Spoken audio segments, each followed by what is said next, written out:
Hello everybody, it's yours truly, KaneFan701, and today's day of part 1 of a very special review Halloween streaming tonight is of course Ghost Train 2 The Clinchfield Curse, aka 311 herself, or better known nowadays as Jessica, because that's the name that the character herself was bestowed on. Now, for those of you who remember this, Ghost Train 2 The Clinchfield Curse was the biggest anticipated one-off sequel of what would have been my Timothy saga.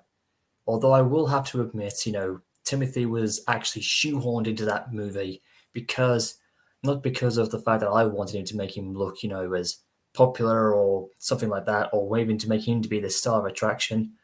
But the fact was, it's because the fans were absolutely just, they were hungry. They were like bloodthirsty. They really wanted, to see Timothy and 311 together and just create absolute havoc on the island of Sodor. At the time, that was considered to be the original idea. But as we kept building up and building up with the trailers and the earlier ideas that we had, it was pretty clear that Timothy wasn't going to have the spotlight. So, as I can recall, I decided to give him a backseat. So he decided to become the background villain where he would plot and scheme his next move, which was actually intended, and that was actually part of the film that we see in the movie. And in his mind, when 311 comes to Sodor during that time period, he believes that she's out there to finish off what he started. Again, that is all original in the character. And of course, I wanted the fans at the time to believe that this was going to be the case. There was a lot of crazy, crazy ideas back then that I had with the team that we could have done so much. I mean, creativity can go such a very, very, very long way. But at the same time, we also had to introduce new characters, new OCs, and of course, this was at the time where the Thomas fandom was really, really spreading out to newer places we had never been to before. But it was also at that time when the Timothy popularity, from what I can remember, was really reaching its peak. Not because of the fact I was voice dubbing him, or the fact that I was writing these cool, crazy stories, but at the same time, it was just something that I think that was very refreshing in the mind of a lot of train fans. I mean, I know the actual film didn't go accordingly as it would have been in the fanfic version, because I had to cut back on a lot of darker scenes and some other things that we could not quite do in the train's adaptation, and of course I had to be very wary with what I was doing, especially when I was working with the team. I didn't want to push the envelope too much, but I had to make sure that everything was going to go as smooth as possible and that the audience were going to like what they were going to receive. Hi there, MCO. Nice to see you in there. I mean, it's good to see that fans to this day who have kind of grown up with this, they still remember, they still weep with their eyes, they still remember how emotionally attached they became to the story, because this was at the time being the most darkest, the most emotional, the most heartfelt, tug-stringing, you know, emotional, gripping story of tragedy and of this engine, because at the time, 311 had been mainly not remembered too well by a lot of fans, and it came from a very, very old series, and a lot of people did tend to only remember it by that, but then they only remembered the number.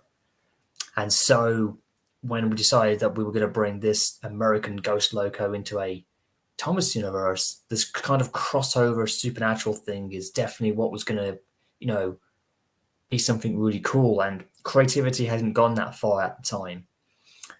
So when I started doing the early trailers and, of course, writing the fanfic as we went along, it did begin to stir a little bit of attention. And that's when fans began to remember, they'd seen the character somewhere else, they just couldn't put their fingers on it. So eventually, when parts 1 and 2 and the prologue came out, that was where things became a little bit interesting. Because at the time when this was all being planned out and getting the casting and doing our lines and the, getting everything all set up for this, I was receiving a lot of backlash, like very harsh backlash, like people had forgotten about the creativity in trains, whereas like, oh, this is the big engine. How can the Americans fit on this? It will break the record and everything. They won't be able to go anywhere else. you know, I was literally just like getting it shoved down my throat. People were like trying to swerve me. But we've seen others into this very day. Like, look at what Victor Tanzik's been doing, using the American trains, and look at what the old team that I used to be with, they're doing the exact same thing, and others are doing it kind of as well. I mean, it's been going on even before trains ever existed. And, you know, people do tend to forget that we all have a very creative mind and we can, let it run wild. And to be quite very honest, it's something the best that we can do, to try and showcase our talent and to entertain our audience. And eventually, when I did get part one released and then part two came along, that's when all the backlashing, that's when all the, people who were doubting me, everybody I was working with at the time, kind of like shut their mouths and backed off and then realized that, this isn't such a bad film after all. This is looking pretty cool. So that's the funny thing about the entire bit when we began the filming. But eventually, halfway through, that's where the cracks began to come in, and there was just, yeah, let's just say behind the scenes, it wasn't very good. And I'm not going to go into any much detail, and I won't, talk about that too much because it is a little depressing, and I've discussed about this 1,000 times since. But, to this very day, a lot of people still love the movie. They like the character of how I built 311, as well as, as well as the people who love the storytelling in terms of plot story and how the character is built up. That's what really remained the key focus of it. Hi there, it's Thomas Tank. Nice to see you, pal. Well, then again, what I'd like to say is that people weren't judging about my creative for me. They were kind of, they were kind of being a little bit aggressive. Like, they didn't want this to happen. They thought this was just stupid. It was like uncharacteristic. It wasn't canon. But this was just a one-time. What they've had gone, it was a one-time crossover thing, a one-off movie to see where this would go. And if you remember, a lot of American Train series at the time were getting a really good following, and the Thomas community was really approaching newer heights. So, in my mind of creativity in ways, I felt like, let's put them together and just see where we go. It's kind of like what you saw in X-Men: The Days of Future Past, when the director managed to get all the casting from the original X-Men from the future and those from the past when they were younger, and he kind of like, put them together, and it became one of the best X-Men live movies of all time in the franchise. And it was like a reboot without rebooting it.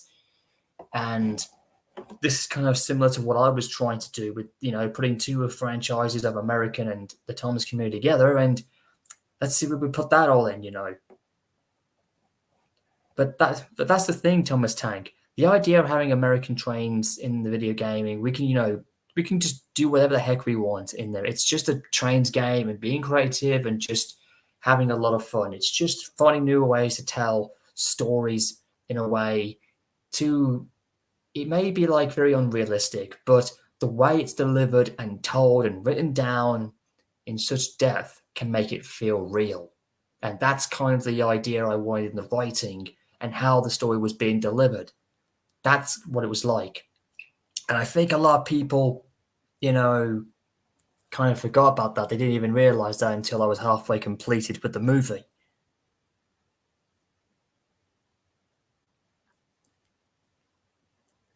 That's okay, Michael Ben said. It is intriguing to see UK people adapting for American train ghost stories.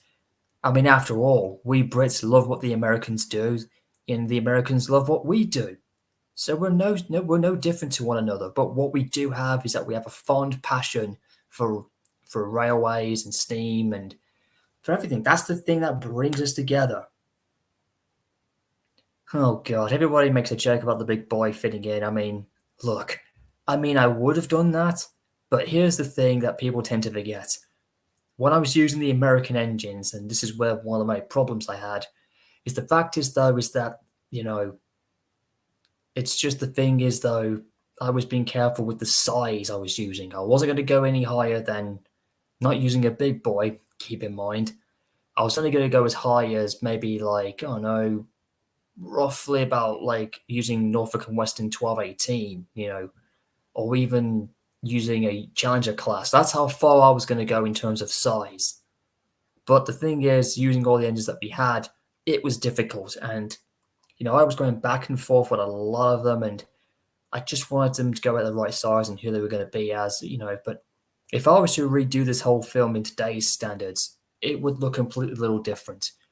With the exception of, Strasbourg number 1223, aka Ariel, and of course, Jason being the triplex that he was, they were the only two originals that were there. And of course, NNW 600, the OC of someone who I cannot say, was an exclusive OC in there anyway.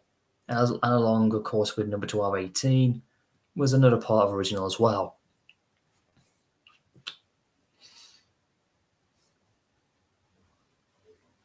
Although, if I was to put Big Boy in, let's just say he could be like on dismatic display. Let's say he did that, and that would be quite cool. But then again, we've seen Big Boy in another, in another railway series that we saw just recently, and that kind of did work, but maybe that was just a one-off. I don't know. Yes, MCR, I did see. I didn't realize that, man. That was really cool.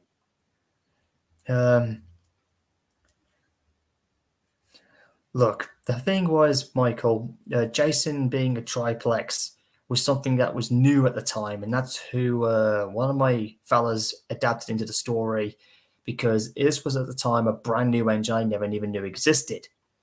So, what we did instead was, he's my OC now after it was delivered to me in the end. Let's just say, it was something new and refreshing, and the knowledge that I was using, well, let's just say that's what really won a lot of fans over, because,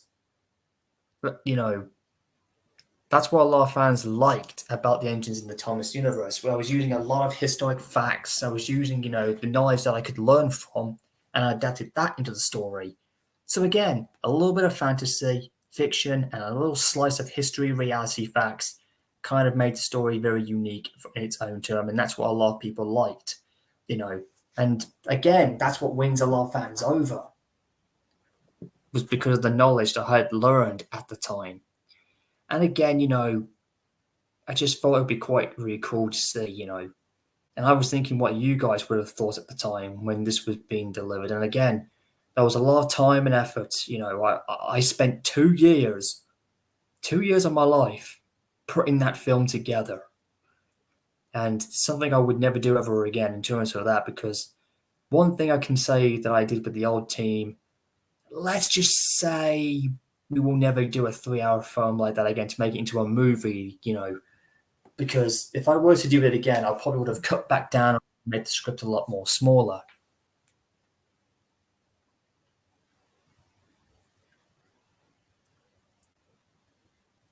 I don't know, Michael, about using the T1. I don't think we would have used that, no. Because at the time, I wasn't really a big fan of the Penzi classes that were involved. However, though, like I said, I only was going to go as far as using like Norfolk and Western 1218, or, or the Challenger class. That was like the maximum size I would have gone for. And again, there were so many characters I could have picked out. But as you will see in this revisiting, I came up with the engines that we had eventually when we made the final decision of who we were going to go for. It was perfect. And at the time, it was a very solid, a very, very solid choice of engines. I mean, I was going to use some other engines, but again, I wasn't too convinced, at the time. But when we did the lineup of the engines that were going to be there that we would use, eventually it just fit the bill. Okay. And at the time, I wasn't really much into the K&L trains that you would have seen. I wasn't into too much of what they were using, because at the time, I believe they were too massive. So I did use what I could. And I actually used a lot of the older 2006 trains for the DLS. There was one for Trains Forge and Peter's Trains and, all that kind of stuff. So, and sub promotion as well. There was one I could use because they were much smaller and not as big as what K&L were using. But at the time, as I got on, it really became intriguing, and eventually we did use what we had. Okay, guys, I'm going to put some of you guys into joining because I can't talk for too much because I would love to have some of your thoughts as well with this. At the same time, I think the writing, if you were to ask me my personal view, the writing and the depth of character build up and what was being used at the time was very, very good, and I was proud of that. I was proud of, at the time, I was proud of the casting of who I had with me, you know, and I'll mention a couple of them. Hang on. No, actually, Michael, Flying Scotsman wasn't really going to be a part of it in the original script. But because of his recent returning and a good following that he was getting, let's just say it was intentional in the end that Flying Scotsman should be in the film. And if I remembered, he was doing it as an exclusive character, and I, got myself the role when I was just starting to voice the character. And of course, when Flying Scotsman went to America in the 60s and in the early 70s, it was suggested that maybe we could do a little twist to his American tour when he was there. So that was really cleverly done. And that was one of the last minute things we did. And I thought, Scotsman deserves a bit of screening time. And, what does he know about 311?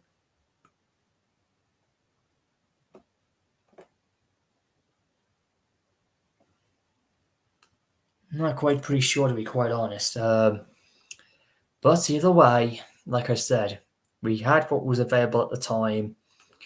But like I said, some of the casting, I'll say a few of them. There was Liz Productions herself. She did a hell of a good job in doing the innocent 311, because at the time, we never had a female version of 311. And of course, it was something very refreshing. And that was a big, big success in the movie. And of course, for the Demon 311, I had to use a separate voice, which was Madison Gales, or whatever her name was, and she provided the Demon 311, and she also did the voice of Ariel. I gotta say, she really poured her heart and soul into this, and the parts where you see the crying and the emotional and yelling going on, that was all real, as intended. And of course, Enterprising Agents 93 as Edward was a must get for me. I always wanted to work with him. And at the time, I was very lucky to have had him. And I remember in one of the recordings he gave me, he said that there was a lot of emotion. He had never felt that way before. So again, that was a big key factor for this film. There was a lot of emotion and a lot of tear-jerking moments. And yeah, and at the time, I was just really, really thankful. And of course, Victor Tanzik being, 311's manager at the last moment on CSW was the last surprise I think was suggested to me as I can recall, and that really hooked the audience because no one saw that coming. Thomas One, Edward Two, Henry Three as his OC character of Luke, who was in the 210-4 from the Ashton to Pico in Santa Fe, was brilliantly well done. He was perfect for the role, and if I can recall, he was the first guy I casted in at the time, and he felt it was an honor to do it because he had a family tie to the railroad that he served on it, and he also voiced the CSW president because again he's good at doing a villainous voice, and yeah, there was a lot of good voicing acting at the time that I felt had a good potential, and it was perfect, and of course I had to do most of the voicing for other reasons to try and cut down to make sure this didn't have to suffer as much. And of course, there were other actors who I did work with who I once befriended, let's just say. They did their best as well, to the best of their ability, because at the time I wasn't going to go back and recast all over again or go back to what I did. This movie had to be done. And of course, after 2 long years was long enough, because I was given a final 5 months to get it done.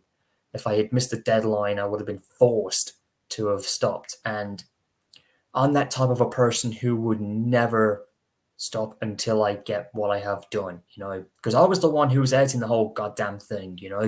I was doing all the tricky bits, putting all the special effects, the sounds, and the voicing, the timing, and the quality, and all the special effects that go with it. I was doing all the hard work, and that's what a lot of people don't quite, have realized, because I was the one who placed it all together, and of course, you know, I should be credited and remembered for that. But at the same time, the film adaptation was done by my ex-friend who did that as well, and we co-directed it. But a serious lesson did come out of that, as if, co-directing doesn't always go as planned. So that was a big serious lesson I've learned, you know. And I will admit to say that this was the movie that unfortunately shattered a lot of trust and friendship in the fandom that I knew of. But at the same time, you know, it opened up my own demons in life, because let's just say it was like the character of 311 had opened up my own darker problems that were struggling while I was, doing the climaxing of the movie. So there was a lot of miscommunicating, there was a lot of not getting along. But I will have to say, though, eventually, at the end of the day, the movie came out well, and it was a big, massive success. Despite it have a lot of fans who kind of didn't care for the build up or whatnot, they just said, "Oh, here's part one, here's part two and three," and they said, "Oh, this is very good. Now where's part four? Give us that."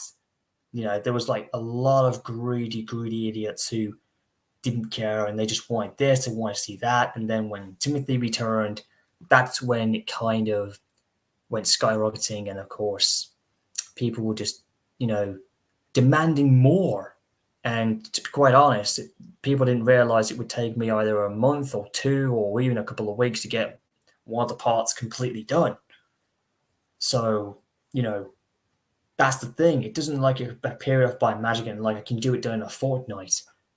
Again, I was, having a life, and I was hanging, I had a lot of friends to hang out with outside the internet at the time. So I couldn't always deliver on as promising to everybody else. So, I don't, fall for people's demands or ask or order, because they don't run the show. I'm the one and my mates who are putting it together. And of course, a lot of people were very impatient, and that was another problem. They didn't understand what patience was about. But eventually, when it was all done, the movie came out well, and yeah, let's just say the results at the end were a lot of mixed critics. But eventually, it changed from mixed reviews to positives, and not once, not even once, have I heard anything negative or heard any bad mouthing. It's just one of those things where viewers can throw what they want to throw positive about it, or they want to be mixed about it, and that's entirely okay. Again, looking back on it now, despite all the shenanigans and all the things that happened behind the scenes, let's just say again, I'm so proud of how this came out, and but it was something I had learned with everybody else, and eventually, it pushed my editing way past my capabilities. But again, it was a lot. There was a lot of fun putting it all together. And when it was over, it was like the happy ending I wanted. In that, putting it all together, and eventually it was just bang on. Especially during the ending, that was just like a grand send off, and the result was just really, really something I can. I can't put words to describe how wonderful it turned out. And for you guys to continue to say how lovely it was and how amazing and well planned it was done, and because of all the efforts that went in, you know, I want to thank you all very much. To this day, for those who still remember it and for those who still watch it to this day, I cannot thank you guys enough. It means the world.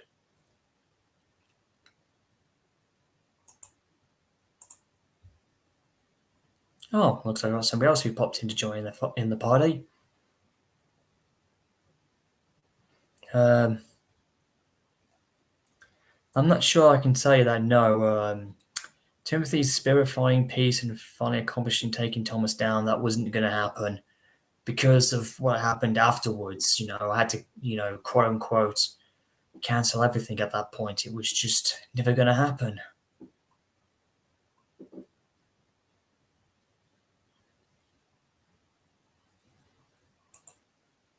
Oh, hi there, Ash. Welcome aboard. We're just getting.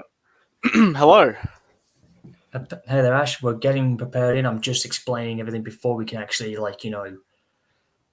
get started. And everybody can get involved, can ask their opinions and think thoughts out to us as we go along, and also have a little bit of a laugh when we go Awesome. along. I'm So, I'm I'm so ready. I'm really ready for this. Yeah. yeah, I was going to start a few hours ago before nightfall, but I was attending to other matters. Yeah, You no, know, that's fine. and I almost forgot. I was like, "Holy shit! This is Saturday. I got to start off in part one," and it's Mhm. good to revisit. I'm going to be honest. I will hopefully this throwback of will work a lot better than we did last year. And I Yep. know for a fact, if anybody's what, I'm just going to say this out now, and I don't care if they pick it up or not. For those of you guys who really messed up last year, don't bother wasting your time, pal. Don't bother. If you want to come in here and watch, that's a okay. You can speculate and watch, just don't try anything silly. The thing is that we're all here together, and look, have a throwback, and then just, you know, it's good to revisit and just have a laugh and have some fun. And at the same time, you can share your opinions if you want to. Like all of us can, reminisce of how cool it was. I mean, yeah, I will admit this was going to be a part of the Timothy saga. It was a one-off, but back then, a lot of fans were just so desperate to see 311 and Timothy together because that was kind of the anticipation they were hoping for.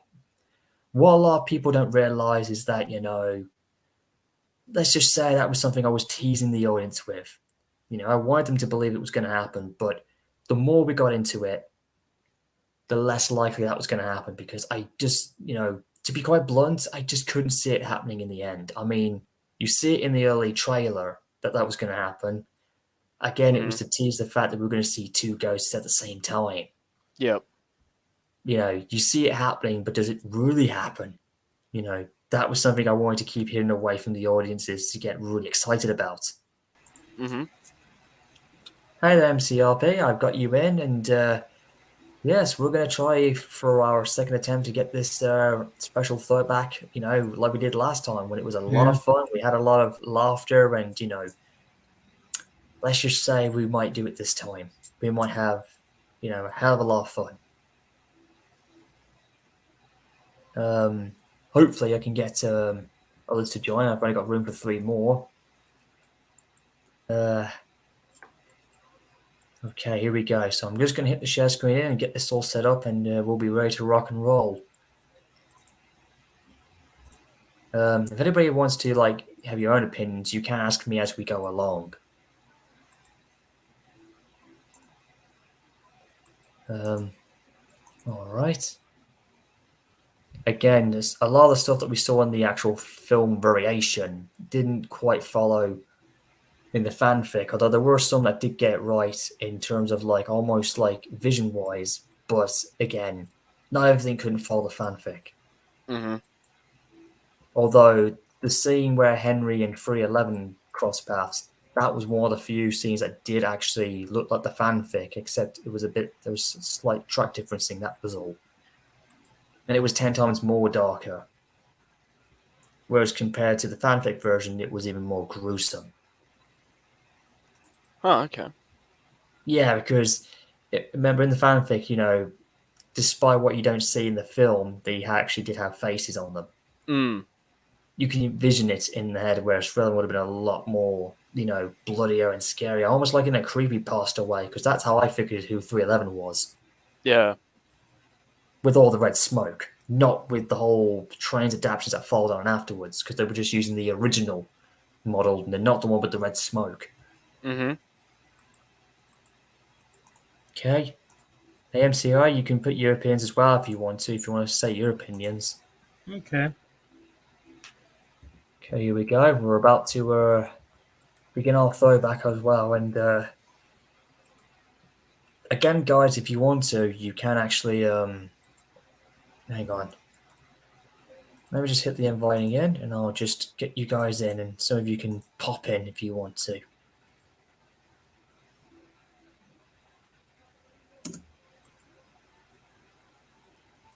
Okay, Michael Benz. What does he mean by guys? What does he mean by 311 was waterlogged? I got no idea. Maybe because 311 fell off the bridge? A waterlogged mess, or whatever the case may be. Now, if I'd say that, that's pretty cool. Anyways, here we go with the prologue. As we all know, this actually was 10 times more scarier than in the fanfic version, because the visionary that followed on afterwards that was seeing this was actually 100% spot on. It matched exactly in the fanfic. Mm-hmm. Again, I will have to say I spent about roughly a week or two putting this together, and I was using what footage we had. Like, that was from the trailer, like the early testing trailers that we did, and this was one of the first shots that we got correct. So was this filmed in Windows Movie Maker, or what was this filmed in? This was actually filmed. This was actually filmed and edited in. At the time, I was using an AMAC, and it was filmed and edited in Microsoft. It was filmed mainly in Trains 12, and in some cases, it was filmed in a New Era as well. Mm-hmm. Because I was using many different sources, but it was in Trains 12 that this was all filmed in. Yeah. So this was filmed in. So you were using a Mac, right? So you. Yeah, I was using a Mac, just like I was using it, because at the time I was using all my college editing skills to my full advantage. Mm-hmm. That's and right. I filmed in it in this was all edited in Final Cut Express, mm-hmm. which I do miss using, by the way. The original one, not the ones we see today. Yeah. Which is why the footage came out like in this old square like it is, and not like a whole HD style that we see now. Mm. And as you can see here, I'm voicing 311's driver, and Liz is voicing 311, which she did a hell of a good job. Mm. Yeah, it's like she really nailed the character spot on, more than I anticipated. Yeah. And a lot of the sound effects you're actually hearing is actually real. Mm. Again, I was trying to use it as realism. Yep. I wasn't just going to use like the video game sound. I wanted to make them like they're real. Because again, that's what a lot of guys in Trains were doing at the time. Like, look at what they did on San Juan West and Cass City Branchline, for example. Those two American series, did the exact same thing, almost. Again, it was because of the music and sound effecting that I was doing as well, was another big key success.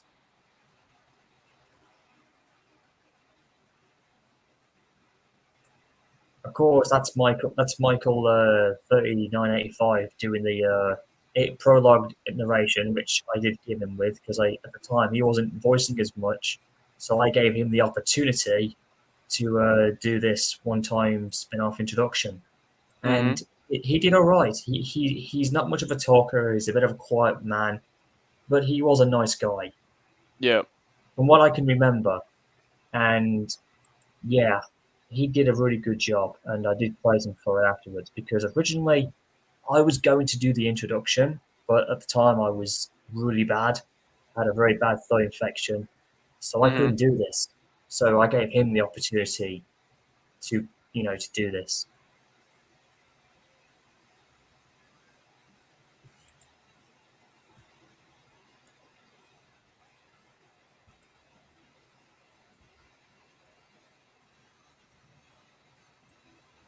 Some of these shots that you can see here, and this one as well, some of them were improved and better shots, because the early one I did was a lot shorter than this one.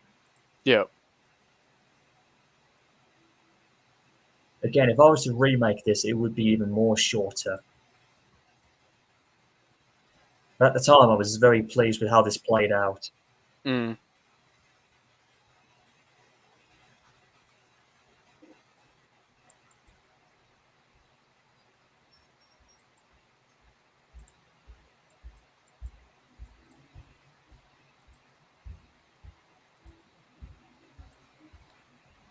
And of course, I was using real thunder effects as well as to make it more scarier. And of course, some of these shots were even shot for the early trailers that I was using as well, which Yeah.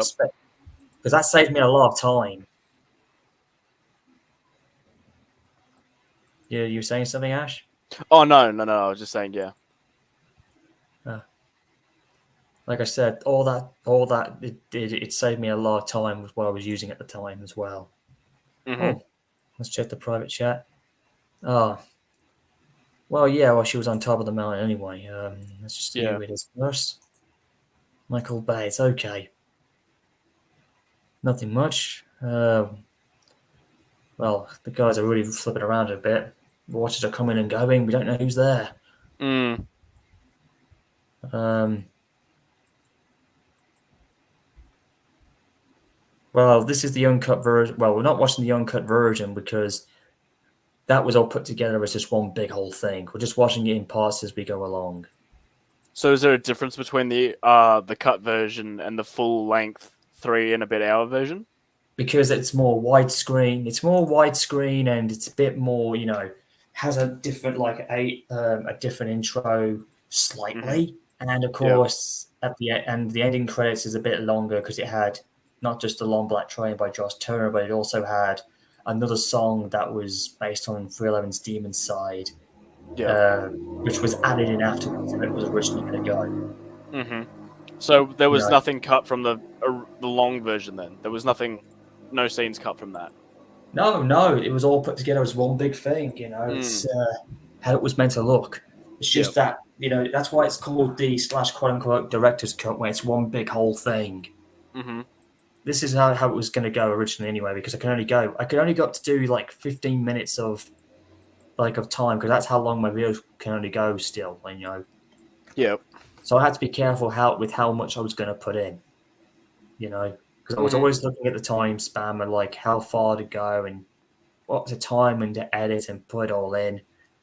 So yeah, I was very, very curious with and with my editing because timing was everything. Yeah, because what a lot of people don't understand is I would spend like nearly like a whole day putting some of these scenes together. I even went well into the night, like even past midnight or 1 o'clock in the morning, still editing these things. Mm-hmm. Because the rendering and the special effects, as you'll see later on, like took out forever. Like this took me only just a week or so just to put together, and it took another extra 2 days or so just to put the sound effects in, which was just even fun. Mm. And it was less stressing because I loved doing it because I could just play back and just put this and that in or whatever it was. If it didn't sound good, I could just get another one in. So I had all the tools needed to put the effects in. Mm-hmm.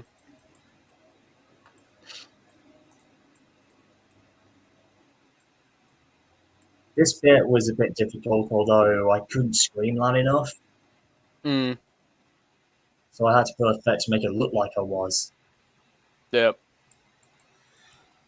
Yeah, this was supposed to be a jump scare, but so it was like what we saw in Timothy's case, except we don't see 311 fall off because in the fanfic we kind of do, but in the film version it's like I can't see it; it'll be too Yeah, close. But we do see it though in a flashback, I'm according to all right, but I'm part of a stream right now. I'll become. yeah, it was like we do see it in a flashback, but that was because of according to how it was told. We don't actually see the actual crashing itself. Mm-hmm. It's like kind of like what we'd see in a live movie. Yep. Now to answer your question, Michael Benedict, uh, the idea of inspiring Black Wolf Mo is actually because of the fanfic I was reading in someone else's fanfic. Kind of got we're using the same thing as I was doing, and of course it's up there in High Valley, and that's what it was called. That was the name of the mountain that 311 was coming down on. It wasn't like an official. That's just what they called it. So I adapted that into my own twist and did a little slice with it as well.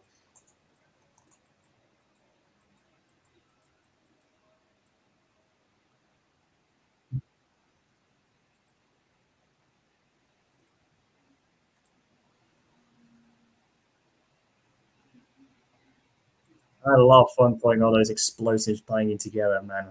Yeah.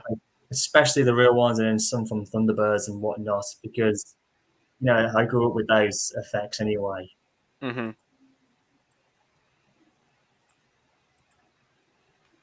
Just ignore the fact that why did we use a British crane or whatever, because we were just using at the time what we had. Yeah. I didn't even notice it at the time until then, but can't go back and refix that now because what we had, it was there and that was it. Mm-hmm. So who did all the filming and everything in Trains? Was that you or was that someone else? I didn't even have trains at the time when we were doing this. I just got train. I just recently got it. I didn't even start using it until 2017. Yeah. Yeah, so I kind of fell short during the peak of trains creativity. Thing is, though, my mates did all this. There were two guys who did the filming. Two guys. I'll just say one particular name. Mr. Ortez did not do any of these shootings in the quote unquote US track trains. In the US states. Yep. But he did all the shots. Most of the shots that we were using in Sodor, which was part of the deal. So I had my other ex buddy, who unfortunately I have a lot of contact with, but I wish I could, because I had to give him so much credit. Despite I did push him around a little bit, with my regret, because we're supposed to be, because this is when teaming was never good. I mean, Yeah. like what I'm trying to say is that teamwork didn't always go as according to plan, but that's what happens in the real life media industry too. So I learned a hard lesson on that one. Yep. uh, iOS Studios did most of the filming for me, and to this day, despite what he personally thinks of me now, I still credit him so much because without him, I wouldn't have done this movie. Yep. Like I know I was a little harsh on him in some cases because I was co-directing and throwing my weight around. But at the time, that was something at the time I had learned during my media studies and how you do that in reality when you have a job. That's what can happen. Yep. I do apologize to this day if I did get a little, rough and aggressive with him if he wasn't always there because there was a lot of pressure and of course everything else. There was a lot of factors behind the scenes that kind of fell apart. And I was Yep. always, and I hate to admit it, but I was always given the blame for it. Whether other people didn't have their own responsibilities to realize, because I'm not trying to say it was all my fault. There were others, who had to bear their own responsibilities too, which they Yep. can. I don't want to say they can deny all they like. They can just, don't want to admit. But I've seen for myself, and I don't want to get into that discussion. If anybody decides to slap around about it or just claim this or that, I'm not going there again. I'm just saying I've been dealing with this for nearly 7 years plus. Regardless of the heat I had to deal with. Yeah. I will admit I did have a bit of a temper, but if I did it in today's time, it'd be a lot different. I can grant you that. What didn't go was taken out, and what we could keep would stay. I mean, Yep. because I was doing most of the directing in the time, because Mr. Ortez, who was co-directing as well, wasn't always there because he had a job as well. He was out, doing other things which I won't talk about. But that was one of the bigger problems. But we still Yeah. kept the deal that he would film only on Sodor, while iOS Studios did most of the filming in America and using the American trains and whatnot. And that part of the deal was kept. Yep. That bit of the music you're hearing now, I use that quite a lot because at the time I was using a lot of Karen McLeod's music, which was just superb for this film. Yep. But I will also say, I will admit I did use a lot of. I kept using that particular track over and over because it was still new and fresh. It was on the But when I look back on it now, it was like I was almost trying to create like a soundtrack for 311 almost. Yeah. And and what people don't even realize or remember, that I was also testing it out and just experimenting with the music I had used before and wanted to use something a little different from Kevin McLeod and other ones that I was using because I was getting a little bit bored with using the same ones I had in the last two films. Yep.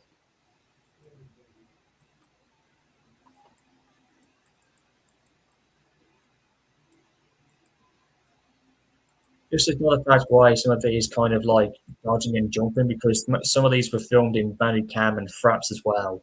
Yep.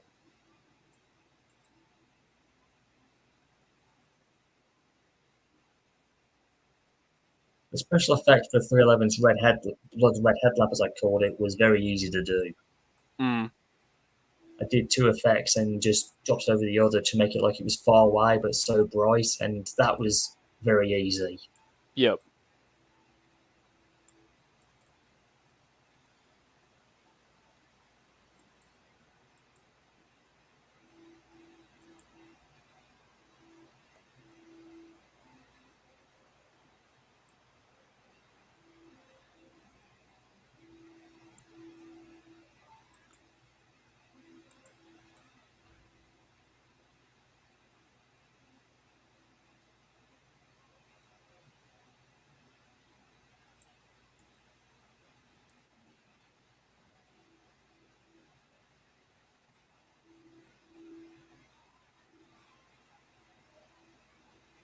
Okay, this bit here was definitely original from the fanfic as well, and the fact the mist I was using was one of my favorite special effects, which was just perfect.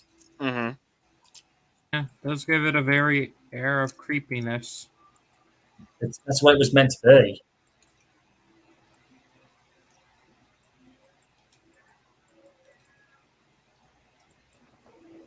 This was one of my favorite shots when the camera just slowed past and then the lightning flash. That was definitely brilliant. Yep.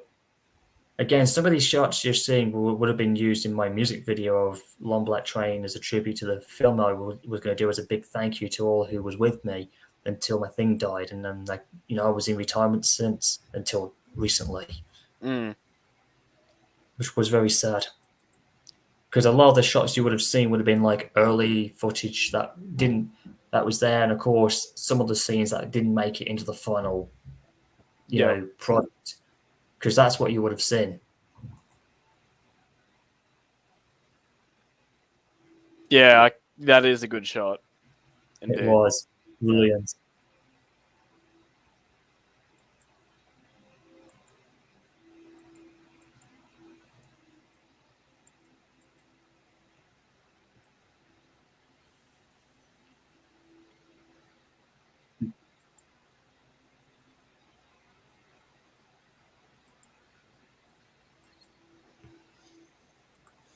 That's me.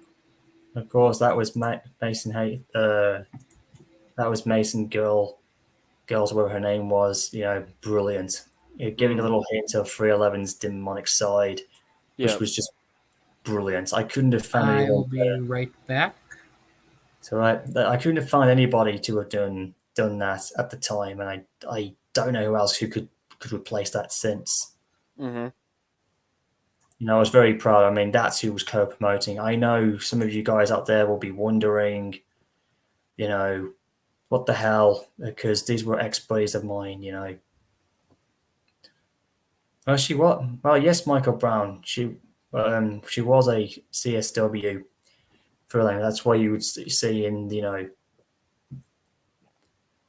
Indeed, yes, Michael Blitz. Let's just say what there's a hidden canon here for you guys that a lot of people at the time were thinking, Frank AK 1522 and 311 is the same design. A lot of people were kind of comparing the two, and of course, in my canon, they would have been, brother and sister. And at the time, when we were gaining some momentum, I was considered using 311's brother Frank, aka 1522 in this one because it would have made sense for him to do what would have happened later. But at the time, I didn't have any ideas. Mm. I'll admit to that. I was going to put Frank in, aka Frisco 1522, But again, I had no idea what to use at the time, and of course, people would have been very confused if I was using him from the Sound One series. Again, Yeah. I didn't want to make it feel like I had taken, so we couldn't do that. I mean, if I was to do a remake, I possibly would, because I would have, I possibly would have, or you probably would have seen him in the background just with no talking at all. I mean, anything could have happened. Yeah. That'd be a bit of a far stretch to do one of those, do a remake of the entire film. It would, yeah. I mean, if I could get the system back, if I could do it like here and now or whatever, or if I had a new team to put it all together for the remake, like how it would have been from my perspective, like because my perspective of this movie would have been I would say on a percentage scale, it would have been 40% different. Yep.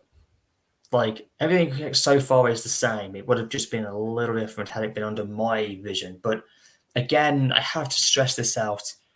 There was a lot of versions of this coming together, what made it what it was, because Sodor in this canon is made of multi-universes. Yep.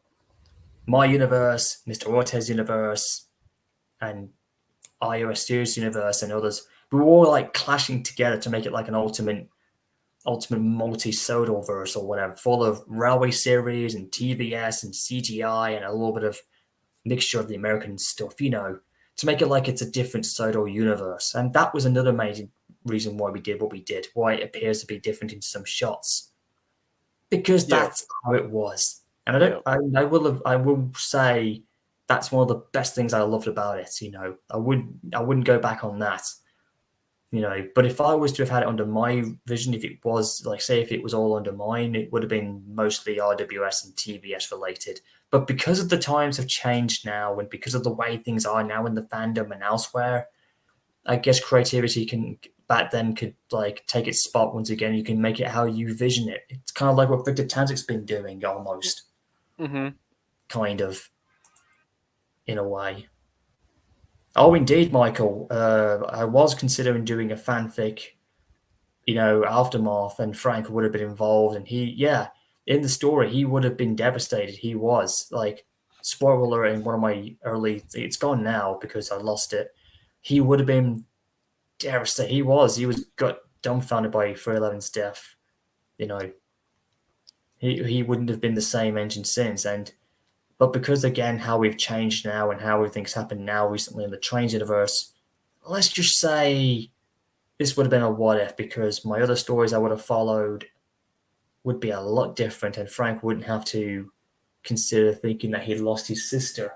Because in this new canon I'm planning to do, which I've tried to do a few times, is that he was lied to. But in this universe at the time, it was considered that 311 was dead. But in this case, in this whole new reboot, it's like I'm doing with Timothy. I'm just rebooting his character up to make him like he still had the accident, but he survived. How and why is unknown. And spoiler alert, 311's having the exact same thing happening, although she had it worse than Timothy. But the two are not connected. Let's just say that they didn't, even though they fell off bridges, they didn't have a bad upbringing. Like, if you look at Timothy's past, his isn't as bad as you would think to 311's own. Living with a continuous bad luck streak and this and that, I mean, that would have been even worse. So that's the only thing I can say. Yep. Okay, me, let's create fives here. I'll put you in. Michael, Yep. Hey, lads. We're going for an absolute throwback here, man. Like I said, I'm going to put Michael Blitz in if you want. Here you go, pal. Hey, Michael, I got you in. You can unmute if you wanted to. Howdy. Again, it's really good. Oh, we've got somebody called SPC9856. He's back as if I'm back or the movie's back or whatnot. But yeah. Anyways, as we progress on, again, I had a lot of fun with this editing in Final Cut Express, which means I could mess with the tone and styles and volumes of what I was doing. And this is what I did with the music as well. I had so much fun with the toning to make it different. Like, this was going to be the darkest, of movie. Yep. read it so you could see and understand who was with me. And I know some of you guys won't like it. I mean, for those who were watching, but you have to bear with me. This bit here was good. The Ghost Train 2 with the cracks and blood, and of course, I used a lot of thick fog because I was trying to like cover the Demon 311, and only you can see the smoke and light. So I was trying to make it like almost Batman-like mysterious. Like a silhouette, like the red lights. Yeah. I mean, that was I really was happy how that turned out. Yeah, the fanfic was definitely done by me. And of course, I did write the script as well. So I was doing most of the work pre-filming and post-filming afterwards. You know, so I did most of the work. And that was, like, people don't know I was doing it all together. I can't stress that enough. But yes, it was Mr. Ortez's idea for the film adaptation, definitely.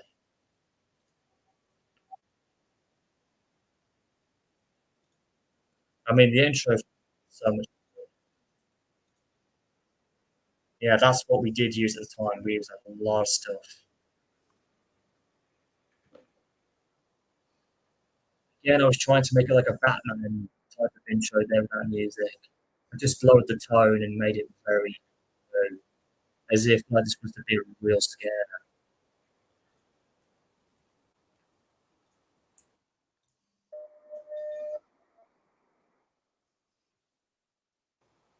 Yeah, I was trying to make the audience think, that 311 was this just cold, evil, blood killing steam engine, and that was the idea.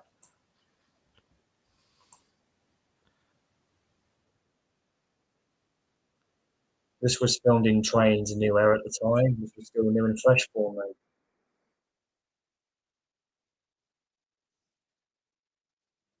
Yeah, let's just make this bigger so you can see it. This was again all original. Like nothing changed from the fanfic in this one. This was definitely 100% in the fanfic style.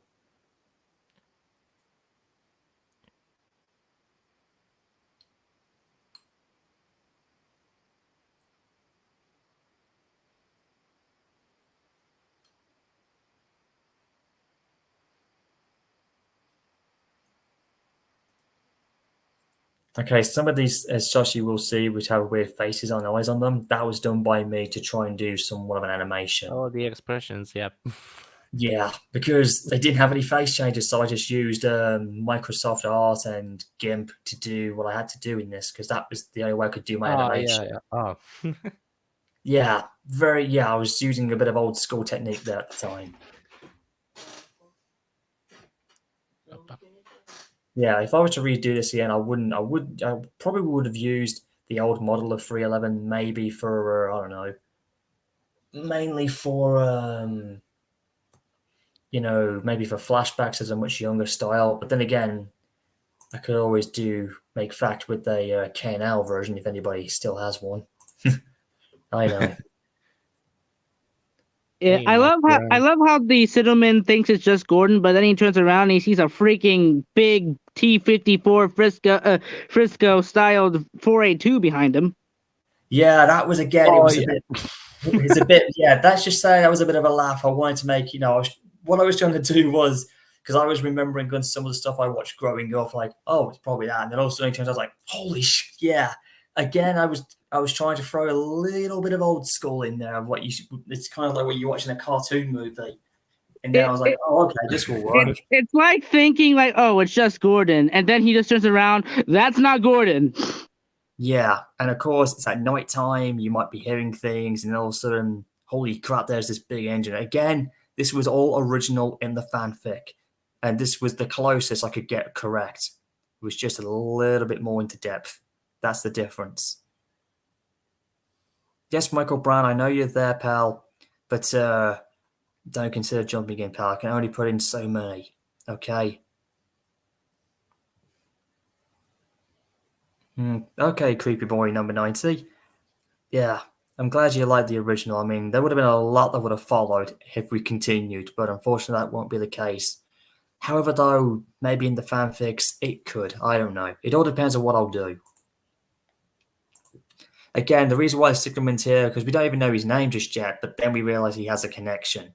Again, this was part of a mystery, supernatural, of tragedy and sadness and emotion. It's basically like one of those ghost stories that you can, of discovering who this engine is and whatnot. Again, this was a completely different storytelling that I don't think nobody could have attempted in the Thomas fandom at the time. Again, we were trying something very new.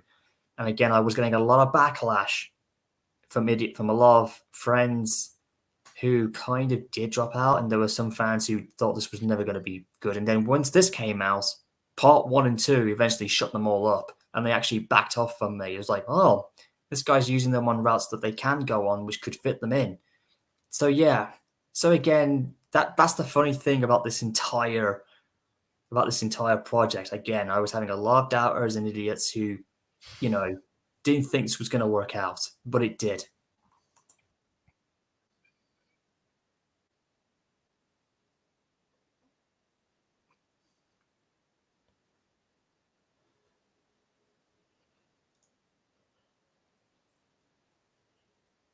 No, neither are we. No shit, Gerard.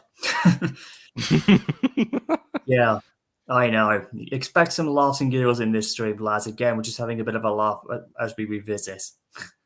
Because that's what I was actually saying during the editing as well. Because it was just, I'll tell you one quick funny thing.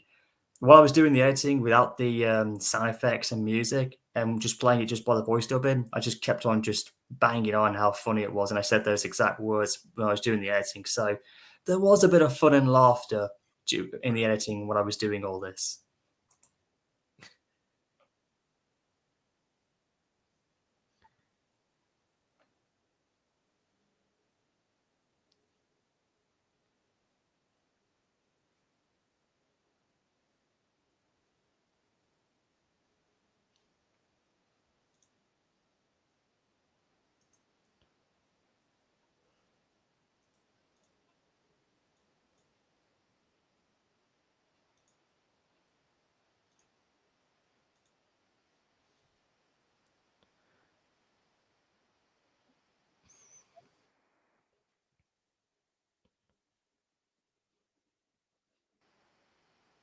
Yep, jump scare there, lads. Yep. And it's gone. I think that's one of two things in this film that I would consider jump scares. This one and the one where 301 basically tells Edward to shut up. I think those are what I like to call the only true jump scares in this movie, compared to Timothy's movie, which was jump scares galore. But Yeah, like I said, there was plenty of jump scares, but you could kind of when 311 does the lighting and showing her true demonic form, I say that in bracket words, that was was a jump scare, but it wasn't to make be scared to death. It was like, holy shit, this guy is for real, this is a ghost you don't want to fuck around with, pardon my French there, lads. But it's that's kind of you don't, it's one of those things, that will happen. It's yeah, you don't want to mess with a pissed off female ghost. Yeah. It's all right, Ash. You can unmute yourself if you want to, unless you're doing something. Sorry, man. I'm just eating right now, but I am listening. Oh, okay then. I didn't realize that. So No, you're right. Sorry. I feel like Clinchfield 301 is one of those characters that could have been saved if she gone to Sodor, but she ran out of time. Like, you've heard those stories where this person could have been saved, but they just simply ran out of time. Clinchfield 301 is kind of like that. It is, yeah. Again, it is. Again, the whole build was to make 311 look like she was a good guy that kind of turned somewhat into a villain. And the idea so far is that she is a kind of a villain in the afterlife in this case. And that was the idea because of all the stories that had been built up around who this unknown Loco was. And even my OC, Jason, the triplex, says it as you heard in the credits. I mean, in the trailer, he says the demon 311's a bloodthirsty killer. And technically, as we find out, she was, but we kind of realize she's not quite a villain as you would think or expect her to be, if you get my drift. It's kind of like I wouldn't say anti-heroic, but she's definitely not 100% villain. It was kind of The idea of this came about when I kind of saw what Michael 3985 did on his old DA at the time, where he did this cool scene where 311 was demonic, and then she blows himself into some red steam, and then the guy says like, "Why are you being this way? Why are you being such a demonic? You know, why do you go by that name?" And then she reveals her face as innocent and kind, and just replies nicely saying, "It's just because I named myself that way, and it's what they all call me."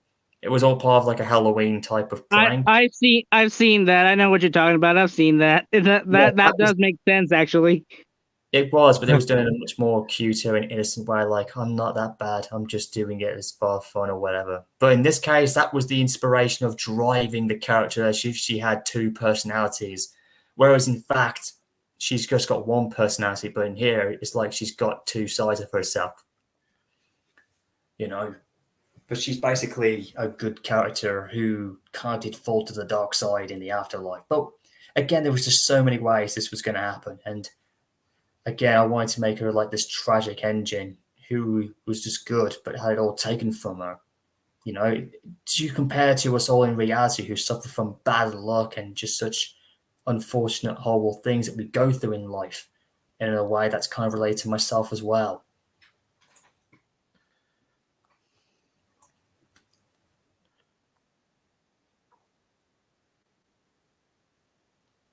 And of course, I was trying to do like they do in the movies. You put like the date, timeline, and whatnot. Again, I was learning from what I learned in high school, and a lot of the effects in here are mostly realistic and not always Thomas sound effect. Again, to create realism, because I was using a lot of the Railway series as well, as you just saw Gordon come by.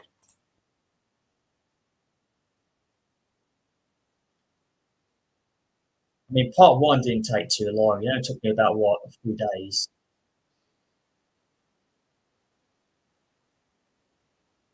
That's, of course, Mr. Ortez is doing the narration because the original one who was doing this wouldn't do it for me, and he was booted out, from what I can recall. He just couldn't deliver it, you know. And of course, I was adding some good characters in the background, as you can see there, because at the time we were all, you know, using different stuff and whatnot. But back just to fill in space on the platforms. Again, this soda was supposed to be a multi-universe, not like what we'd seen today. Okay. Yeah. Here we go. This is where it gets good. And of course, if you're wondering what Bill and Ben are doing, is because in this movie, I felt like they needed to get some screen time. They were also they were exclusive in this movie, just like Flying Scotsman was. So again, you know, I felt like they hadn't been seen, so it was time to give the Chandler Clay twins some screen time. That's just me, okay?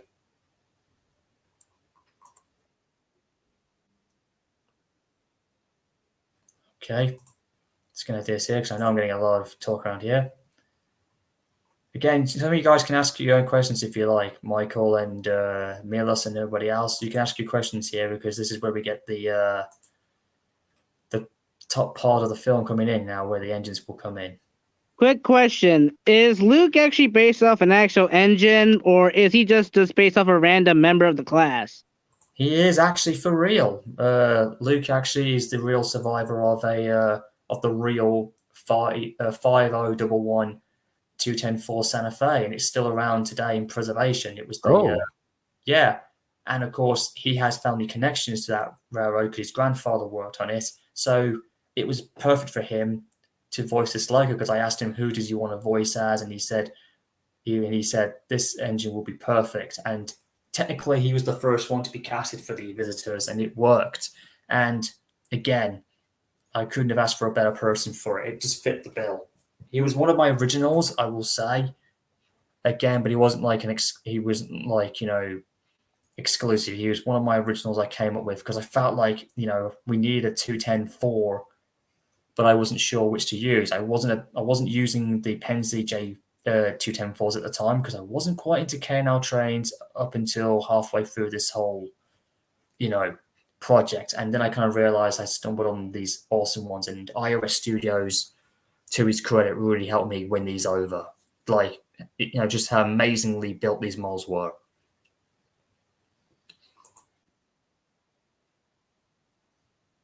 Yeah, apparently there was a change there. Sole surviving, and of course there's two J's, not 600, because this is an OC that Mr. Ortez is voicing as well, because multi-universe timeline thing. Okay.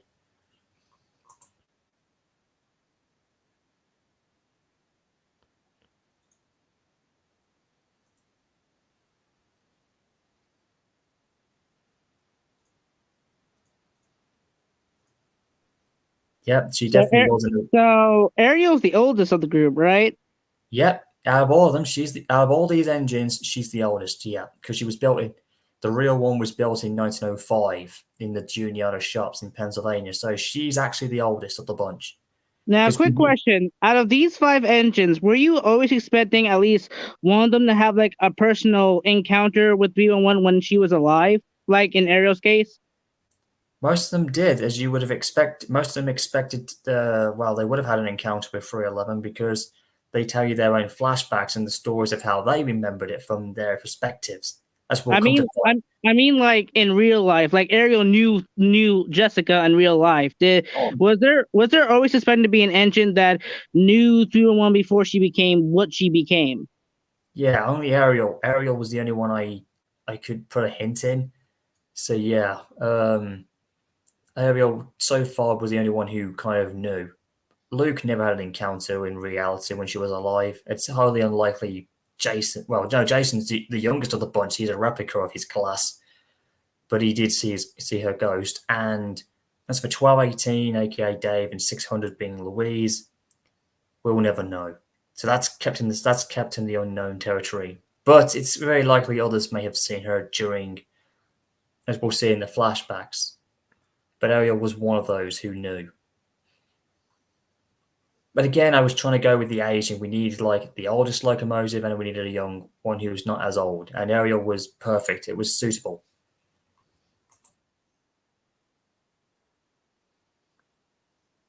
Yeah. And there's the character I voice, who's now my OC. He may now. I keep arguing with this.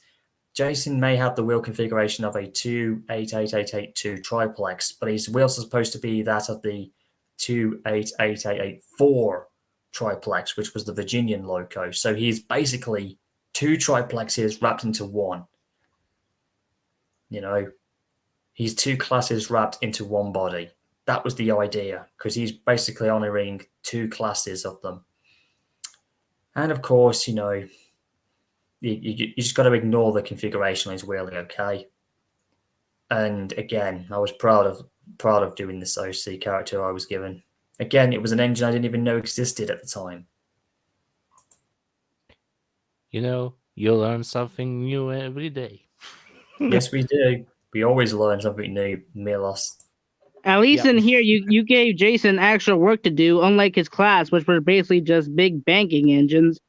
Yeah, as we all know, the triplexes were very intriguing. The articulates were starting to have an impact in the early days.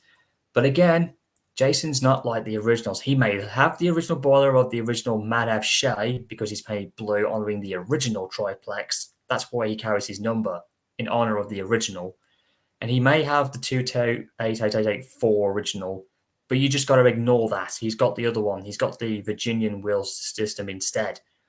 But unlike the original triplexes, Jason could actually do what they couldn't do. Except he was fitted with a larger firebox, which is what the others were fitted with afterwards. Okay, so that was okay, and he could he could still bank if he wanted to. It's basically what 5550 will be after she's completed. Yeah, but basically he has a few hidden features that you don't see him do. Unlike the original triplexes, he doesn't suffer from using so much water and so much coal. He can actually he can, because he's got a larger firebox problem, that was all solved. The other thing that damned his class was the wheel slip, which always happened at the back of the tender where the other wheels are. But that is something that does not happen to Jason at all. So he's actually quite strong. He can do what the others cannot do. He's even stronger than them. He's got a lot of, he can do what they can't do. Unlike playing, from as a banker, he can actually take freight. He can do all the jobs he needs, and of course, in the specifications of his building of being a replica, he's not built for express passenger servicing. He can't go into those ranks. He can only go as up as high as low ranked. So he can only take like suburban local services or anywhere just under express main passenger service because that's what his designers in my canon gave him. Thing is, though, he's okay for freight. He can do that with no problem. He wouldn't fit on branch lines, though. He didn't need to. He didn't have to. He can just wait and deliver them and then just like take it up afterwards. Again, because of his weight restrictioning. Thing is, though, he may look heavy, but he does have some lighter stuff on him that can make him just about take any weight on. But he still can't go on branch lines, even if he did. I mean, you saw what happened with the Sodor Garrett, if you remember in one episode. They look pretty. I thought they were pretty big. But then again, if I had done so, I don't know what the heck I would have done. He probably would have taken his sweet wheel time down any branch, especially down Thomas's. But then again, that's just creativity going into overdrive. Perhaps he probably would have gone on Edwards branch, maybe. Who knows? Since the bridges there are a lot more stronger nowadays. But then again, we didn't think of it at the time. But again, Jason can also take passengers as well. And in his personality, he's actually quite nervous. He's not used to them. And he's always going, as you'll see in the movies, he's always going at a very crawl pace. Like he's basically just moving us, not fast, but he could still move. Problem is, though, he wasn't used to them. But, he does overcome that problem afterwards. It was just something that he just wasn't used to doing, but it was part of his specifications. I know I'm going off a little bit here, lads, but I cannot stress to explain to you about Jason's character. Okay? Yellow. Hey there, Jim. Hello. Board. Hey, how you doing, Glenn? Doing good. We're trying our second take of our Halloween throwback on 311. Nice. Okay, I just got to cut my thing in for a second. I just wondered, we lost Ash. There we go. Just wondering where he went. I have no idea where he went. So basically, out of the 5 American locomotives, we have 2 speed demons, and 2 freight engines, and 1 hybrid. Yeah, he's a replica hybrid of 2 classes wrapped into one, and Ariel's the oldest of the bunch. And of course, we have, like I said, we have 600 from Norfolk and Western, the prototype of the J class. But in this timeline, there were 2 surviving Js, which is 611 and 600. The oldest. It would have been interesting if you kind of like reworked Luis to be a K class, like the streamlined Norfolk and Western 4A2. Well, I don't think we would have used them at the time, but this was what Mr. Ortez was. This was like their OCs, and that was one of them. We couldn't go, and of course, I wasn't really into the Penzi class, the K4s and whatnot until later on because of the K-Now history that it did. But if I was to do a reenactment, if I was to, there would be a good chance maybe I could bring a streamlined K4, and it all depends on what I'm going to do. It all depends on my state of mind. Probably would have worked, but then again, I don't know what would have happened. Again, just ignore the war in the background, mate. I find it interesting that none of the locomotives are from the actual Campton and Southwestern. That would have been interesting, but I don't think it would have worked. Yeah, but the original CSW thing or whatever it was, that's just fictional, mate. But we wanted to make it like it was a real thing. That was the idea. The way I see it, if this actually had an engine from the Campton Southwestern, it would have been an engine who would still think that 311 was just a curse and that maybe she didn't deserve what she got, but she shouldn't have been running in the first place because she was a jinx locomotive. And then later on, he or she changes his mind. Well, the original CR, the Clinchfield, does exist for real, as we know, so there would have been a good chance. Although it's not replicated here in trains, but that bit is real. But the other bits and bobs is all fictional, but we pretended to make it like it was. Again, the writing and storytelling in such depth is to make it sound real. Again, it's fictional, reality coming together. And that's what something a lot of people tend to forget when you get creativity into such an immense depth. Anyways, back to where we were.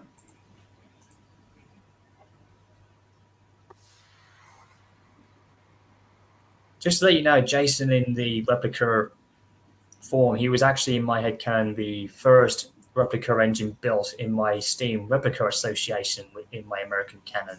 So he may be the youngest out of these engines, but he's the first built, making him the oldest in the replica fleet.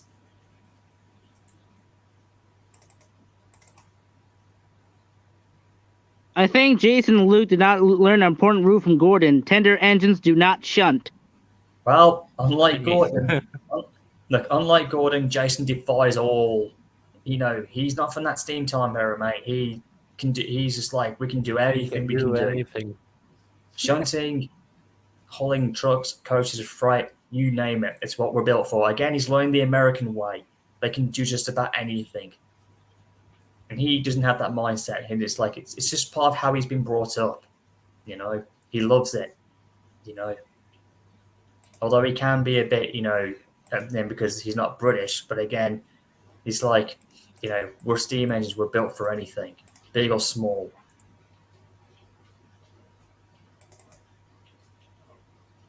Yeah, that's why they showed the Sudrians in the UK of what they were like back in the day of American steam. They get the public. This shot here with 600 coming through was a brilliant shot done in one go. And again, I was using realistic sound effects with a bit of Thomas thing mashed in together.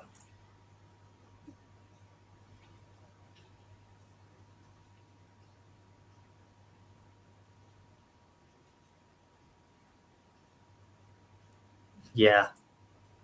Again, some of these shots were done, and there's Mr. Ortez's shot, and of course, we were trying to put some Easter eggs in, and of course, this was the version of Henry we used in the end.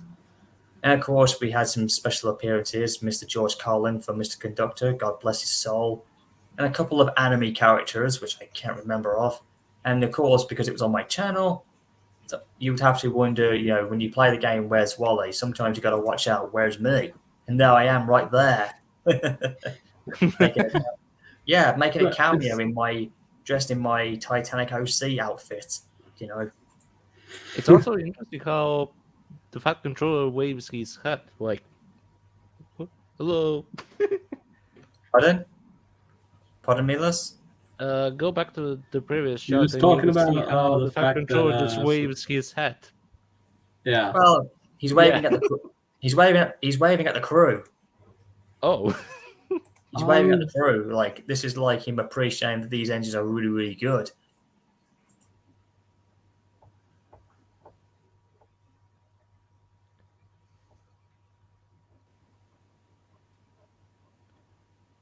And a bit of an Easter egg there. That was from, James Hall in the same coach as he had when we last saw him in Horror on the Kurt Roman. Bit of an Easter egg there. That's, again, Mr. Ortez was known for doing that. Putting Easter eggs that we saw in the last films. And this is what we had to. And this is what we had to do for the Roundhouse. We did a bit of tweaking and put this big here because I love how it lights up, so the engines can see where they are. And this was at the time used for stashing rolling stock or any engines from America or from Australia or anywhere else in the universe to come to Sodor. So this was like, in this universe, this is what Knapford sheds would look like to house anything. You know what I'm saying? Yeah. Are you sure my battery's running fine? Because again, this was just something that was really cool. Hey Jim, if you want to, you can express your opinions as well as we go along. Okay. You can express your opinions as we go along as well, mate, because this is a throwback special review and we're all in to have a laugh. Gotcha. There's one thing that I kind of wish was in this movie, and that is, I wish we saw more of the NWR number 6. I mean, I know he's a bit small, and he might have got scared to death by this engine, but I kind of wish we saw a little bit more of our little green caterpillar with red stripes. You mean Percy? Look, Yeah. look. I have to say this. I mean, Percy had the limelight in the first movie, and he kind of made a few cameos in the last one. But here, he, like I said, he was playing the supportive role. And of course, at the time, Percy didn't have a voice actor at the time. And of course, he was going to be in it, but I felt like I'd scared him too much in the last film, and I didn't want him to have any more traumatizing memories, okay? Too much? Have you seen how many times he's been scared to death in the actual show? Yeah, not in the actual show. I'm talking about in my canon universe of what he'd gone through. So, To be honest, I know you. To be honest, have you seen the infamous shot of Timothy and Thomas staring at each other? I think that was like in part 5. Picture Percy in 311, and then you would see why Percy is absolutely scared to crap. Jesus. Don't give me any ideas. I don't want to go that far, man. Wow. He did. He gave you ideas. Don't give me any ideas. I don't want to go that extreme. Jesus, if anybody is a big fan of Percy, they might get absolutely broken if they did that. Honestly, God, look, I'm trying to treat him like he's the funny, innocent little character who, I must admit, in this movie, this is the one chance where Gordon encounters a ghost, and yet he doesn't deserve it. Actually, he did encounter Timothy, remember, in the director's cut version. Yeah, but unlike this one, he doesn't say anything about, like, oh, Clinchfield 301 doesn't exist. Like, he doesn't say anything like that. Now, James, I would picture him fitting that role a lot better. That would have been the intention, but again, this is a different universe. I wanted Gordon to be more mature. James is not the most important Red Engine. He's kind of like very mature and a bit more grown up, but he still thinks of himself, but he doesn't show the arrogance as much. Again, this was because of the timelining of us in reality of where we are at this point in time. Because this is not like what we see in the actual show. So their personalities are very different, okay? As I was about to say, your version of Thomas is extremely mellow compared to like other versions of Thomas. And mellow is, what do you mean by that?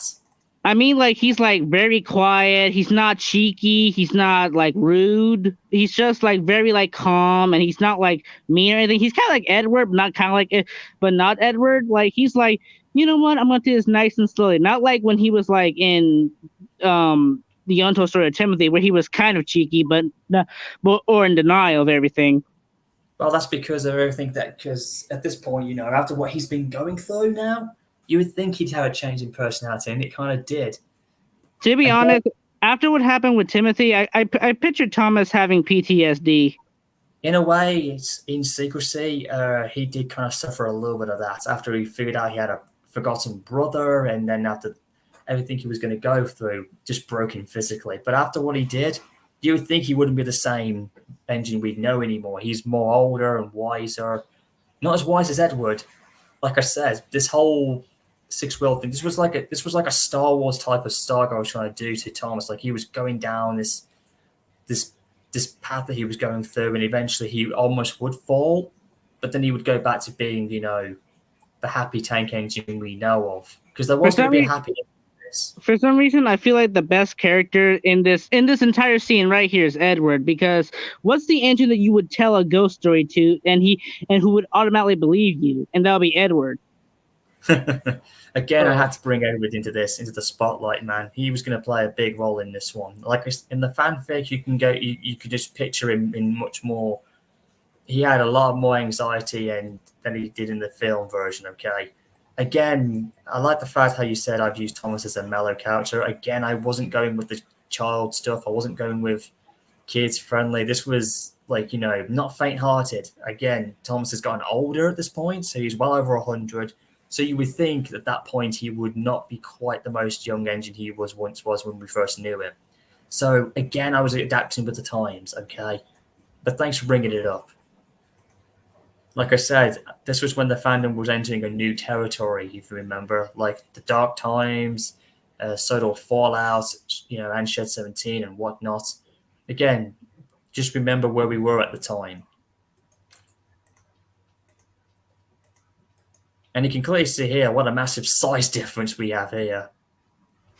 The only engine I see that's around the NWR size is Ariel. Then again, she's not. She is pretty small. Yeah, a lot of fans, some fans say she's probably about the perfect size that when you compare her to Edward, which was definitely something I did do as a little Easter egg.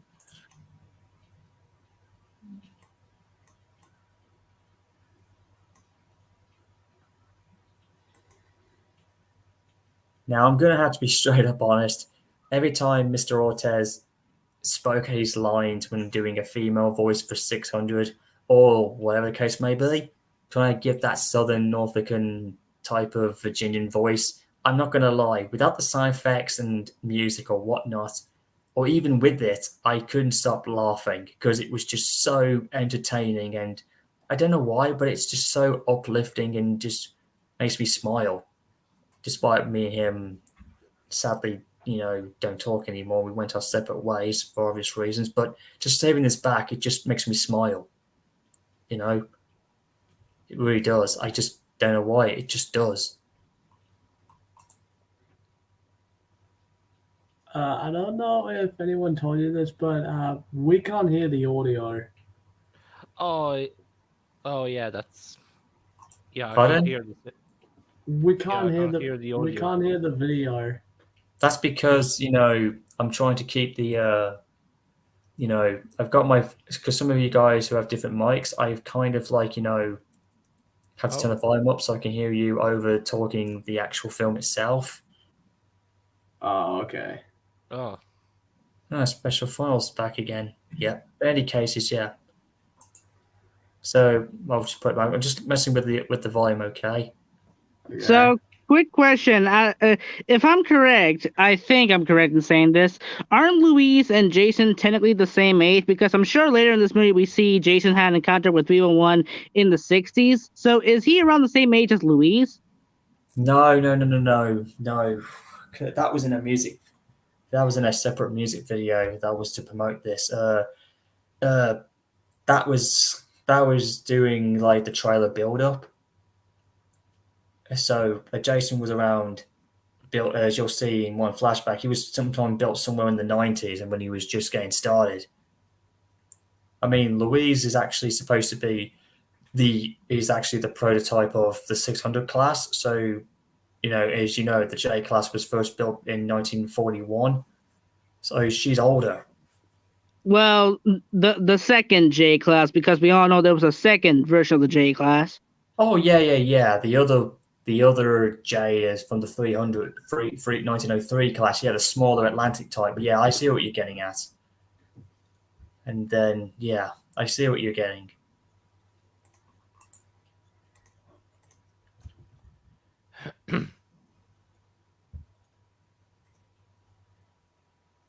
I'll just rewind it back slightly a bit there. There we go.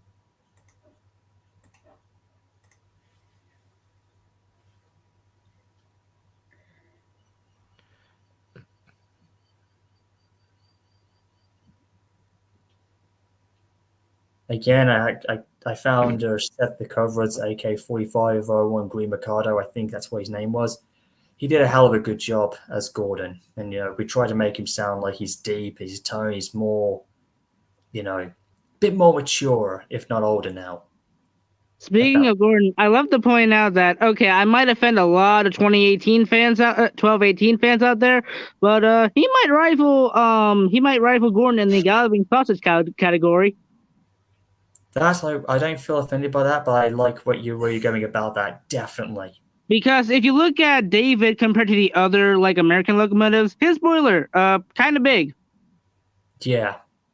He's big, strong, he's powerful, and he can do just about anything when it comes to freight, not with passengers though. But then again, it's the Americans, they think big and they're good. I was trying to put some more color in this, but it was, most of the engines were in a basic paint livery, which was something I couldn't help with. They don't. The Americans don't have much color compared to the UK locomotives. But we were trying to though. I tried several engines. I was thinking of like Jason's got a bit of blue mixed into him. Ariel does have a bit of different coloring, and 611 here. I mean, 600's got like the NW paint scheme, which is okay, and that works. I was trying to do everything to try and get some color in all the engines, but when the final decision came down, this is what we had, and I wasn't going to go back on it. Because I didn't want to use too much bigger engines, so I had to go in size scale almost. Yeah. Whenever I saw that 600 engine, I always thought that the handrail on the bottom looked like the mouth, and the 600 looked like the eyes. Yeah, I was thinking that too as well, but at the same time, that's just. Oh, thank goodness someone else thought that besides me. If I'd used I mean, it literally looks like a face. Yeah, it was basically what we were using the train sub-train version of the 600 class, and eventually we somewhere, I don't know how we did it, but we upgraded later to using the K&L 611 instead after that for realism reasons, because we were just using what we had at the time. So you have to bear in mind in that, okay? Yeah, bear in mind. I love to point out that 600 was actually used in another Trans Ghost story, but not related to Thomas Friends. But I know that someone used the 600 in a Ghost story. Indeed, yeah. I also saw that engine in like a parody version of Dirty Objects in Microsoft Train Simulator. Oh my god, I have not played. Oh man, you just threw me for a curveball, man. I have not seen that I have not seen that during my early days I haven't seen that in 13 years, man. Oh my goodness. I remember watching that many years, man, back in the golden era of YouTube. Yeah. Damn. How did I not forget that, man? I remember. Oh, okay, Wesley. Wow. 05 said Microsoft Train Simulator was a classic. One of the original classics, man. I cannot believe how I did forget that. It looks like someone's been, following me around. Ashley's not there. I think we must have lost him.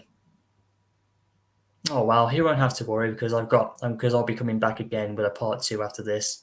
So don't worry, lads. Noticed, but my icon, I have a little cool icon now. I updated. I noticed. Oh, let's just make you pick there, mate. Hey. Oh wow! I cannot believe it.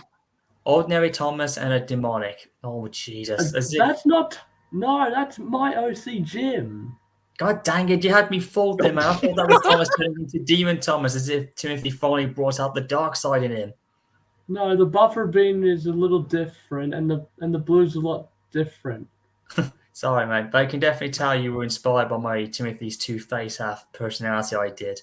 Yeah, I can tell. The thing is that the eyes is a bit different. It's from the Back from the Past by Nick. That He's one of my friends. Yeah, that's very clever. Sorry, mate. Again, you had me fooled there, Jim. But that was pretty cool. Yeah, that's all right. Yeah, too nice. It was a classic. I'll bring Wesley in if you want to. Okay. Hey, Wesley, welcome in. Welcome on the Ghost Train 2 bandwagon review, mate. Thanks. Appreciate it. Brilliant. Again, sorry if I'm messing with the volume. It's because I have to, because some of you might have louder volumes over. That's why you can't hear the movie. It's fine. It's because of my sensitive hearing as well. Anyways, back to where we are. Ghost Train, The Clinchfield Curse. I love this movie. Yep. Someone did a recent reaction to it last month, and it was actually a very good one. I was quite impressed. I was actually wondering if someone was actually going to do a stream for this for Halloween. Because it's a pre-post Halloween style because we're building up to it. So again, don't worry, we will do another one afterwards depending on the time we've got left. But don't worry, lads, the best will come. It depends on how long I'm going to go for. Okay, so you won't have to worry. You won't miss anything. Nice. If only we could hear the actual video. This is the actual video in my version. Well, yeah, but I can't hear it. The audio. Him. Like, it's It's like I don't know what's going on. Well, I have. I've got the video. I've got the Oh, we've got something called Jolt. Oh wow. I think it's Oh my probably god, just a glitch or there's so something. many people joining. That's, Oh, oh, it's my good buddy. Hey, it's my good buddy who's helping me out with my retirement problems. That's awesome. Don't know who he is. It's nice to see. Yeah, it's a good job to see someone else to help me come back. Like I said, we can hear the audio. It's just, hey lads. Like I said, I've got it on full blast. I've got my volume up high, so you can actually hear on the video. Hmm.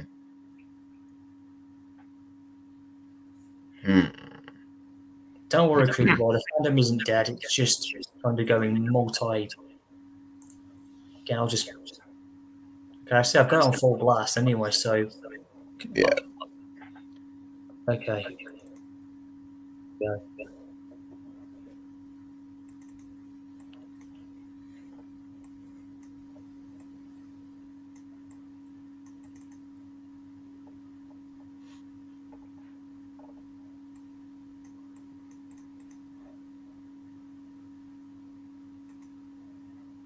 Again, I had to mention that because it's a real historic fact. Diesels do help engines in America for dynamic braking purposes. Can't Again, confirm because I'm from America and I see lots of trains all the time. Again, it's just something I've seen over. So again, I had to throw that as an historical fact. So again, steam and diesels can work in unison in America, big time. Yep, that is true. Nice.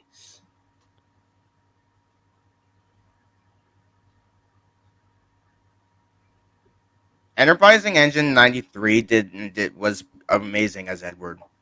Again, I couldn't find anybody else, and of course, I was thankful and lucky to have got him in time. And I asked him, and he was more than willing to. If Edward was involved, he was going to do it. And again, he was only the second guy I casted for this, and nobody else could do it. So again, it was the right place at the right time. And he told me in his recording, in the parts where it's really emotional and nerve wracking, he was feeling it.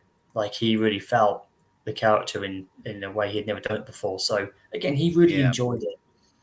I mean, this guy was a voice actor in Thomas Creator Collective on the official Thomas YouTube channel. He was also the voice. Too bad it went down the drain. Yeah, he did. Yeah, he was also the voice of Smudger and Bertram as well, as we all remember. Yeah, Thomas 1, Edward 2, Henry 3. That's how I first got to know who he was before I discovered his actual channel, which was, again, I can't put it in words, was just revolutionary. I had seen like one episode from his series, and that was the Rosie episode. The first one I saw was a Wild Goose Chase. With the narrow gauge engines. Yeah, because that's how I came to know his channel, because of the narrow gauge engines he was doing at the time. Anyways.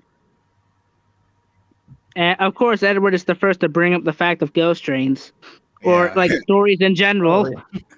Well, he's cute. Well, because he's curious. Yeah. Again, he's not like, oh, this or that, or like if anybody just like we saw in Shunter Productions, is like there's more to that tunnel than what Henry's landing on, or whatever. Basically, he's asking him because in my version, he's a very curious engine to know if there's anything that we can learn from our American counterparts. Like, is there anything ghostly related? Again, that's just how I was building up Edward's character. I like to point out that out of all the American engines, we have one that's actually from, if you believe the Shining Time Station series, the Indian Valley Railroad, and that is the Wabash Cannonball, aka 1218. Cash Cannonball, you mean the one?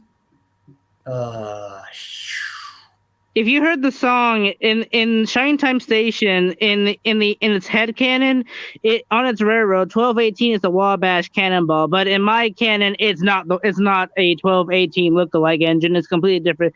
It's actually more of a 311 Ghost Train. Oh, I thought you were referring to like the one that we saw in "'Tis a Gift" or in the actual intro itself. I don't think so, but I know in Shining Time Station, the Wabash Cannonball is portrayed by the 1218. I might have to rewatch that afterwards when we've done this. I didn't even know that. I don't know if you saw this Creeperboy90 said, "I'm surprised Timothy is brought up to this day, and I thought the fandom would be dead." No, I've just said that because, the Oh, fandom isn't dead. It's just, we're coasting along. We've just, the fandom's been going up and down. We're slowly rebuilding up better a bit. That's all. This was when This was when the fandom at the time had peaked. To what Speaking it of was. Timothy, I've seen lots of people use my picture of Timothy on DeviantArt. I don't know if you guys may or may not have seen it. I have. That goes to show I it haven't. works. It just works, man. It just really does. Yeah, lots of people use it. Maybe because it's their favorite version of it, I guess. Maybe. Who knows? It's up to them, is it, really. hang on. Is it like a custom model? Is it a custom model? It was a reskin of the Scarloy 123 Thomas. Oh, I already made that. I already did one before you. Yeah, let's just say, guys, Jim's the guy who we could say, out of respect, officially brought Timothy into the Trains universe. He brought the creepypasta of who he was to life. Yes. I prefer your version of Timothy, where he's just a normal E2 compared to Thomas, who I didn't realize until a few months ago, who is basically just RWS Thomas compared to Timothy, who is basically just a normal E2. Yet he still somehow works better than the actual E2s were in real life.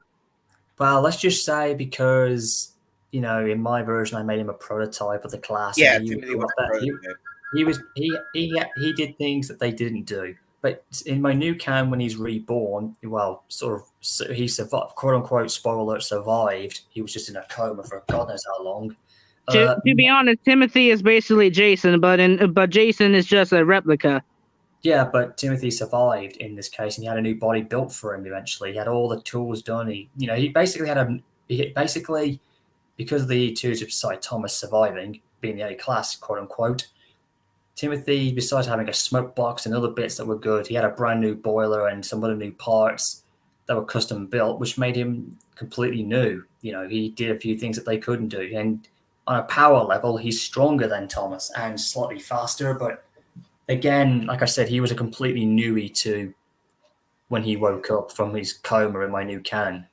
You'll understand eventually when I try and go do a story where he officially comes home.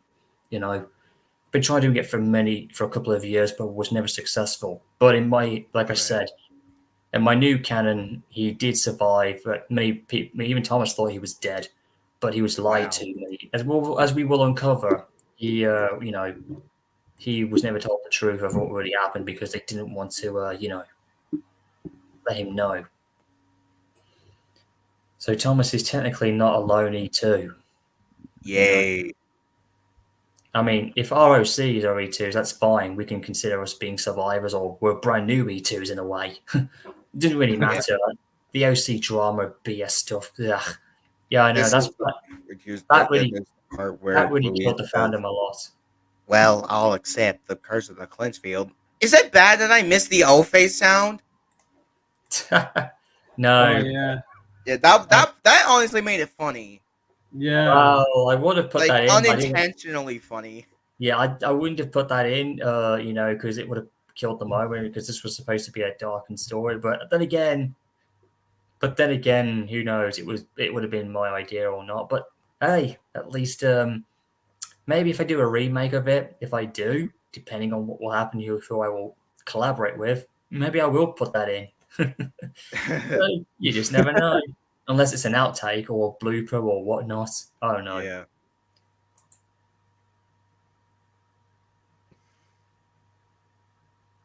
Yep, there it goes. Boom. Again, that wasn't the O face. Again, that was like a holy yeah. Yeah. Yeah. I was wondering who was actually going to bring up 311, and it happened to be the Class J. Way to go, Luis. Well, I had to figure out something, I was like, okay, one word of it, and then, boom. I love how Ariel's quiet in all this because she knew 301 in real life. Yeah, well, at the time when we did this bit, we didn't know, did we? at the time, we were just putting the pieces together. That this is how they would all know it from their perspectives. Until we find out later, the truth wasn't quite as told as they thought, as David would say near the end. But this is what they were told about it, okay, from their perspectives. Yeah, it's like it's like a POV type. Exactly. Yeah. What curse? Yeah. Tank Engine 97 is a great Thomas. He is. I mean, Tank Engine 97, man, what can I say? I just loved working with this guy. I to this day, he even gets great credit, and they say he's one of the best. You know, some say that he is Thomas, and I will go on record to say he is, at least in my head canon. He has the voice, the style, the look of a modernized older Thomas. Like he even sounds like a younger Thomas. You're not the only one who believes in that. I also too think that he is Thomas, just like how EE93 is Edward. And I know this might be controversial, but I see Thomas 1, Edward 2, Henry 3 as both Henry and Gordon, in my opinion. I see anybody. Look, the first two I will agree with, but for Gordon and Henry, anybody can do them. To be quite, we can be fair. I think we should be fair on that. Could we say? I think my favorite Gordon would be Victor Tanzig's Gordon. Oh God! Out of random, Victor Tanzig is just about anybody, but he's very good at Gordon and as Thomas and as basically as the German of Soder can make a good impression, but back when he voiced James, he did a good impression of what I felt James would actually sound like. Yeah, he did. What in this movie? Or back when he was, the deleted scenes and Horror of the Kirkland branch, he did the perfect voice for James. Yes, the German of Soder. Basically, as I like to call my old buddy Jerome. Yeah, let's just say he was my first German I ever made friends with in the fandom, and at the time he was with the team at this point. We all called him German James. It was a joke. I personally feel like James should have a very high, obnoxious voice, like he has in the British UK of the CGI. I feel like he would have a perfect, like, very obnoxious, like, I'm the best red engine on Soder kind of voice. Yeah. Or what if he had the same voice as Victor Tanzig gave him, which is hilarious. Yes, that voice is hilarious. But to me nowadays, it sounds like a much more mature, older James. It's basically how I'd like to think of him now. Wasn't he originally going to be in this movie? Because in the trailer. Yes, he was. But then he quit. But then he had to drop out. He didn't want to do it anymore. He could do it in others, but not for me. Wasn't. I just don't think he could do it. But at the same time, it was okay. He changed his mind, and I respected his opinion. And I found somebody who was willing to do it this one time, and it worked. It was just what I needed. I couldn't find the person who did James in this movie.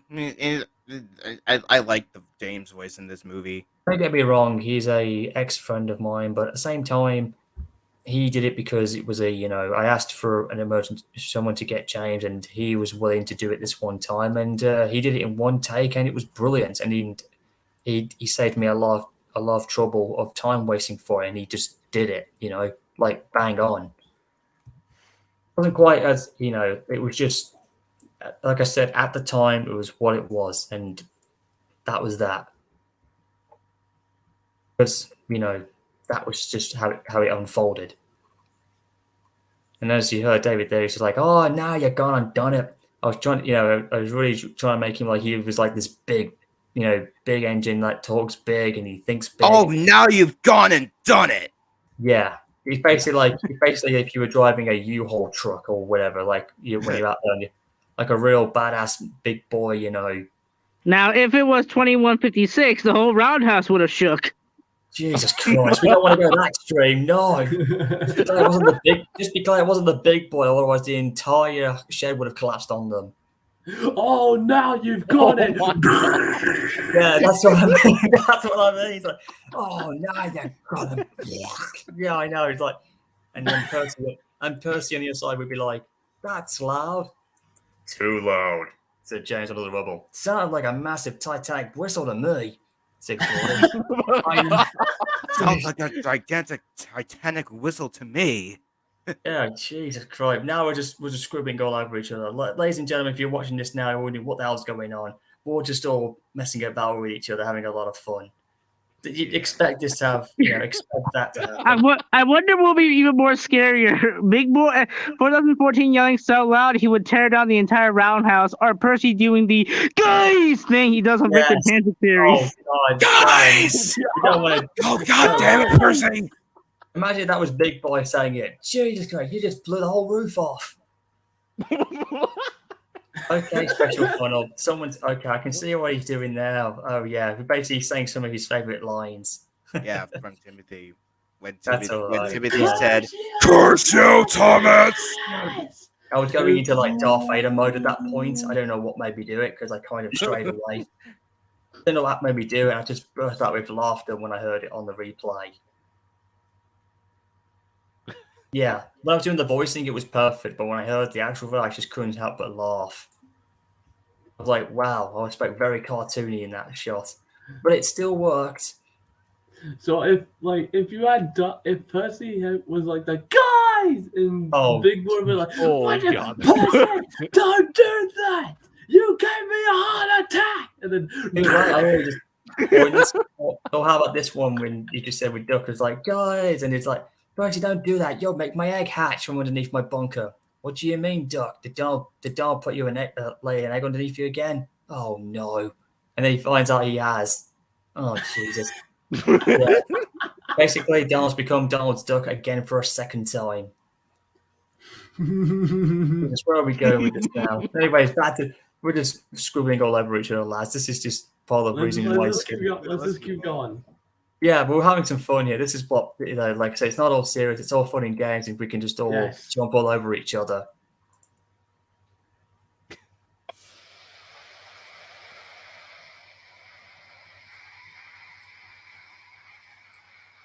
Again, I had to do that because I was using Microsoft and Microsoft Paint and, of course, a bit of GIMP to do the effects to do that. Because most of the engines were lagging face changes, okay? And I also did it for a bit of animation. Yeah. I feel like, okay, can I, make a little, maybe, if you do this next time, maybe add a little suggestion? Maybe try to add, a little dot of white on the eyes. I tried to do that once, but here's the funny thing. I tried that a few times, and it made the engines look like they just burnt a whole balloon of cocaine up their smoke boxes. What the hell? That doesn't make sense. No, that was because that's what it would look like if I put the white in their eyes. So this was kind of, cocaine. you know what I'm, the white powder stuff. Yeah, I know what it is. I know what it is. I was making a joke. It's all right. But like I said, this was kind of like, so in this case, I was trying to keep it like it was like in season 1, like where they just had ordinary black irises around their eyes, and that was it. Yeah. Again, sticking with the TVS style.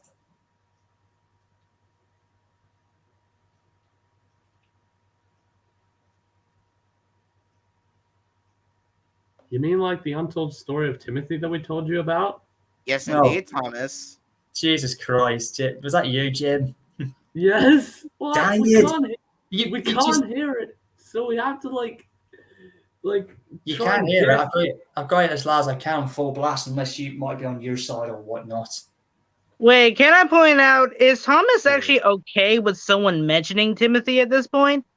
Well, if you think about it, he hasn't been seen at this point, so this is this is in 2017. So, 2017. Yeah, because there was going to be an unknown Christmas story that followed up on this that showed them their last encounter, and at this point, he hasn't seen him since. Yeah. Again, that was pretty good. Jim, you spoke over Thomas's voice simultaneously at that point. Yeah. That was pretty cool. Perfect timing. Unexpectedly, I've seen this film so many times. I literally have to try and guess when it's gonna happen. But you did it, and you just did it unknowingly spot on, as if you knew it was there. Well, when you watch this film so many times, you know everything. You know some of the things, and it's very scary. It is. Were there any deleted scenes from the movie? They were in the Pardon? first one, but Pardon? Were there any deleted scenes from the movie? No, actually, no. There was no deleted scenes at all. I mean, in the music video that I was going to try and do at the time, which would have been the movie variation, would have shown a lot of early clips and a lot of bits and bobs that didn't actually make it into the final cut. You know, like during the behind the scenes, that would have gone with the music and the lyrics at the time with Josh Turner's "Long Black Train" song. Yeah, I love that. I love that song. Yeah, you did. thank you for introducing that song to me. Well, the thing Same is here. in the beginning in the final trailer when the song plays, like in the first beginning of the lyrics, that was actually part of the original music video that played just a little bit again. It was just slight differences with sound effects and whatnot. So there was a bit of a hint of what I was trying to do at the time. Yeah.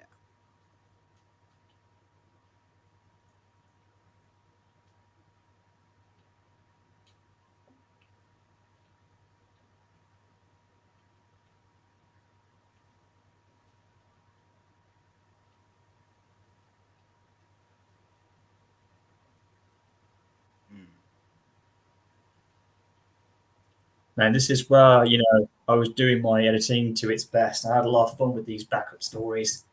I was trying to do what, from a real historic, like photographic and filming what we would have had back in those days. Yes, yeah, grayscale. Like white and black and cinnamon scream, as well as, back in the day, they would have been known as archive footaging, Does anyone know what version of Trains was used to film this? Yeah, I was using Trains 12 and A New Era, but Trains 12 was done a lot in this. Yeah, that's the pretty sure 2010 was at least part of the. No, there was no 10 or 09 in this at all. It was all Trains 12 and A New Era. Okay.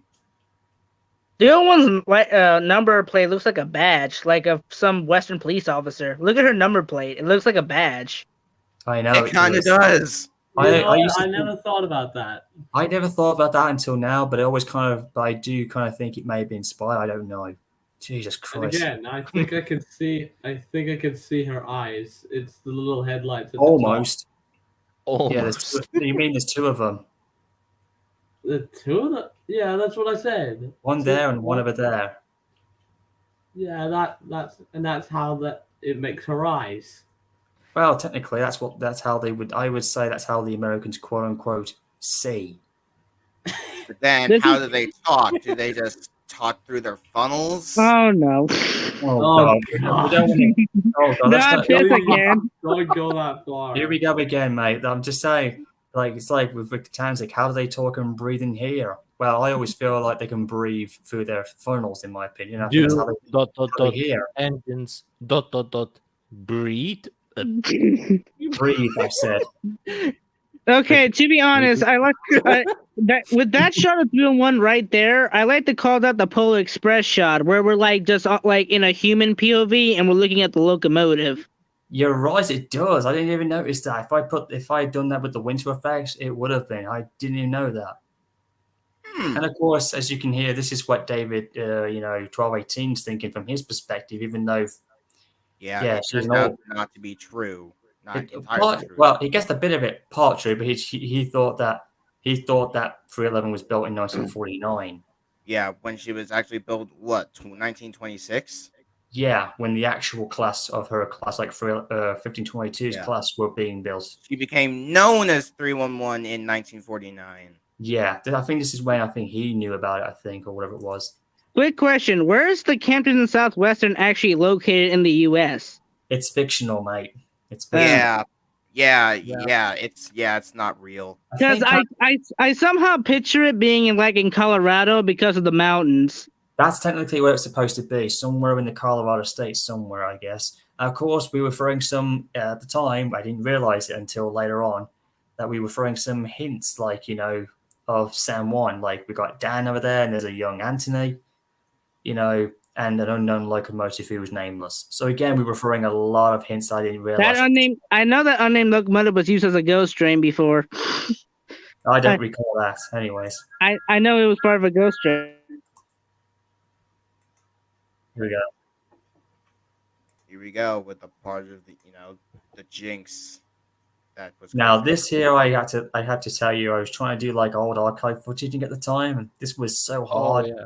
But this was a lot. But I have to admit, this was a lot of fun. I will admit, this is where my editing is going through new phases I never thought I could do. I was pushing myself to the limit. And again, this was trying to make it like it's realistic again. Yeah. Oh, yep. The derailment, yep. except for the tender, of course. Yeah, and of Because course, Imagine if this was filmed in 2006. Trains 2006. or 5, we don't know. But this was actually in Trains 12 we did this in. Imagine being 311 and this footage somehow ends up on British Pathé and it's just of you having accidents. British Pathé, hello. Hey, that's our old British archive naming, mate.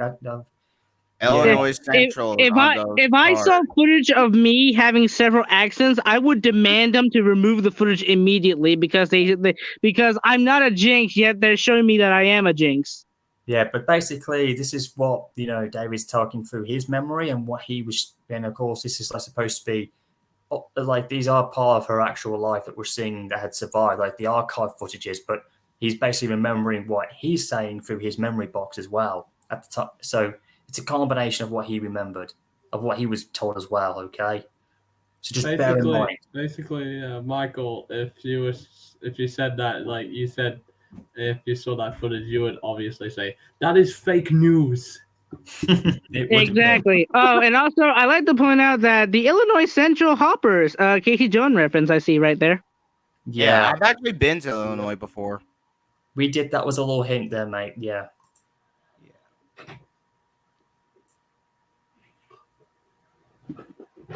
Just ignore the fact that we had to use a Canadian engine and some cancer because we were just using what we had. I didn't care what versions we had or whatever. I was just about to point out, is that a Frisco 482 pulling Canadian national coaches? Basically, this is like... Could be on a rail tour. Yeah, she was on a rail tour at this point. That's what you guys... You just answered the question. You're uncovering some mysteries there. She was doing a rail tour at the time. Yeah. They were just using what they had, I guess. Yeah. Limitations.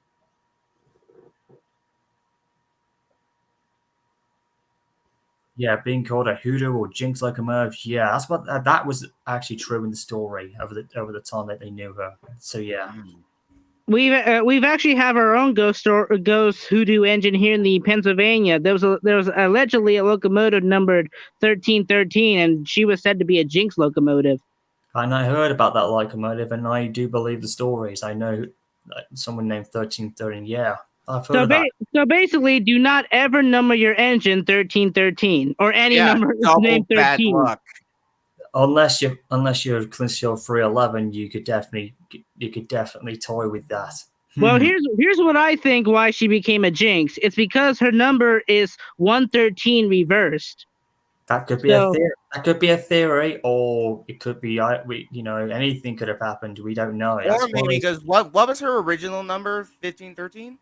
Yeah, she was a Fresno. She was Frisco 1513.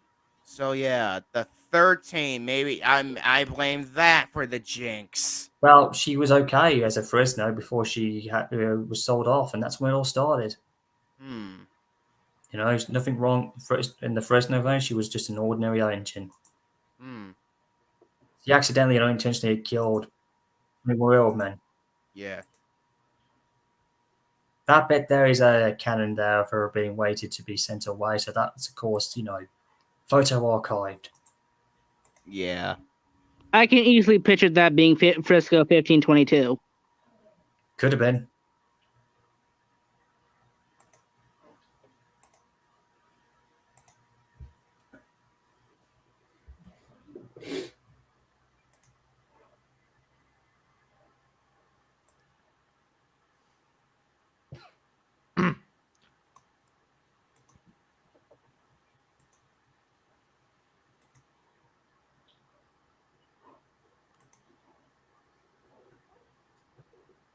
Indeed, yeah. So during that whole run, nothing happened. It seemed like everything was fixed, or so we Yeah. thought.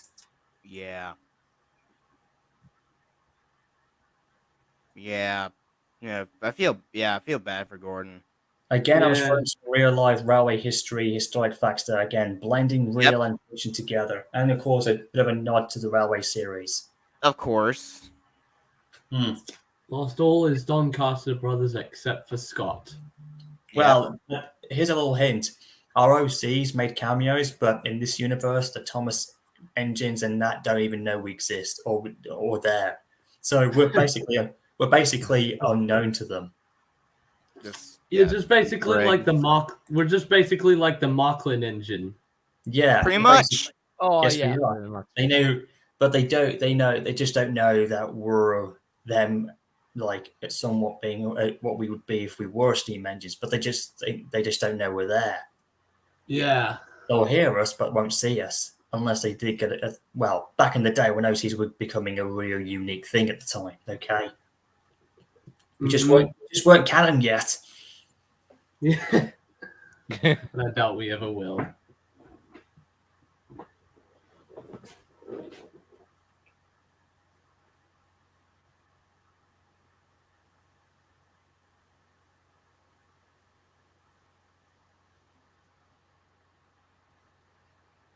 Now that it was all done by me, I just did that in GIMP. Had a lot of fun with that because there was nothing to put in, so I did that in GIMP. When I was just doing this, hearing Ortez's voice in this, when I was doing without the audio, the music in that, let's just say I try not to laugh. It was just the way how he was speaking as a female, and again doing that Virginian type of Roanoke accent. It just, I don't know why, but it just still cracks me up. I don't know why. I don't know. I say this to him every time, even though we don't talk about I anymore. I wish I could still, because he's just got such a hilarious, uplifting voice. It just makes me smile. It does, even now. I can't explain why. It just does. Is it Shine Oz the one who did the voice acting for I can't remember. I can't remember the 600 engine's name.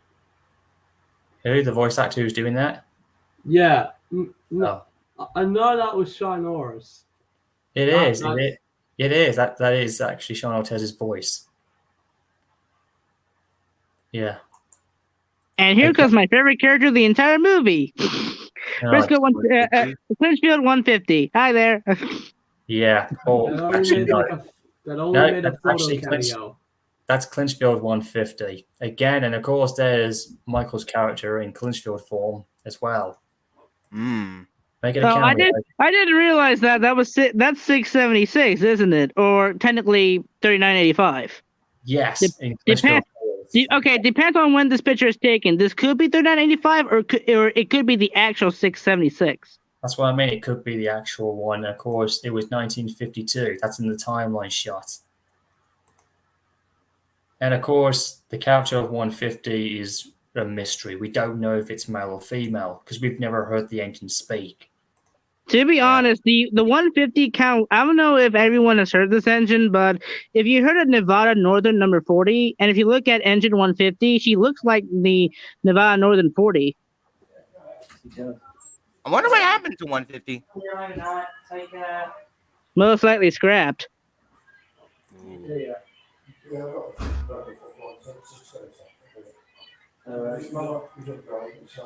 That's all right. It's Mom all right? I heard they're watching it at camera over YouTube, isn't it? Seems like you're having some fun with it there. But hey guys, I'll be right back with you in a minute, all right? All right. So you guys can talk around just for a little bit, and while I just wait, okay? All right. All right. Looks like we're all in charge of the stream now. For the time being. For the time being. Okay, The Legend of the Ghost Train by Team Sims. Oh, just ignore that guy, man. He's just stay away from that lad. Wait, what? I don't even want to know. Me neither.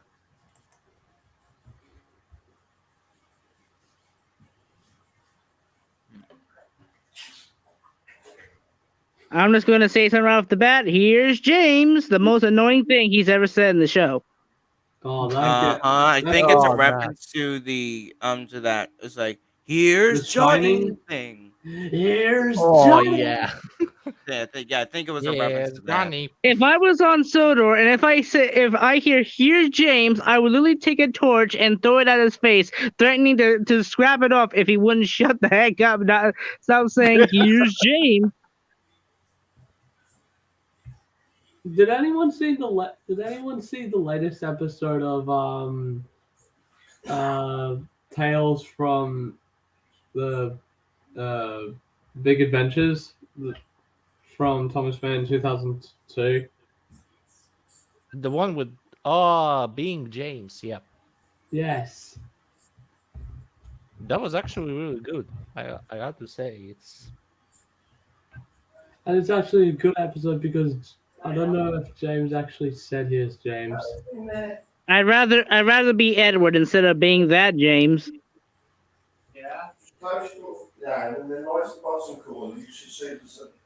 And also, Thomas in Trains 3D is starting a new series called Thomas and Friends Continued.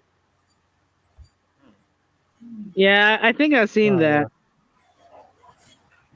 I feel like that's the real Series 25 we never got.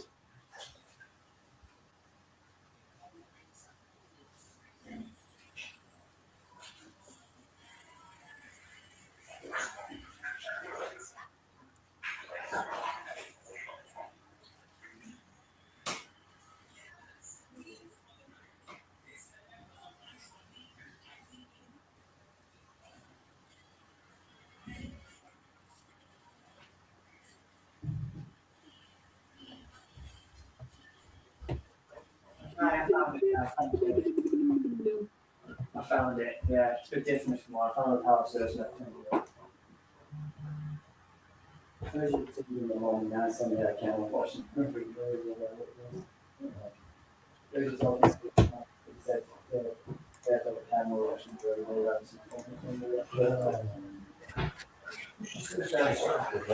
what? I'm just watching my son. I will say that the T-54 301's basis is actually a very good looking engine. Just regardless of what number it is.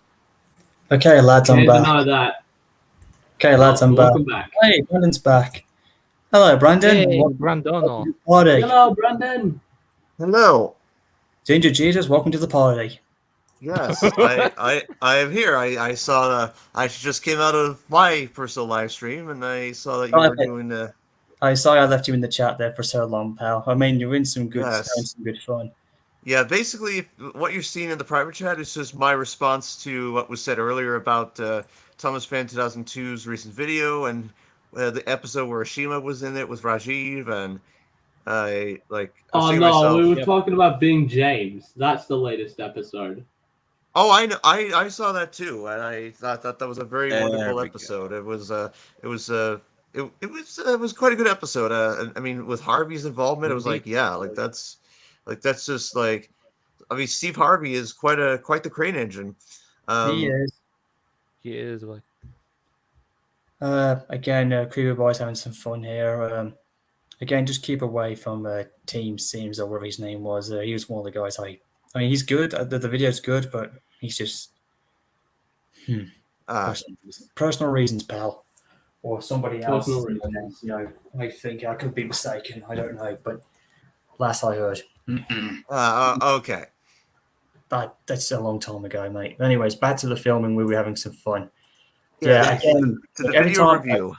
Again, Brandon, like I said, we had to mention, Sean Ortez and the others because, every time we hear the voice that he does, it's just hilarious and fun. And I'm not really too bothered if he hears about it, but every time I hear it, it's just so happy and uplifting. It just makes me smile and laugh because what can I say negative about him when he's just got such a positive, uplifting voice that just, I don't know, it just does it every time. I do tend to miss him a lot personally. I don't, despite despite the fallout that happened. Again, just hearing all of this is it's a bit emotional in a good way. In a good way, Yeah. Brandon. I hope he understands if he were to know. I hear what you're saying. It's because I just had so much fun working with him. Yep. I would have done anything if I would just work back with this guy again, because I really had a lot of fun. Because just hearing his voice alive when I was doing the editing, it took a lot of stress out of my head. And that's how good he is. That's just how good it is. It's the same thing with Tank Engine 97. He's that Thomas. It feels like you're actually talking to himself. Yes, I hear. Yeah, that's true.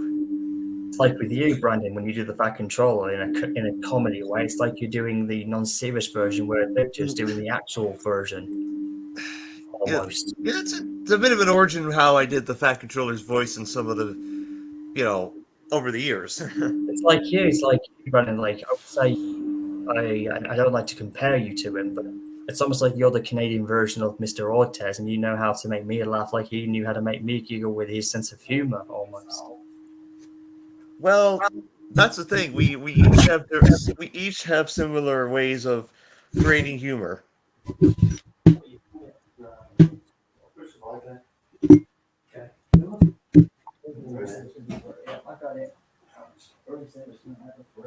As we wait, I will say that yes, I did receive your notification via a satellite, my dear friend Ash. I know you wanted to speak to me in Glenn, and yes, we will definitely have that conversation very soon. I just been very busy with other things while I had to. I heard that. I heard you mention my name, a conversation or whatnot. Oh, I did. Oh, hey, I'm sorry. I was just. It's all right. Don't worry. I was keeping the stream alive while you were being. That's good. That's all right. My dad needed me there briefly. Don't worry. It's okay. Don't worry about it. Everything will be good. In any case, it's back to where we were. Yes, let's keep going. Back to the beginning. Let's go. Let's continue where we left off. Don't worry, lads. If those of you might have missed it, do not worry. You can rewatch this and get ready for part 2 eventually, because I will be continuing on tomorrow as well. It depends on how long I'm going to do it and when and what day when I'm free, okay? So just bear in mind.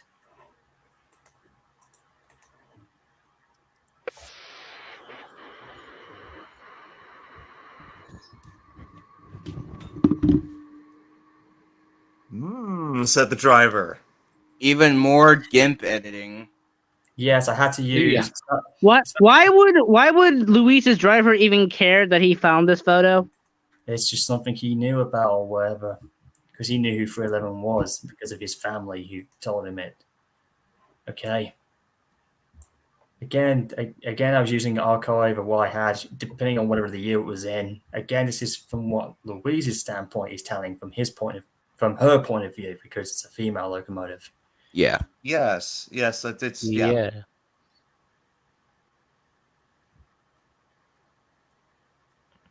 Oh, that panning shot, that's bang on perfect. That was. Again, I couldn't tell what year it was in, but definitely when we started having color. Didn't know who that was supposed to be. That's, again, a hint from Sam 1. That's supposed to be Annie, apparently. Well, and the narration explains about when, like in the timeline of when this took place, even though like the filming took place in like between 2016 and 17. No, this is supposed to be in the past. This is in the Steam time, like before any of us came around. That was and here's a little hint. That was what David was supposed to look like, aka Pudgeon Mountain, because he's a big fan of the New York Switchers, which I remember him telling me about. But I think being 1218 was a lot better. I'll admit. And it just kind of fit him, okay? We were thinking of having a pilot American engine, but I wasn't too sure how that was going to go, to be honest. And there is another famous engine who took part in a film known as the Blue Goose. He was number 19. Is that the engine from Emperor of the North? That's right. The very same. Yeah. I thought that was for some reason I thought that was the 1702 for a second, but when you said 19, I'm like, oh, that's the Emperor of the North engine. Never mind. Yeah, she's my favorite. One of my favorite Mikados, man. This was an exclusive, and again in my. Okay, I can hear someone squeak going on. Wait. Oh wait, it's my dad next door. Oh. Oh, So he's just playing. He's playing. Disclaimer: he's polishing the Flying Scotsman's brass. No, he's not. He's cleaning the bathroom up off the water. Don't worry. It's because my room hasn't been fully refurbished. That's why you can hear the squeaking sound for the walls. Oh, okay, Trust me. I've heard worse squeaky things than that. Like, no offense, British people, but Scotsman's current whistle. You need to work on that. No, that's I'm actually sure that I am certain for the 100th anniversary of his 100th birthday. I'm sure they're gonna do some excellent modifications. You do realize that the person that saved Scotsman from being scrapped is still alive? No, Alan Pegler died in 2000, wherever it was. No, all three guys who saved that locomotive 3 times are no longer with us. Even her caretaker, Roland Cannington. Only the New Yorkers. Oh, really? Did you not know Alan Pegler died in? Scotsman mentioned it in the movie actually, because I was using again real life information because this is what he is today. I know I like using Wild Western's model, but the Great Race Scotsman is technically how I would like to picture Scotsman in both TV and railway series because of his return in the Great Race. So he's like a hybrid, and he has things that he doesn't have in real life. And again, personal. It was pure coincidence. It was pure coincidence when Scotsman was finally restored and the Great Race came out, and ironically, Flying Scotsman showed up in the Great Race. That was huge. That was really huge. A year after Adventure Begins came out, that was that was when the Thomas fandom was just exploding and things were looking good. That's when the TCC was alive and thriving. It was thriving so well up until late 2017-18. That's when things went downhill. Things were beginning to happen on TV, the series, but the fandom itself kind of was intact, as we know. But I think the fandom again went low just after 2019. Just after I said. Can I just point out that we can't mention the Great Race, without mentioning that iconic line, "Good luck, little brother." Don't worry about that because I still believe that the Great Race was to promote Flying Scotsman's return after he came back in 2016. I think it was pure coincidence, and honestly, just like Rebecca said in season 24, they're about the same size. They're literally brothers. There's no, yes, Scotsman has gone through overhauls. He's been to America. He had to go through a different configuration. Then it was configured back, and then he was overhauled, and he's been through a lot. He's still the same engine. He's still Scotsman. He's still the younger brother of Gordon Just. Yes. Yeah. It'll be so amazing, on the 100th, on his centennial birthday. Imagine if he's partnered with Mallard or even Tornado, man, I don't know what they're going to do. I don't know what they're going to do. We've already seen early beginning because King's Cross Station turned 170, and they've done that for Scotsman as an early 100th thing to celebrate for the weekend they did last week, which was amazing. I like to point out that Flying Scotsman is younger than Thomas the Tank Engine himself. He is, and he's 1 year behind Gordon, who ironically is 100 in our timeline at this point, and he's still going. Except recently, he's now retired from the Express.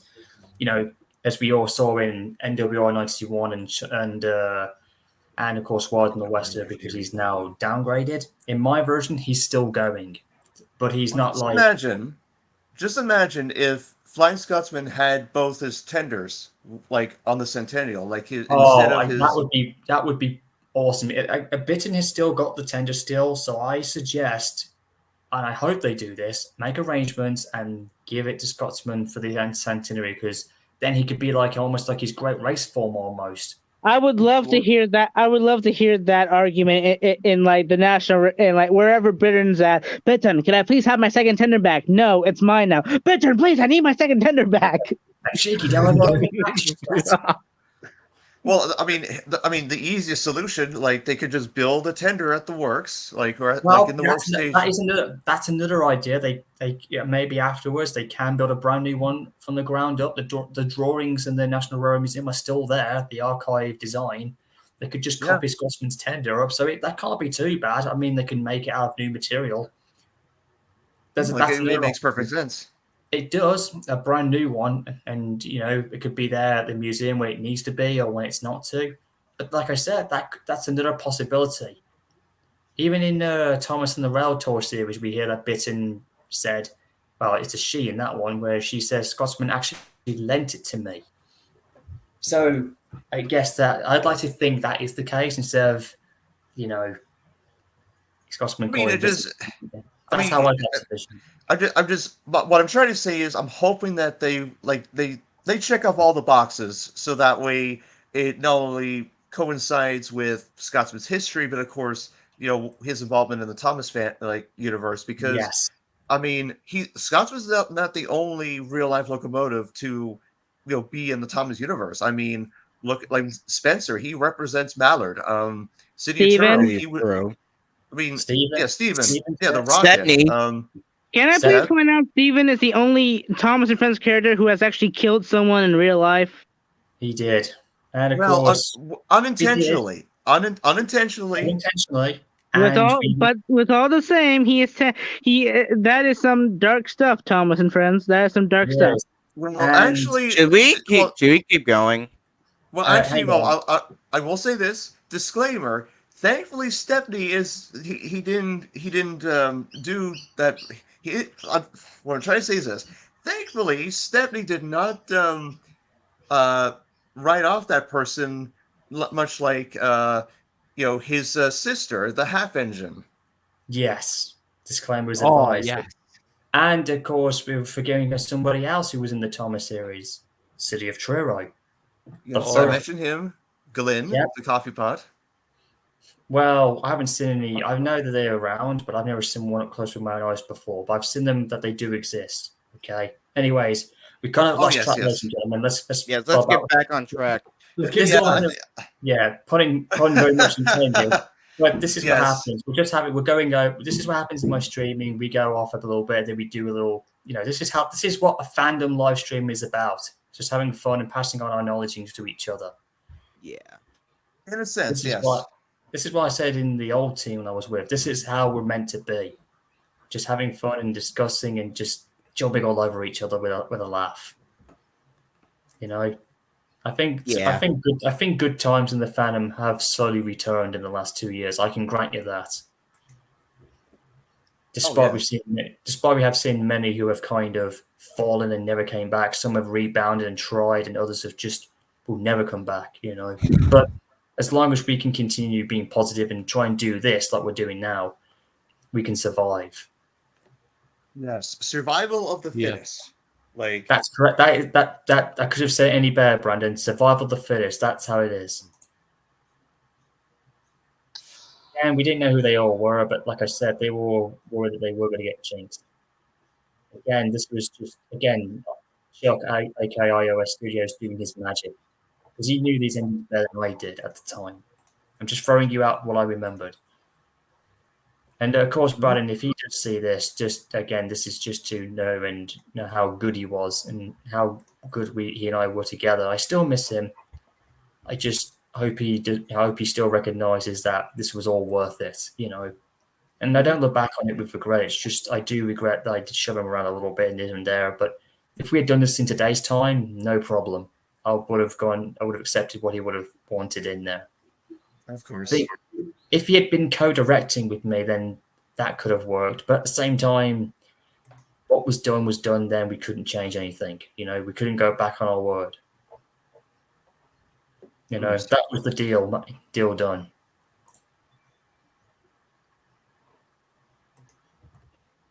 Okay.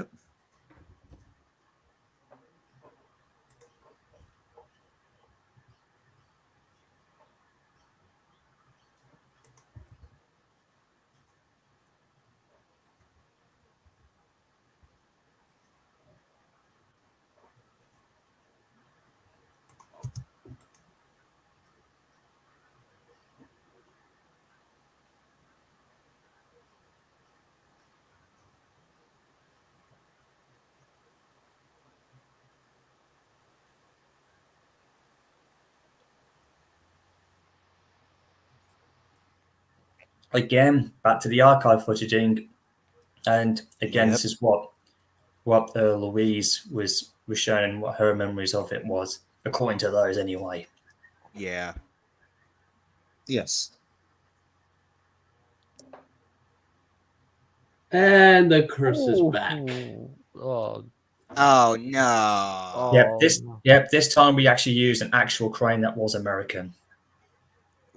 Again, we were it's funny, I actually used that crane for one of my stories I did back in September, actually. I think it was the bread story, actually. Oh God! Don't get me started on the bread story. That was hilarious, but again, it was good to see your creativity again. Not to mention, Imagine coming into work at that store and finding a locomotive stuck inside your store. That would be scary. Well, actually, like the story would be like this: 311 goes shopping. Like basically. Brandon, I know what you're going to say next, and I'm going to throw a season 5 reference. in my Brandon impression voice as the Fat Controller. Oh wait, I shouldn't say that, but screw it. Anyways, engines don't go shopping. 311. You're meant to deliver the food to our stores, not shop for it. You should know that by now. Something in the air. I think that episode if it was Thomas 1 over 2 and 3 doing it in his voice, he would be screaming on top of his lungs, yelling at 311, probably even cursing, and like saying a whole lot of stuff with the manager trying to calm him down. Yeah, but it'd be like Miss Oliver Blossom, Sir Topham Hatt would do the same thing. You'd be putting the sensory button all over the place. You know the one thing I kind of hate about the Fat Controller? What's that? That he kind of sometimes he blames the engines on things that were entirely out of their control. It does. Maybe that's because of the kid. Maybe that's because the kids need to learn about it. But in the reality series, it would be a whole lot different. Well, okay. Here's a prime example. Like, for example, when Thomas crashed, like when George in the story by George, when George paves over the rails, like after finishing, like he kind of rushed his work. The signalman was dozing. He should have been blamed. It was not shown, but he should have been blamed. I think he did. We just didn't get to see it happen. Hang on, I'm just. Season 5 was the year of the sleeping signalman. Yeah. Well, it was also the year of of dark themes in Thomas. I mean, because I think after Tugs was released, after Tugs came out, I think that a lot of liberties got inspired.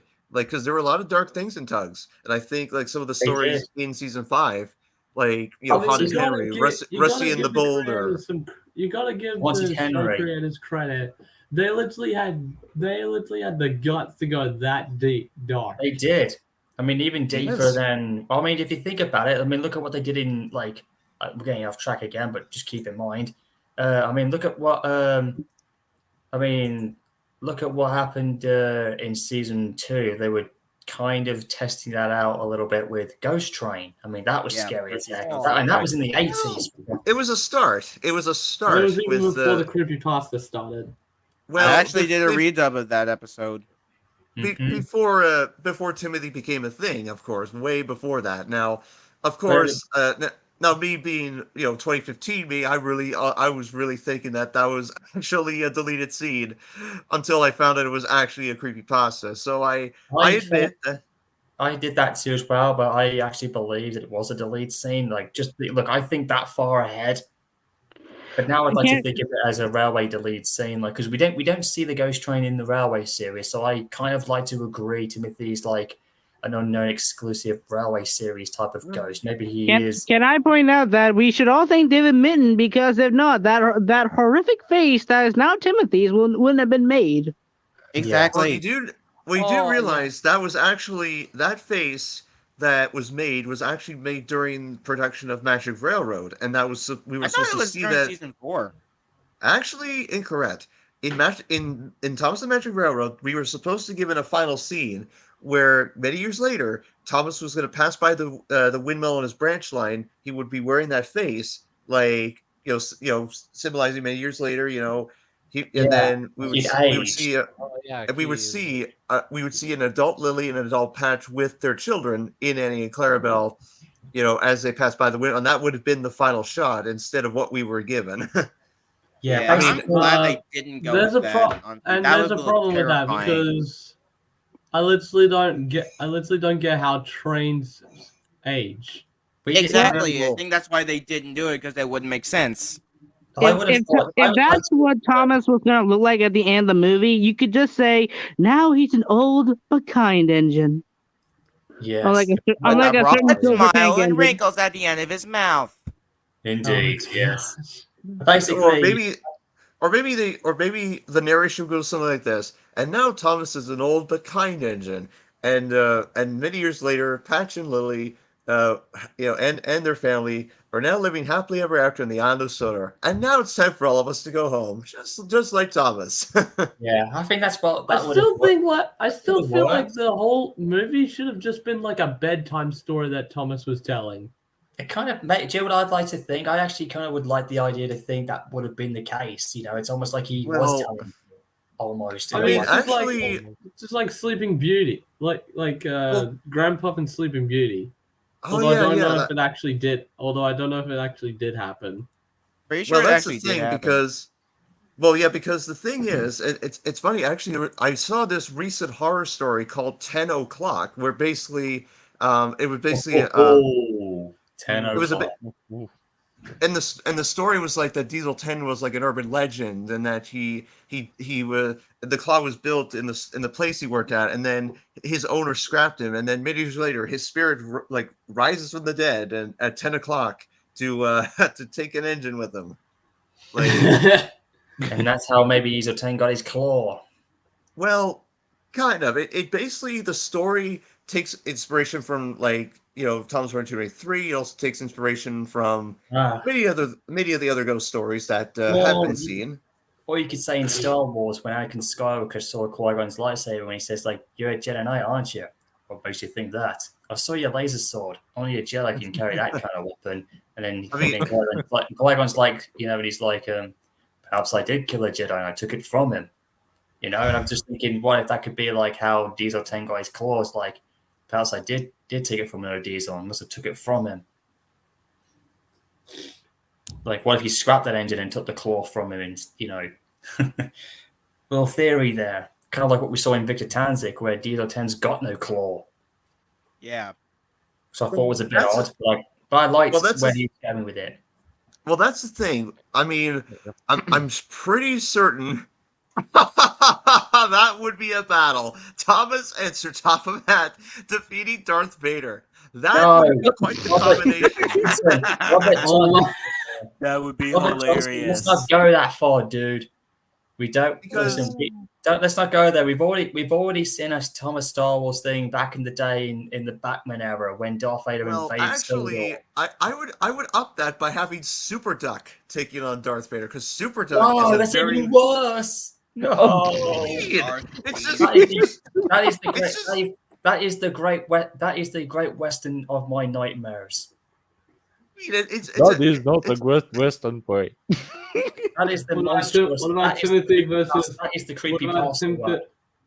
Okay, can I do? What about Timothy versus the Emperor? Oh my! No! The island of Sodor's nightmares have only just begun. Now you see, actually, how about Timothy versus General Grievous? That would be quite the battle. Oh no! How about Timothy versus Diesel 10 sneezing powder? What about Timothy versus the Slender Engine? We're going. If you guys know who the Slender Engine is. At one point, I actually do remember seeing Timothy make an appearance in the Slender Engine movie, where he kind of like helped Thomas go back in time or something to get back so he wouldn't get slandered by him. Like, he was demonic. I think does that make sense? Yeah, I did remember seeing that when he was getting popular at the time. But that would be quite cool, although I'm not really a fan of the Slender Engine. I do, however, like it as a Halloween type of character, you know what I mean? Yeah. Oh yeah, it's a Too Slender bad Engine is D199 hasn't done anything with him as of lately. I'm pretty sure that he will. I mean, honestly, like now that we know of the legend of the half engine, imagine if like that coincides where the Slender engine meets the half engine and they work together, or the Slender engine tries to find tries to help the half engine find peace, because the half engine is just is a spirit of one of Stepney's siblings that's trying to find peace after being belittled and was being Who belittled knows?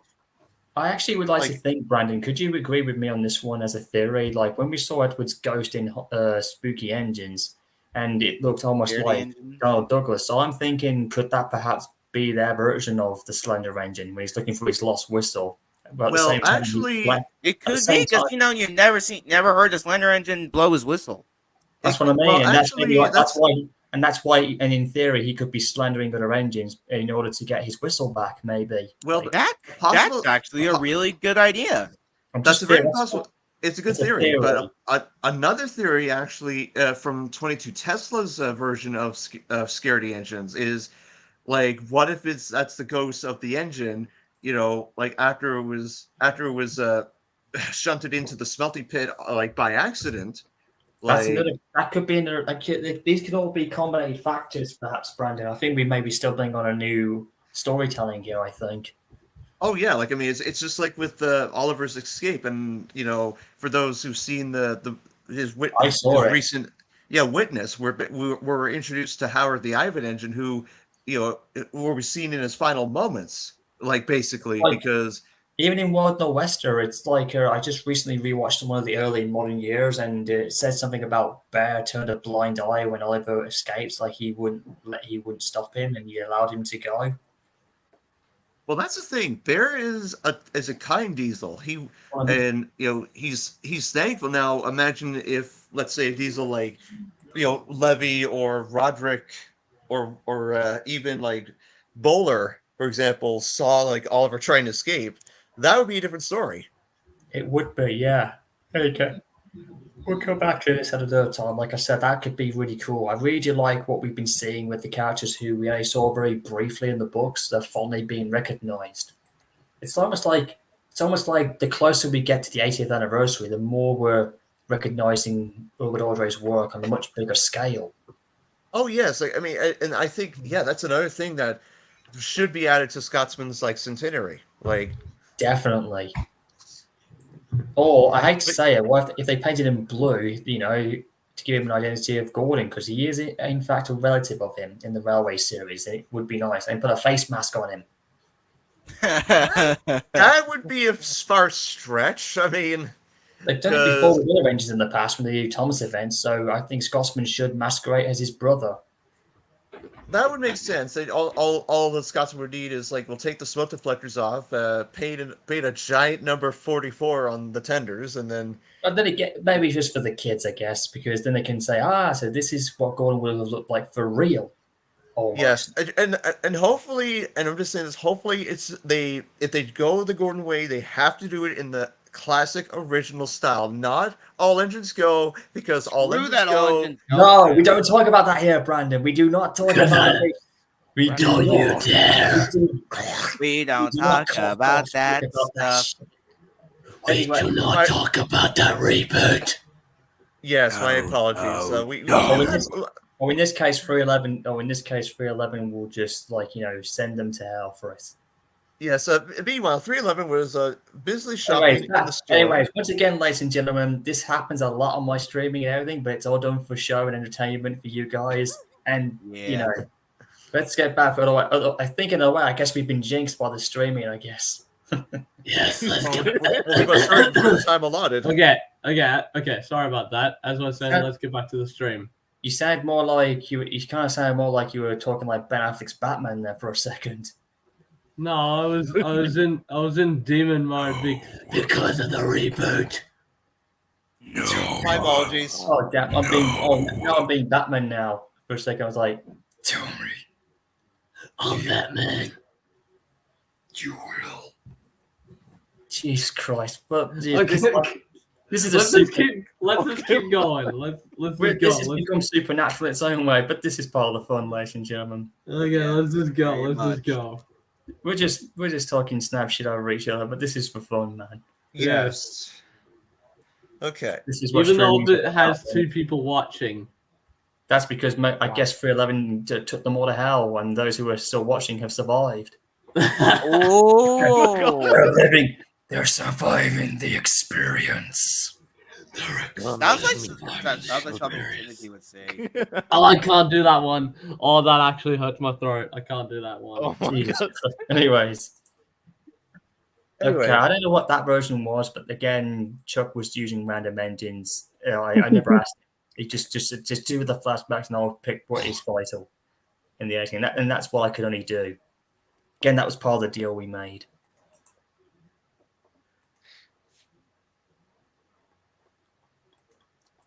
You're no shit. She was jinxed to the guts. I'm losing. Now I'm losing it now with all this. It's like, so I was like, you're no shit, narrator. Don't want to be a jinx first. No, like that snob. Oh God, where am I going with this now? God damn it! It's common. It's for content. Yes, comedy content. Anyway, yes. Yeah, she couldn't even understand herself. Yeah. Deep down Here, inside, in its you feel natural pain habitat, and we nothing see, but an engine has fallen into the river at Lego City. Stop the rescue helicopter. Hey! Oh Jesus! I swear, I think I've used this route before. It's the I think it's the Big Country USA one, the one that's legendary. I tried to get this route many times, it just would not work for me. And I love this certain accident is foreshadowing 311's fate. Yeah, basically nobody knew. Accidentally, I think. The many accidents that the engine had, led up to the fate of 311. But the thing is like, I mean, it's basically 10 times worse than what Henry was suffering with his handicap. Well, pretty much, his old shape. That's what I mean. The thing was, because the thing was, and partially 9462 was to blame for it because it was him that advised Henry to hide in the tunnel in the first place. Well, because but basically in my head canon and everybody else, that was never the case. And I'd like to keep the fact with Victor Tanzik, like Henry never hid in the tunnel. It was just written in there because of during the war and us. So I'd like to keep it that way. Again, his creativity has helped me shape out my modern style. We like to keep our own contents away from Audrey, but again, as an inspiration. Oh yes, Thank you, Robert Johnson. I appreciate the compliment. I sound a lot like Mayrune's Dragoon. It really is. It's a huge honor and a blessing, and I certainly hope that person next to the tender 311 has an oxygen mask, because the water. Who knows? Well, she is burning oil, so he doesn't want to get burned in the flames, does he? Yes. I don't know who that was supposed to be. It was just a random engine. That's what we just did at the time. Just an unknown engine with no name. Yeah, that's what we call background engines. Pretty much like the Markland engine. That's right. Markland's got a lot of fame, and for example, for those who've seen what's his name, Kiefer Adams, he did a story on Markland, which is good. I actually read that story. I thought that was very interesting. Yes. This accident kind of looks like the wreck of old 97, just with different elements. I think that's what they were trying to go for in this. Yeah, I think that's what Chuck was doing. I don't remember him telling me about it, but now that I look back at it, maybe that's what he was aiming for. I'm sure some of you guys have heard the infamous wreck of old 97 song and probably the story. And if you've seen the photographs, this kind of looks like it. I've seen the photograph. I heard it in the song, but I never actually heard the real story. So I'll check it out later on. Anyway, so here in the natural habitat, we have Cruz talking to a beautiful bishop. The bishop says that is not Brandon, Ginger Jesus for Canadian Christ's sake. Don't let me get your crucifix for you, dude. Honestly. That is not the bishop. That is basically the manager of the manager of CSW. I know who that is. I was just adding a meme. You just pretend to think that was Reverend W. Audrey. No wonder. If that is a bishop, no wonder 311 became the demon 311. No, actually, no, because if you look at that in your trains, it's actually I think it's either a thing Clerman. The thing. Oh It's, yes. it's a thin clergyman I with a didn't know longer the thin cap. clergyman was this young. No. There's two versions. That's his twin. Jesus, it's basically with a topper hat or whatever the case. But in any case, we're losing track shit of ourselves here, lads. Yes. I apologize, and that's a nice, lovely shed. Is the shed roomy? I'd love to. I love to have a bunk bed like put next to the. That's basic. Brandon, for ginger Christ's You sake. know I'm referencing Magic Railroad, but Mr. Conductor is has his bunk bed next to the sheds. Like, oh yeah, that might work. But this is actually on the top of the mountain where 311 would have fallen. It was just taken on an unknown timeline. oh yes, on top of Mount Kilimanjaro. Well, we don't know. We don't know. Mount It could be anywhere. Okay, all right. I'll just. She was just a liability that needed to be put down. Yeah, now this is where things get really good now, where Luke eventually tells how the story shows how she died. how it actually went. But this is what Luke remembered from like the actual story. Again, this is from like the original, like how many other guys wrote it down. So I kind of adapted it into the mix. And he tells it like, where the heck was he and- anyway when they were telling that story? yeah, they were trying to tell the exact same, but this is how Luke tells it in the beginning, and this is how it actually goes. This is like from generation to generation, and how we all knew it in the story before I did my own take. So I kind of blended it in, and I kind of wanted to tell it like it was like from season 5 and Edward's spooky ghost story, because he's kind of like sitting on the turntable and he kind of like tells it as it is, but it makes it sound like it's realistic. Again, using my creativity to its potential. Yes. I had a lot of fun putting this bit together. Again, I had to use a lot of footage from Chuck that did a hell of a good job. It saved me a lot of time for the flashbacks. Instead of just reshooting it all over again. That's what we did. Uh-huh.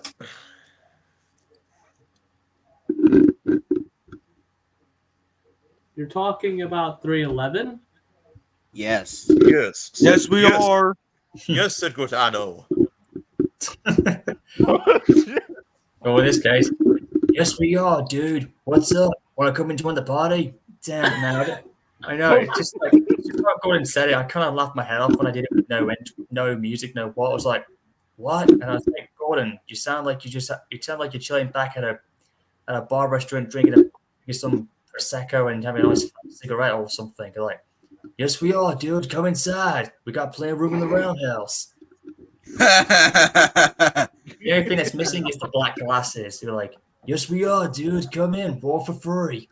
I like to point out that if this was actually Tidmouth Sheds, Louise and David, they wouldn't even fit. No, this is in Knapford. Okay, yeah, I see this actually working better than Tidmouth, because could you imagine having a Norfolk and Western Class A tender going through Tidmouth Sheds? It would be too bad. Probably broken. Probably doors and framing would be broken. Yeah, it would be way too much. That's why we're using this version. Yeah, that would be breaking the loading gauge. That would, yes, it would have been. That would break a whole lot of tracks. Like honestly, Yeah. but like like again, this is a But film. in Trains games, we always find a solution. But at the time, we selected Knapford as the I think in the final update in Trains 19, you can actually have it so it's so realistic the rails actually break and you can drive the train off the rails. That's what I mean. That's why we use the Trains 12 and whatnot, not to get too over the realistic at the time. Okay. Well, I mean, no.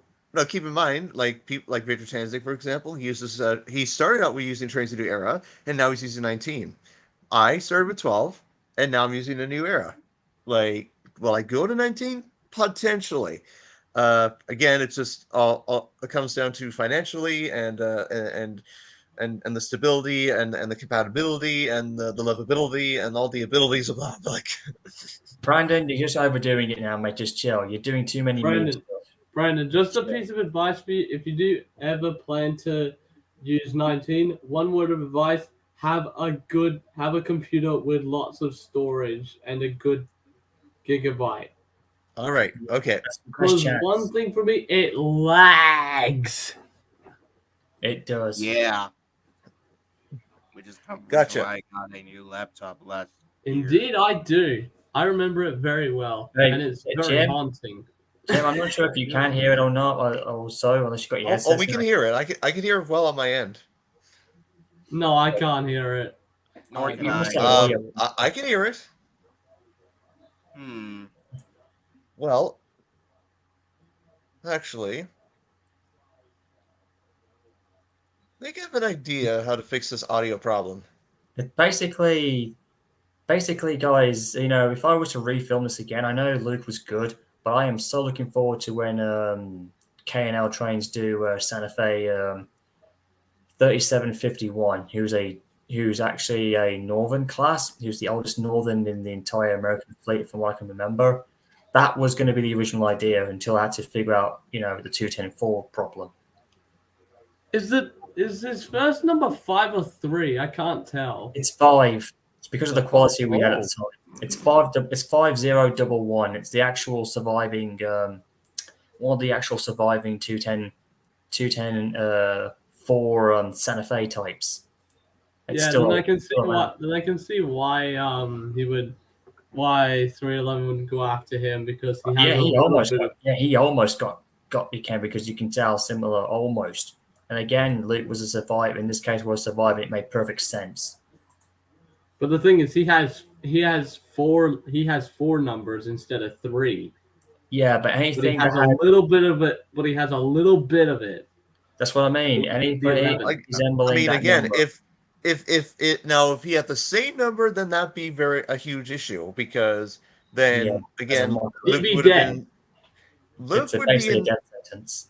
Luke would have been taken, like, to 311's headquarters. 311 would have a stern word, and then taken back, have a new number, and you're good to go. Like, Yeah, I mean, that's if you do. Yeah, if you're lucky to. If this was like a hunting movie where they're trying to hunt 311, they would have just I'm sorry for all you Barry fans. They would have taken Barry, add a number a number 1 to his number, reverse his number, and then put him up as bait. Jesus Christ, that probably would have worked, but again, we wouldn't go that far. Well, but then again, that's how you lure a ghost out. Well, that's a way, now. Every ghost is different from another. I mean, look at Revenge of the Ghost Train. Look at how look at how they were able to defeat Alfred. They used a coffee cup. A kettle. Yeah, goddamn kettle. Yes, as I said, they used a coffee cup. Kettle power. Sorry, a coffee kettle. They opened the lid. Sir Tom had said his final words to him. He said, "Hasta la vista, baby." And then no. He didn't say that. He didn't say that. Go back to hell. Go back to hell, you son of a bitch! Yeah, Jesus Christ. Right. Sorry. I wish he could have said those words. I wish what Brian said. I wish he did say, because it did kind of sound hilarious. Well, if C123 allowed us to redub his episodes, potentially. But it depends on what he thinks. Yeah, depends. Anyways, very doubt that will happen. I don't know what he thinks when he looks back on this, though. Does he still think it was worth doing it? I don't know what he thinks, but then again, I do know for a fact that I do feel that he was honored to do it. I can definitely tell. Yes, indeed. Okay. Edward was happy. No, he wasn't. This is when, again, Luke recalls basically, Luke in this gets it actually correct when he tells of how it actually goes, because because of his experience and his crew who passed on to him. Let's just say he knows where he's going with it, but at the same time, he doesn't get all of it correct like in other things or what's going on, but he gets the bit of it of where it actually happened. And when we see in the flashback how it may have happened, like like we saw in the beginning, he's telling it like he actually saw it. That's why we get a good, according to how it went down. This is the only time where we actually see 301's death, like actually see it. As basically, we're seeing it as he's telling it from his perspective, but we didn't get to see it in the beginning, otherwise it would have been, because there were no witnesses or whatnot, but this is technically how Luke is telling it, word by word. Oh, yes. And the flashback. In other words, it's from Luke's perspective. It's basically, this is the idea, and it was thanks to Thomas Warner Henry III when he was doing, his flashback ghost stories, back in the day when he was telling it from Haunted Henry to the story of Smudger when we try to find him. When he does all the flashbacks with different, when he did them in black and white and that style. That's how I was heavily inspired by at the time. So again, his inspiration thing on me played a big role in putting this bit together. And his narrating, when he tells it, got me so into it and focused. So again, props to this guy, man. What would I have done without him?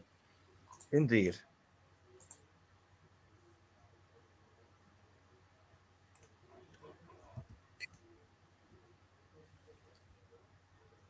Here we go.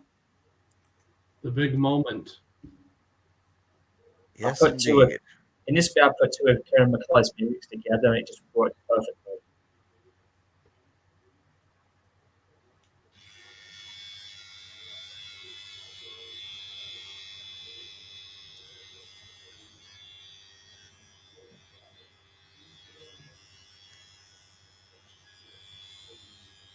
Imagine if that bridge wasn't made of wood. This whole thing wouldn't have happened. Well, that's a factor that comes into the play of this.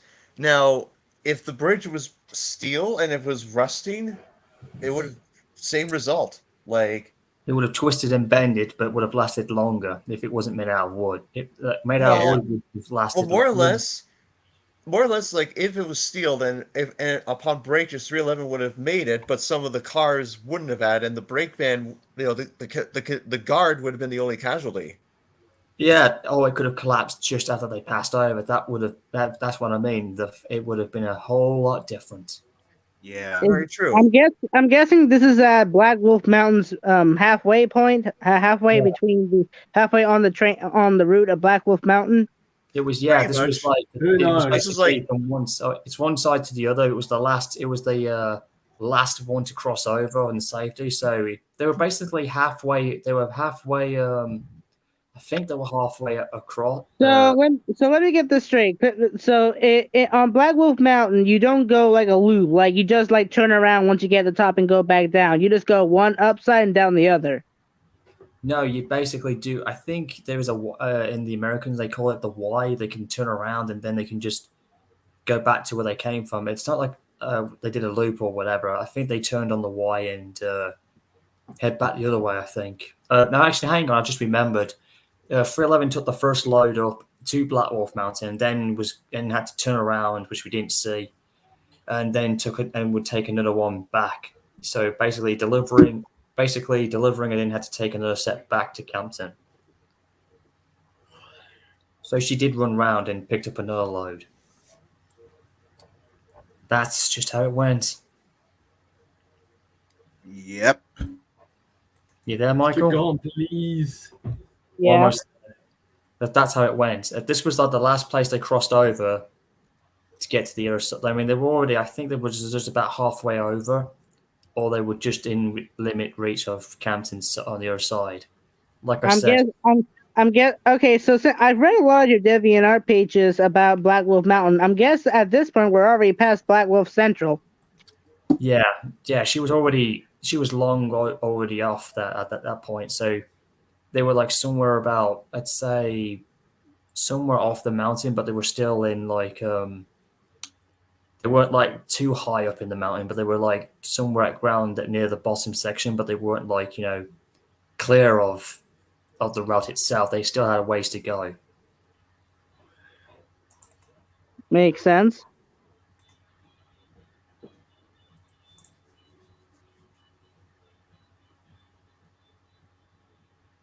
And Yep. 15 miles per at the hour. time. 15 Yeah. at the time. At the time, yes, but if you were running late, or if you wanted to, you can go at 30 miles per hour maximum. Because I've done the route. I traveled on this route before when I had my trains, and it showed the exact same thing. Maximum load up the ramp and going back down is 30 miles per hour. Can't go any faster than that. if there was a Santa Fe 3000 210 doing this job, it wouldn't even go 50 miles per hour because it couldn't even go that fast. Well, you've just uncovered Pandora's box, mate, because that's another engine who I consisted of using. Someone is a replica and can go that far apparently, and basically, spoiler alert, is actually the future lover of Jason. Now that's actually it would have made sense if it was the Virginian 210 but I like the idea. They're basically Jason's a mixture of them both, just keep in mind. But you never know.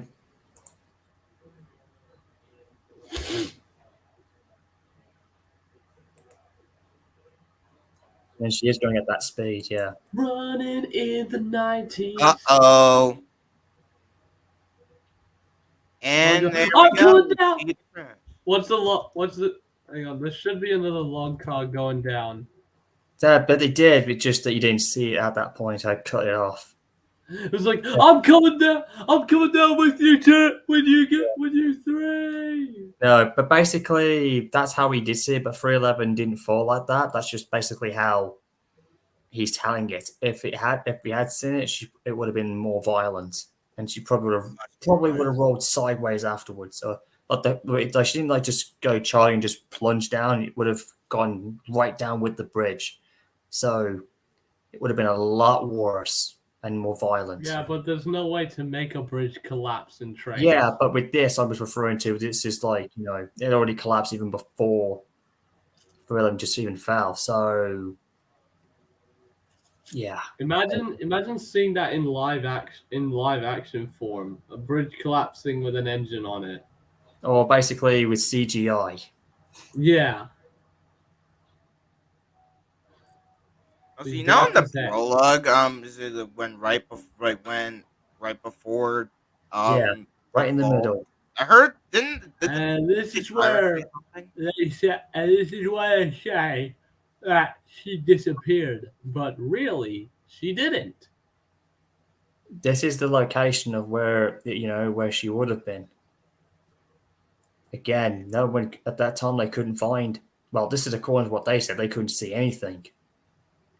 They didn't even know 311 was in there. You could just pretend like that whole thing is like covered in thick. They didn't even know that 311 was right underneath there. That's what is that a member of 1309's class pulling the breakdown train? Actually, I'm not so sure if it is or not. It's not quite related to that class. I don't know.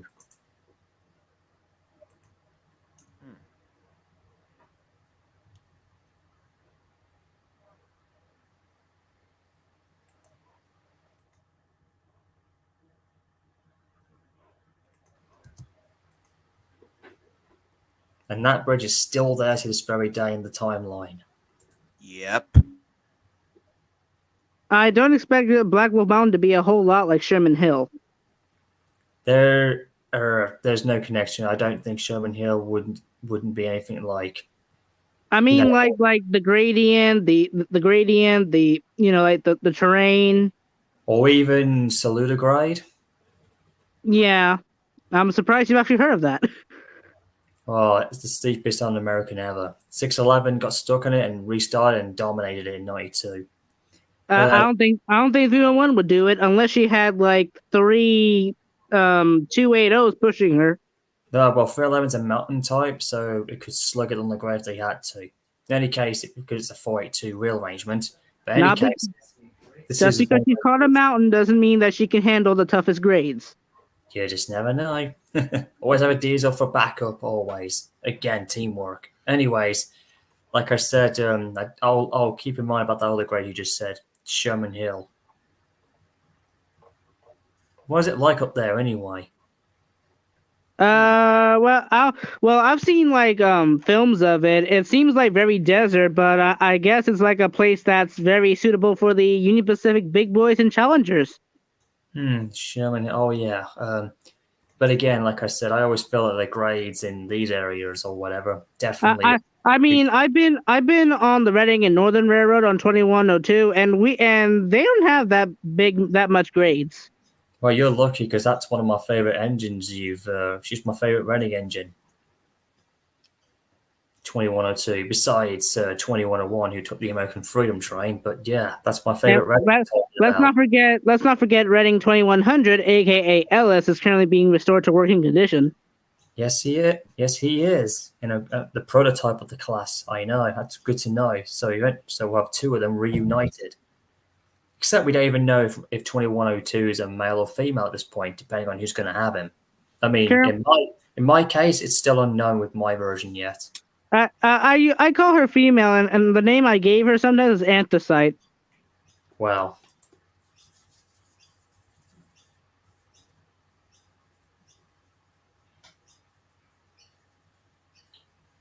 Here we go. The spooky fog. That kind of looks like steam. And of course, making a cameo once again, there's Ben from Sam 1 and there's Greg from Sam 1 and some unknown dude here. Oh, wait. Hey, that's not correct from Sam 1. That's the voice of the Rainbow Sun from Thomas and Magic Railroad, a.k.a. that whistle that always appears in those kids' movies. And of course, here's a hidden trivia for you guys. The guy who's taking that off camera, taking that there, is actually a big boy. Even though I still think Thomas and the Magic Railroad was just a bedtime story, which I think it could have worked out well. I mean, we saw how in Calling All Engines, how, like, Lady appeared in Thomas's dream. And that's literally how it should have and it literally works well, because Lady is just a freelance, and she is, yeah. Isn't based upon an actual real engine. She's that's true. Freelance design.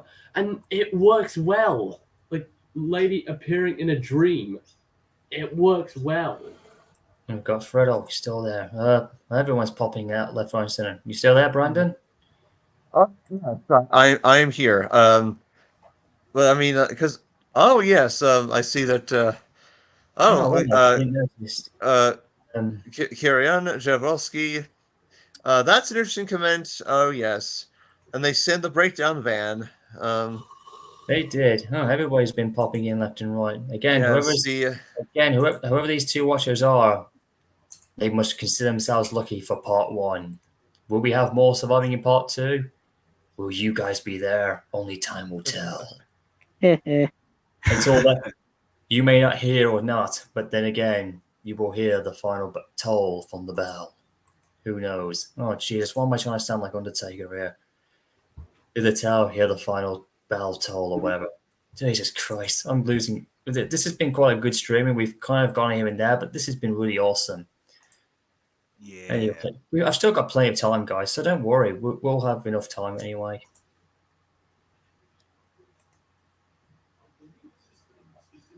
And I'm not going to lie. This shot was done. It was like it was panning up 311. Yeah, this bit here, I'm not going to lie to you, this bit here took me 5 attempts to get this all correct, like the right clips and what I needed. So yeah, it definitely was a struggle. Oh yes, it was quite the struggle. Yes, Brandon. Yes, pun very much intended. It was a struggle. It was.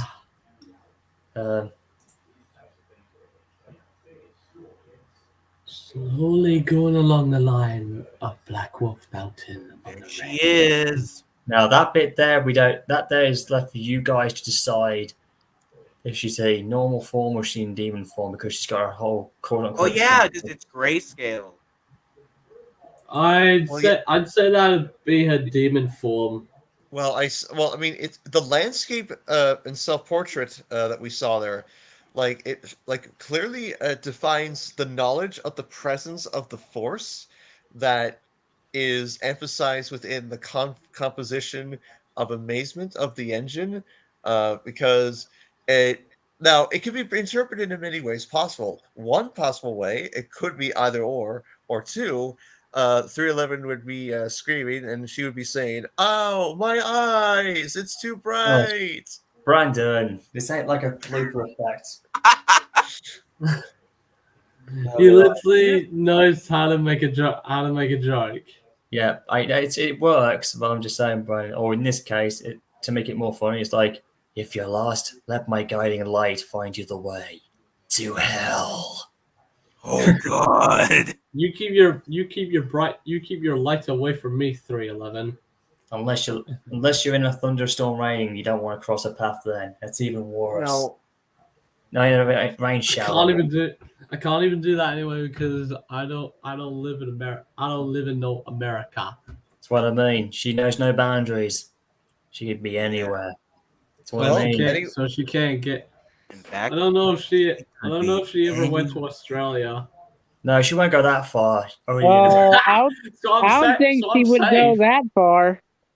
No. So I'm set. Sorry, Cringy 11. I would take the. Sorry, Cringy 11. I would take the Wabash Cannonball. You guys in your countries have to deal with 311, but I'm fine in Australia. There's only one place that she could go though, mate, despite not being in your nation.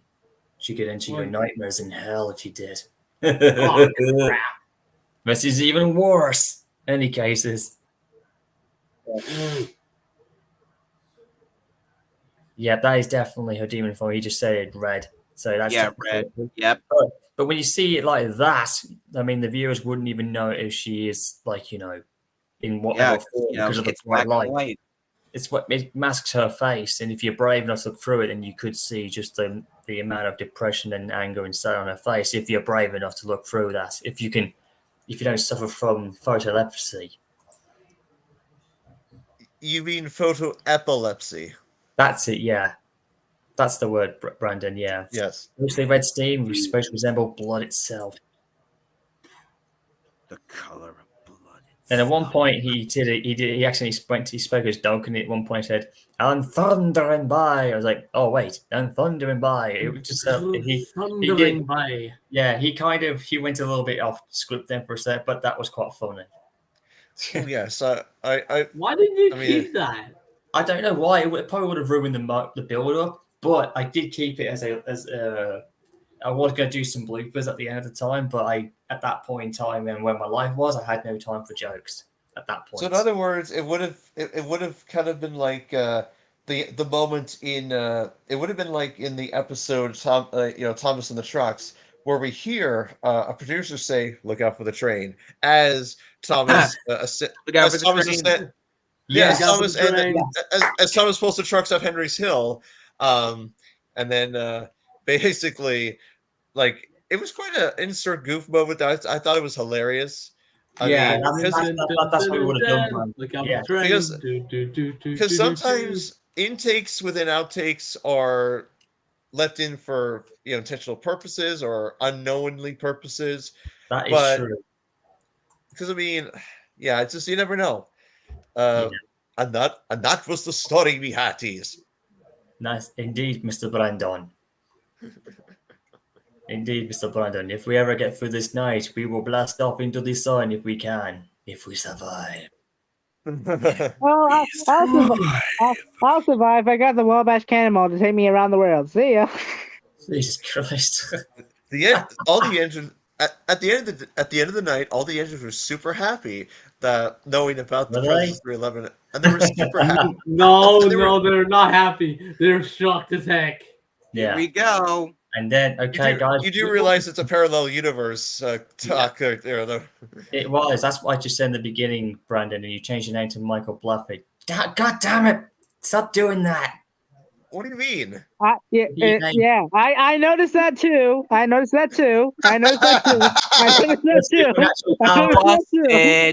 Ginger Jesus is using his supernatural powers. How appropriate. Okay. I'm the real Michael because my favorite steam locomotive is the Pennsylvania Railroad S1 6446. What the 6100. What the fuck? No. You're not Canadian Australian, dude. No, I want a meeting. Guys, we've been on. I didn't notice. Oh, great! Why is copying me now? No, guys, look, we've been on. It's a joke. I do. It's okay. We've been on for 3 hours and 24 minutes now. We've done so well, lads.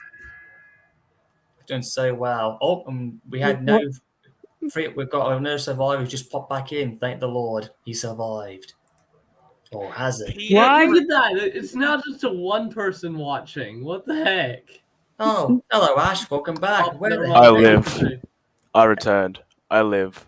Oh, hello, Ash. Where did you go, mate? We lost you for so long. I had to go do some stuff, but now I'm back. So You basically don't worry, Ash. You can rewatch this one. We had some great fun. It was hilarious, and not to mention, you've come back. You survived the night. Yes, so consider yourself out of the where 11 to where watch did you it. get up to? Where did you get up to? We've done part one, but you can read everything afterwards, and that's when Mr. Brandon, Ginger Jesus, joined the party, and we had a lot of fun. And we're still hard. Don't worry, Brandon. You can unmute yourself. It's okay. No problem, dude. All right, all right. And yeah, but when we get the time, we will have a conversating in privacy. But do not worry. Do not panic. It's nothing personal or anything. It's just something that just as a reminder.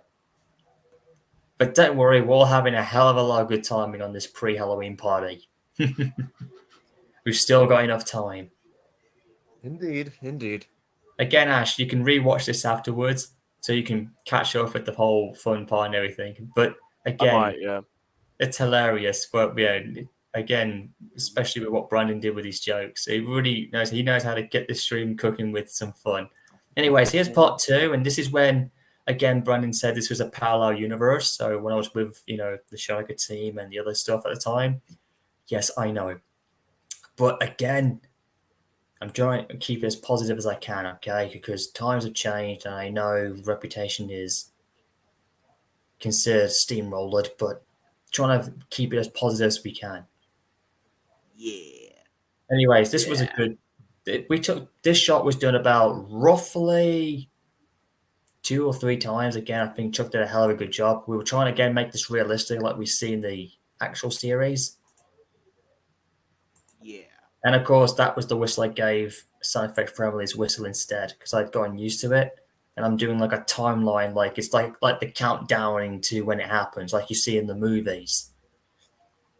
Pretty much like in any we get timeline that. movies, like you'll be presented with a caption saying this where it is, this date and time, this year, this those kind of action Yeah. sort of movies. I mean, Yeah, for example, it's like Brandon. It's like, say for example, your place in Canada, like Toronto, Canada, May 24th, 1977. You know what I'm saying? That sort of thing. yeah, pretty much, or let's say something like Quahog Island, October 25th, 2000 fun. 2005. 2005. Oh, you and your jokes, Brandon. Peter, I can't believe you watched Ghost Train 2: The Clinchfield Curse, Peter. Lois, I watched it, Lois. Dang it, what was that? Peter. Was that you, Ash? Yeah, that was me. Yeah. Dang it, I thought that was Michael or somebody else then, or Jim. Jesus, your impression caught me off guard. Oh, Peter. Hey, Lois, look at my Timothy model. Oh, Jesus. I like smudging now. Milk, lemonade, around the corner fudge is made. It's like, listen, Dookie, it's September 29, 2017. Get the timeline right. We don't do it here on the Minnesota. Oh, Joe, where are we going, man? Fudge just laughed.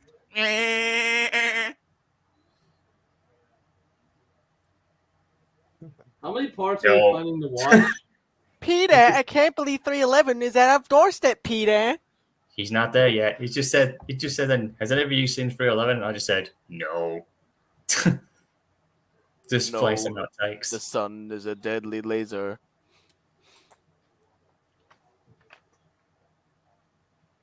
Let's just say we were trying to get like the cruiser coming in, and like Emily's the first one to set out. That's why the cruiser coming up. Brandon's smiling so happily. Even though they don't, even though we don't know where their faces would be placed. Mm-hmm. The railroad that nobody likes, CXX Transportation, if anybody knows. Yeah, I think I've seen some CSX transportation around where I live.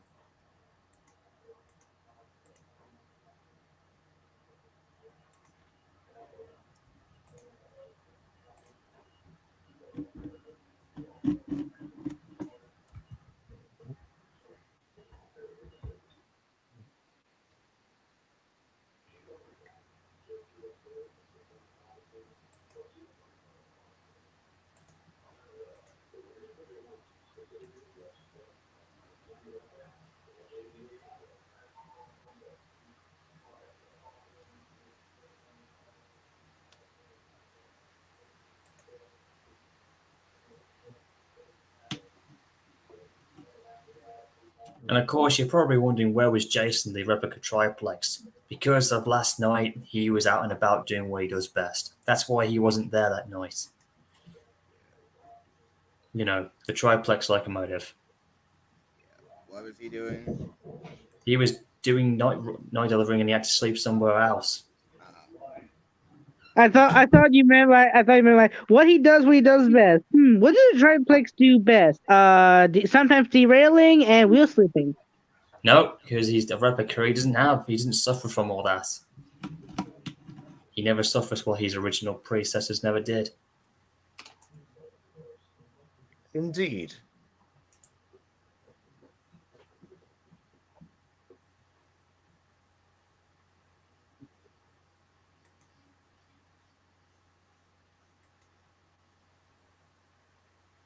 Wow, now Thomas looks dead on the inside.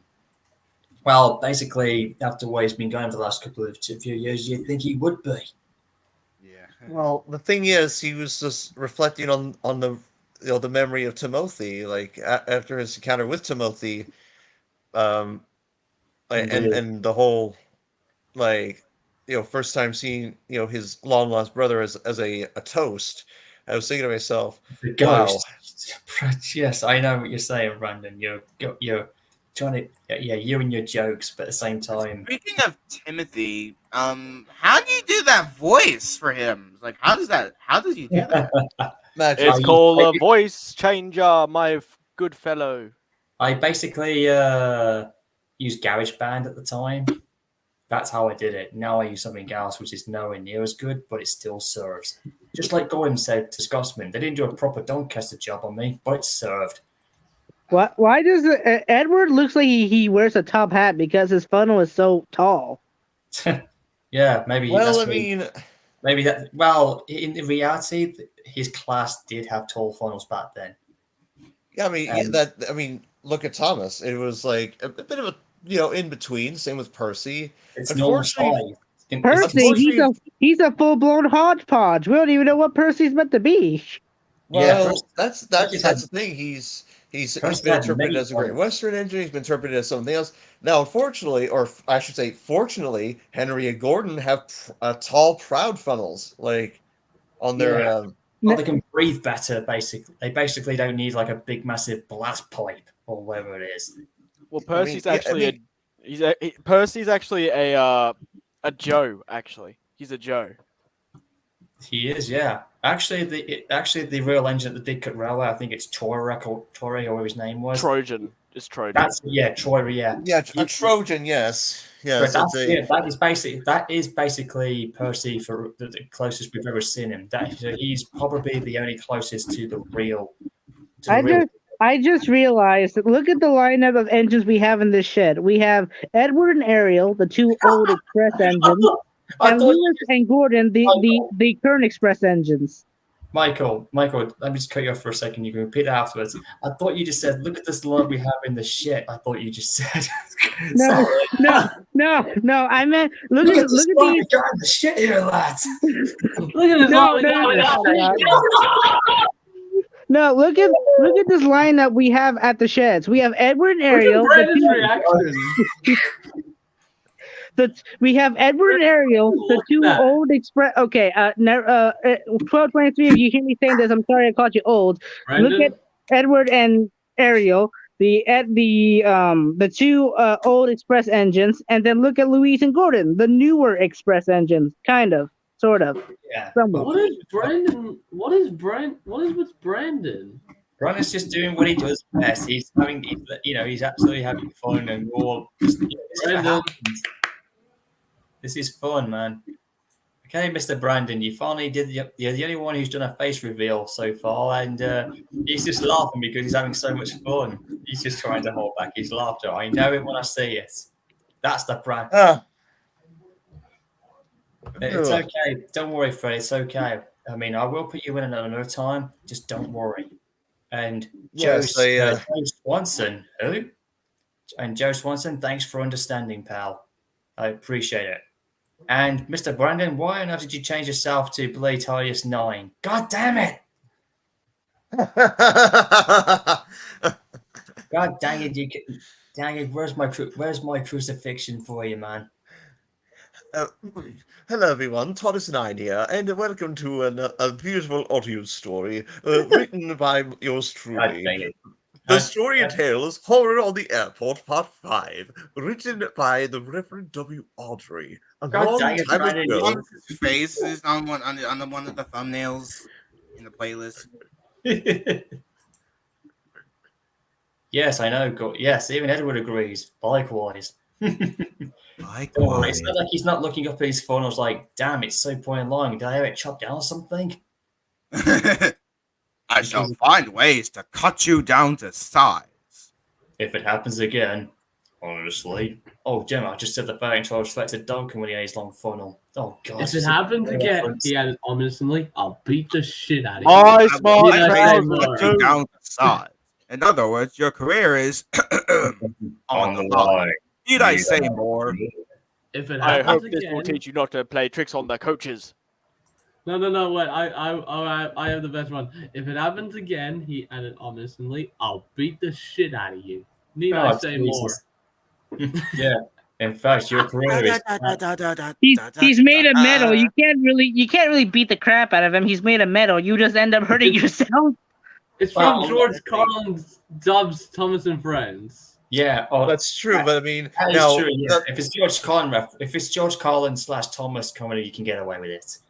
that's the thing. Like, amazing. if now here's the thing. Now, if it was a faceless engine, that would be painful. Now, if the engine had a face, that would be a lot less painful. It probably would be. I don't great. even know what the face is made of. Jesus, Well, the biggest mess up to know. well, And neither do I want to know.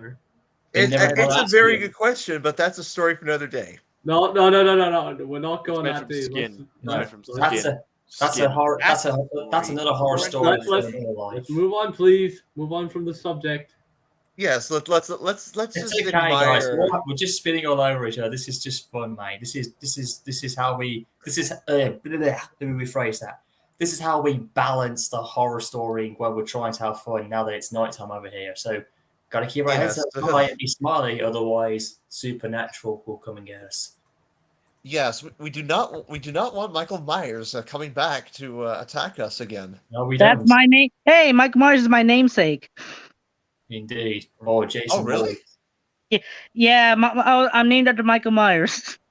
Damn. Well, the Yeah, Michael right. Myers from Halloween. Yo, Yes. you know Michael Out of all Myers? the Yo! Out of all Just- the Michaels, I could have been named after. You Just know him? because- God damn! That's Damn, amazing. That is really cool. I didn't realize that, man. That's awesome. Just be glad you weren't born Friday the 13th because that's Jason's month. Exactly. Well, So- I mean, I will say this to avoid any spoilers. The recent Halloween film, was a mixed bag. Yeah. Halloween we go with Kills. Or no, Halloween Ends, it was called. Halloween Ends. Yeah, that was Thomas's reaction. What? You named after Michael Myers? What? You know him? You know him? Oh my god! I know. Outcast. I No, mean, that's everyone when they meet Tornado for the first time. What? You're a new build? yes, I am. Was Tornado actually made from a tornado? No, he doesn't come from a clown spinning around, kicking up dust and throwing metal around. Jesus Christ! He was named What after did you do? He was named after the I think after our aircraft who were named in the Air Force who had tornado aircrafts. That's where his name came from.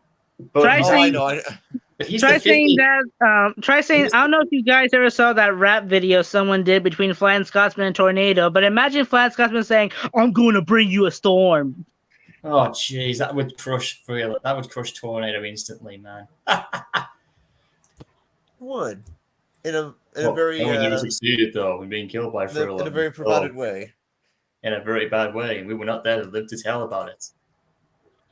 What? Yeah, basically Thomas is overhearing ghosts. He's like, What?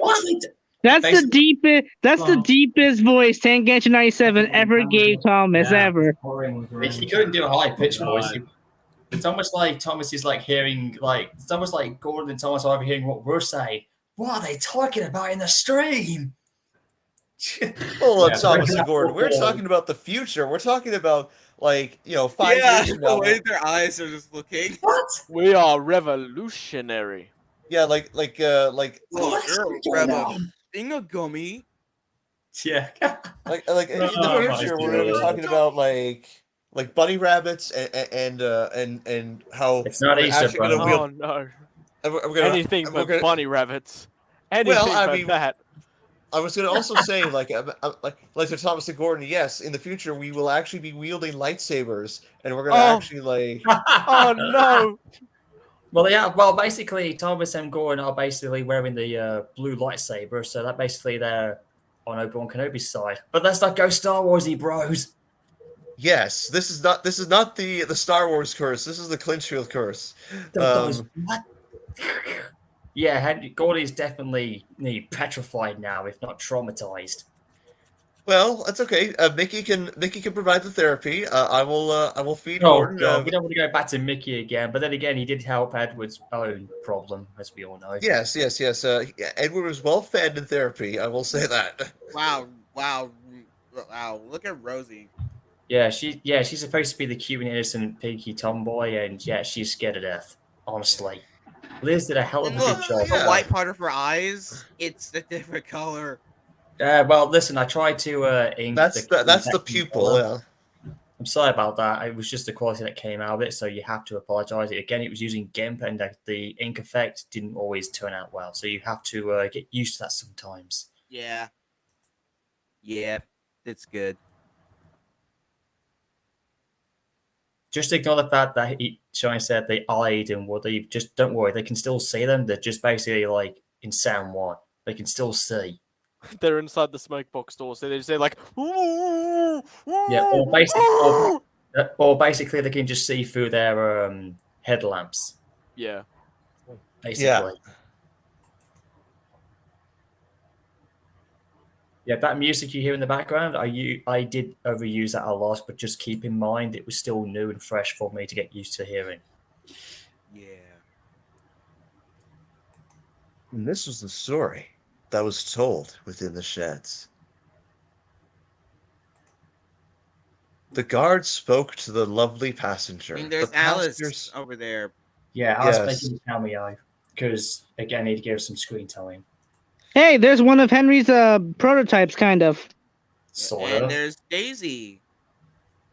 Yes, as the brother and the two brothers that of Thickens were fishing in the. It's not Thickens, man. It's the guy with the. It's not thick. It's not Thickens. It's Thickens. All right, mate. Can I have your fishing rod? Give us No, give us a go. Come on. Give us a try of it. Well, that might be Thickens' brothers. Like, oh, you fat bastard! No, Give it's me your fishing not. rod. I just want to try. It's Thickens' cousins twice removed. yes. Oh, is that Billy Shoepack? Hi, Billy Shoepack. It is. Dynamite. It is. It is. Dynamite. Dynamite. Basically, Billy Shoepack as a human being, basically, and yes, but before he was turned into a Tugs character. Basically, he named him. Basically,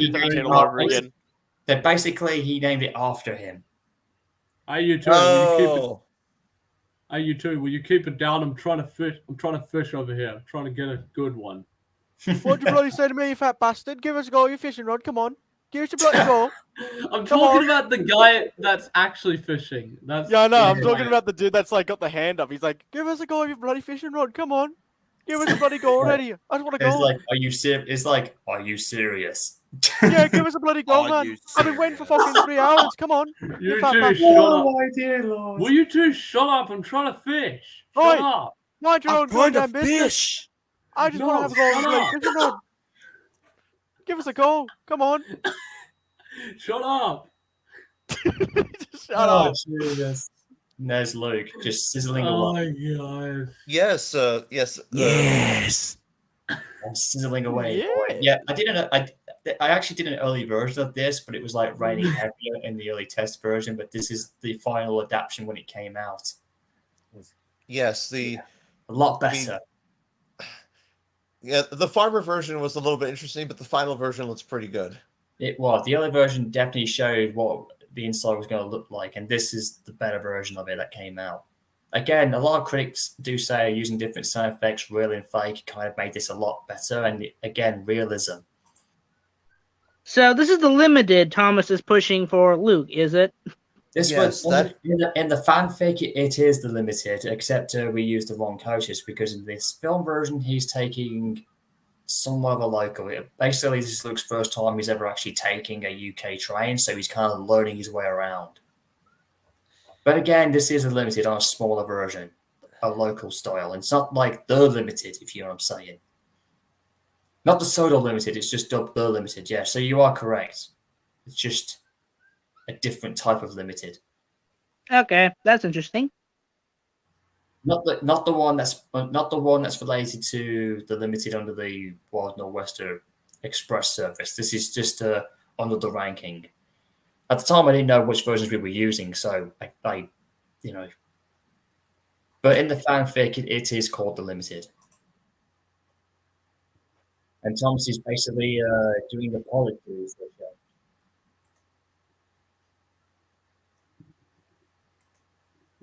Wow, the aspect ratio. Pardon? The aspect ratio of Yeah. trains. Wow, it looks really goofy here. It was, but it was the best screen cap we could get at the time. Again, I was trying to be realistic. Yeah. And of course, the sound effects you're hearing there, the high pitch and the whistling, that's supposed to be coming from Luke because he's bringing out so much steam out of him. Yeah. Again, it's the effect that's exclusive to him. Yeah. That is correct. Thomas is not even looking at Luke directly. He's looking at the bottom of his boiler. He is. Well, yeah. Well, limitations for the face packs. Well, he didn't have like free. We couldn't use. We didn't have the 3D one, the one that we, from Soda Workshop, where you could actually look up in the corner. If I was to refilm it, I definitely would have used it. But some of the 3D faces look alright, but some of them look cursed. Yeah, but again, with the whole thing with Wild Northwesters modeling, they were just the best thing at the time. They were the models at the time, if you get my drift. Yeah. Like for railway theories, if you know what I'm saying, if you wanted to go with realism. Yeah.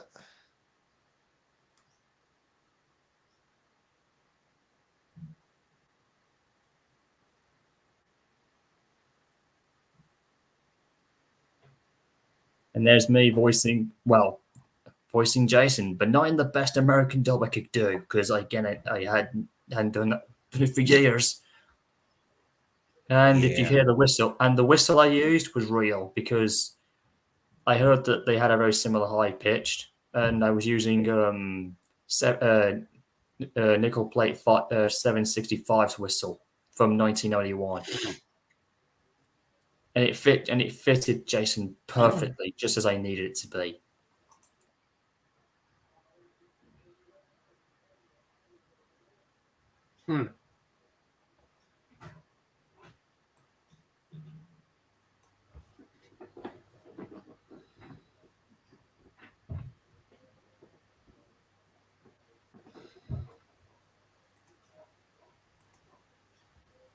Yep, and that's when, quote unquote, supernatural shit was just getting started.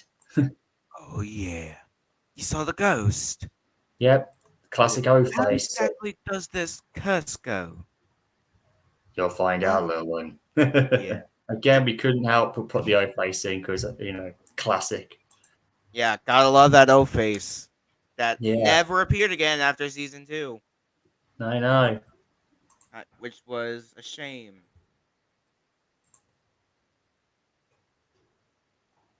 It's hard to feel for the worst. Yeah, he was thinking if he doesn't know about it, he could die from it. Again, Thomas is getting anxious, but he's trying to be brave. Yes. He's a little engine, but he's got a lot of heart. Little engines can do big things, as he said in the Thomas and Magic Railroad trailer. That's correct. In the movie itself. Little engines can do big things. And he can. I mean, even the smaller things can have a bigger impact. I think that's kind of what Thomas is kind of trying to say. Pretty Things much. are gonna change around here. Puffball. Especially if they have nice blue paint like him.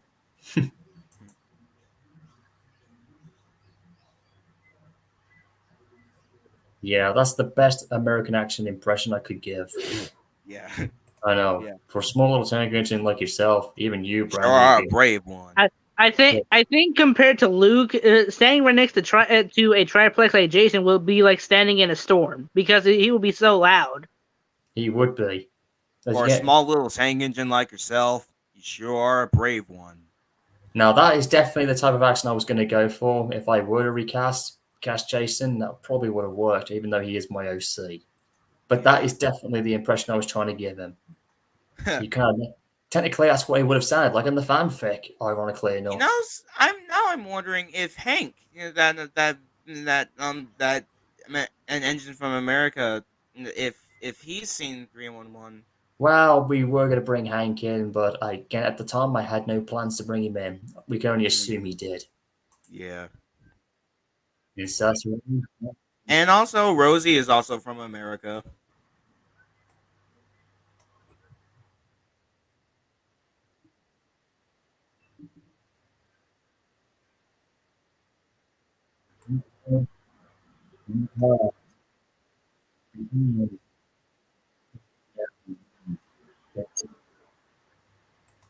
Yeah, I was trying to really bring it in. That's how it goes if you do see 311 out there.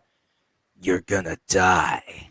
Yeah, it's like that's basically how it was going to go. She'll find Like, no the matter where you second, go. like, yep. If you see her, you're gonna die. You better get ready to die. Yeah, no matter what you do, if you're like a steam engine or a diesel, no matter what, no You're matter screwed. where you go, she'll find you regardless. Like that's basically how she was built up as this dark, sick, bloodthirsty character, and that's basically what Jason's picturing her in, comparing to even though that's what he's hearing about it from his point of view. You cannot run. You cannot hide. It's what I say. It's what I said in that trailer. It's like if you see the ghost engine, you can't run. You cannot you run. hide. You You cannot return, hide. but won't live. That's basically what Jason was saying, but someone You just will kind of be darkened found. his voice. But will never live to tell the tale. If you're brave enough. I mean, it all depends on if you survive it or not. That's what I mean. That's why his character was different to the others.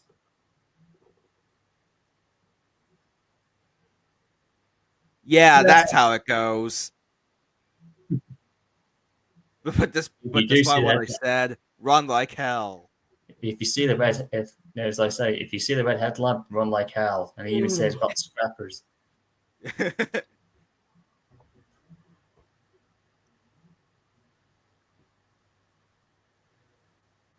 Out of all the engines, like he's like kind of scared to death, but he's like very, very anxious. Like more than the others are, because he's just remember he's the youngest out of the bunch.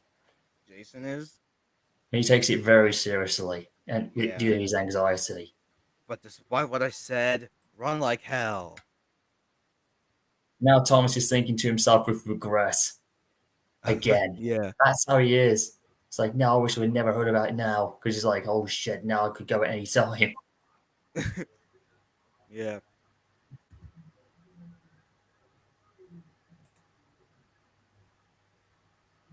And yes, they did. And of course, this was good. Skyloey.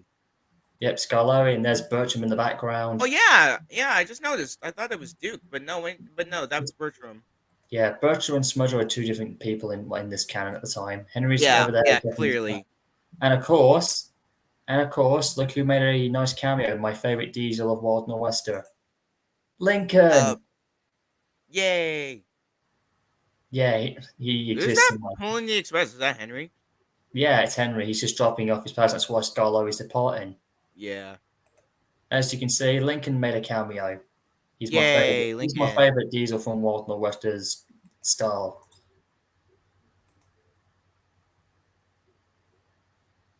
I like how most of the. Oh look, there's Toby. I think Toby's one of Toby's only appearances in this film. Yay! No, actually, he made a few cameos. He was just taking a break. I liked how he had a pretty prominent role in the Untold Story of Timothy. Well, if you remember in the Ghost Train, he was in on the joke, so it made sense. Yeah. Anyways, you said you liked what was it? Something before this came off? It's like how it's like he was pretty much he had a bigger role. Yeah, and I thought you were talking about like the use of different models. I used the 06 and Wild and Wester there. Oh yeah, for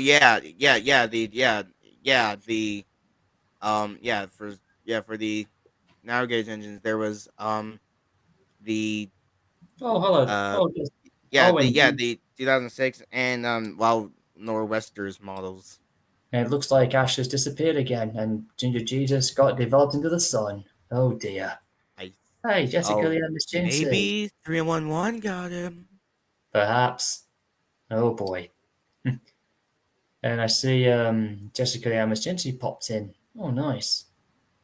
I haven't seen her for a long while. Anyways, we're almost done with this, and then we'll call it off after part 2. Does that sound good with you, lads? Sure. This is where things get really good. Yes. This bit had a lot of fun using the same effects, and out of this we recorded over 10 minutes of footage of Gordon going all over the place, and I just picked out the best ones. That was so much fun, I'll admit.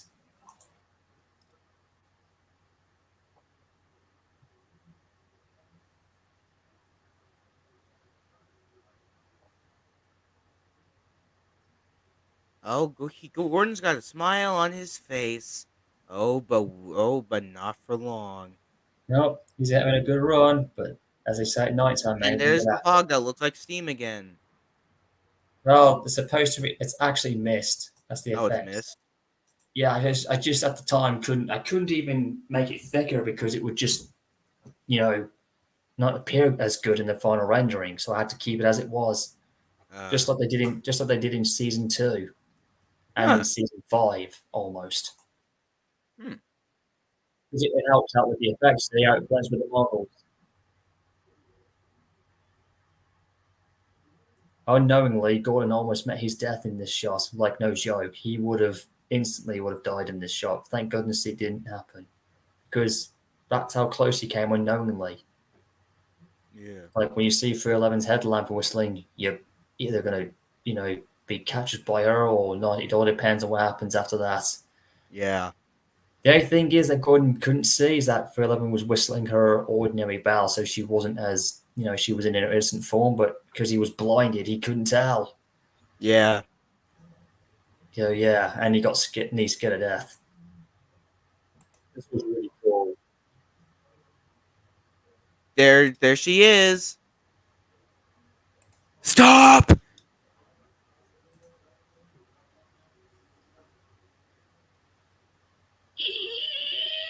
Yep, the breaking noise. My eyes! Well, yeah, Gordon. At that very Gordon had his eyes shut anyway. But at that point, when the flashing happened, Gordon nearly died in that shot. Almost. That's why we did a shot of his wheels close enough. Yeah. So yeah, and of course, when Gordon screamed, Seth 4501 Mikado Green did a hell of a good job. Like, literally, Gordon was scared to death.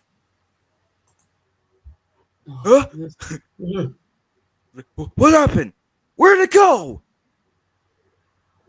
Jessica doesn't know when to literally just not get a hint. He did, yeah. That's right, Jim. Where'd it go?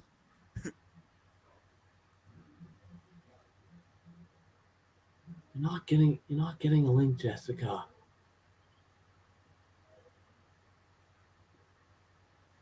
Glenn barely even knows you. And Henry was like, surely you must have been hallucinating. Yeah, that's when hallucinating? Rubbish, Henry! Like, I saw what I saw. There was lights on my line. Rubbish, Henry! I'm bloody terrified. Yeah, let's just say we were trying to make it a bit funny. I was trying to throw some comedy in. Henry being a little bit funny, like he's teasing him, like but he's still mature. But again, I had to create some light atmosphere for the story. So Yeah. yeah, that's what I had in mind. There was lights on my line. Yeah, just the way he said that was just hilarious, especially without Yeah. the music sound effect. I don't know. I was like, Jesus Christ! I didn't expect Gordon to be that pissed in the film. Jesus Yeah. Christ! Yeah. But it For works. the last time, Henry, I was not hallucinating. I was trying to make him like a comedy character at that point. Yeah. Like, I was God. oh, Oh, you it know, was never like mind. Forget I said anything. Oh, oh, sorry about that, lads. I just cut my share screen out. Yeah, I couldn't see anything. Yeah, I can't see anything. there we go.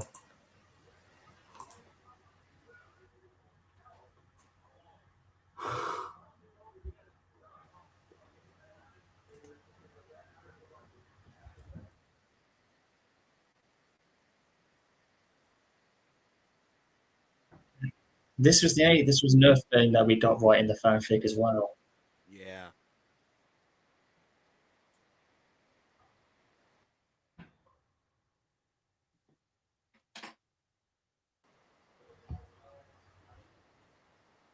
Yeah, seriously, why would Gordon lie?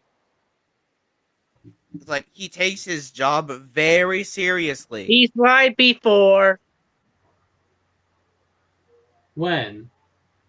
Don't okay, this was okay, he didn't technically lie, but remember back in I think it was Trust Thomas where actually 2 episodes. One, he tells Sir Hannah to lie, and look where that ends up for Peter Sam. And then the season before, he tells James to lie, and look where it ends up for him.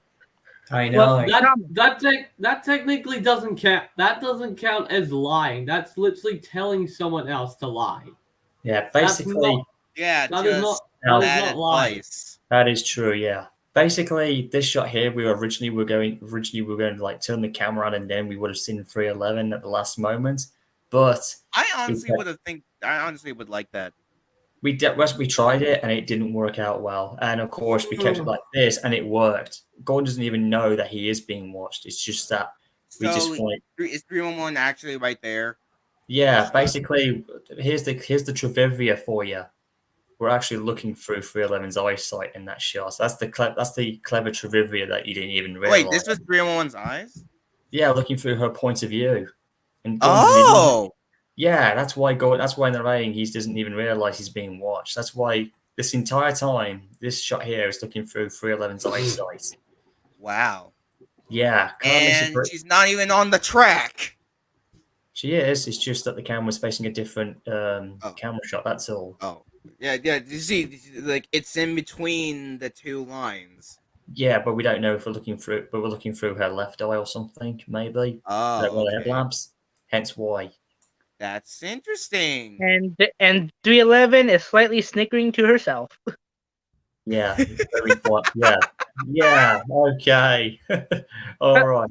Okay, I like to point out that despite the fact we will know that she was sometimes called Jessica, I like how after we know about that, even Shine Ortez actually calls 311 Jessica in the narration after we know about it. Yeah, that's just basically because we're basically solving the mystery. Like we got the background in, we got the name identity. It all comes together. It's like a massive jigsaw puzzle coming into play. I wasn't actually expecting you to actually give 311 an actual name. Like maybe she would have just been known as 311. Yeah, that was the name, or basic that, but that was Mr. Ortez's idea to give her that, and I went along with it. It was perfect. Okay, it kind of suits the name anyway. The Duncan gets spooked. It was. Yeah. He had no idea. So Gordon came off extremely lucky. He just didn't know it. Yeah. And here's the part when Gordon was like, I wasn't hallucinating! This guy who did Gordon, Henry, did all right. But like I said, if I was to ever replace him, I don't know why I'm saying it, but I wish I've had Victor Tanzit doing it because I can actually hear his voice with that face pack. You were hallucinating, Henry. You absolutely didn't know what you were doing. Oh, jeez. Yeah, I know. It's become so. I don't know why, but Victor Tanzit's impressions are just so. You can just hear it almost. It's just there. Yeah. Like, surely you must have been hallucinating. Hallucinating? Yeah, I was like, I just couldn't help but laugh. It's like, Jesus Christ, I didn't say Yeah. shut like that. Rubbish, Henry! I saw what I saw! There was lights on my line! Yeah, that made me laugh too. I know. I can already imagine that being George Carlin's voice. Gee, that probably would have worked. Oh, yeah. There was lights on my line! You were hallucinating. Be honest. I can honestly hear Alec Baldwin's Henry voice. I can just actually. You were hallucinating. You were hallucinating. Be honest. Be honest, yeah. Oh God, Alec Baldwin is Henry and George Carlin is Gordon. Oh, it would work. Yeah. Definitely, if that had happened. Like I said, I loved putting the music in this. I was really enjoying the comedy that followed at this point. Yeah. Oh dear God, give me some patience, will you? Give me some patience. Yeah, I was just trying to think of. I was supposed to say like, "Oh God, give me a break, will you?" But then I was like, "Give me some patience," or whatever the hell we Brits say. I was trying to like throw the fourth wall out with some comedy, so it kind of worked. Jesus, I know. I was trying to make it like it's serious, but at the same time, it's like, okay, we've had a jump scare, let's just cool it off. Yeah.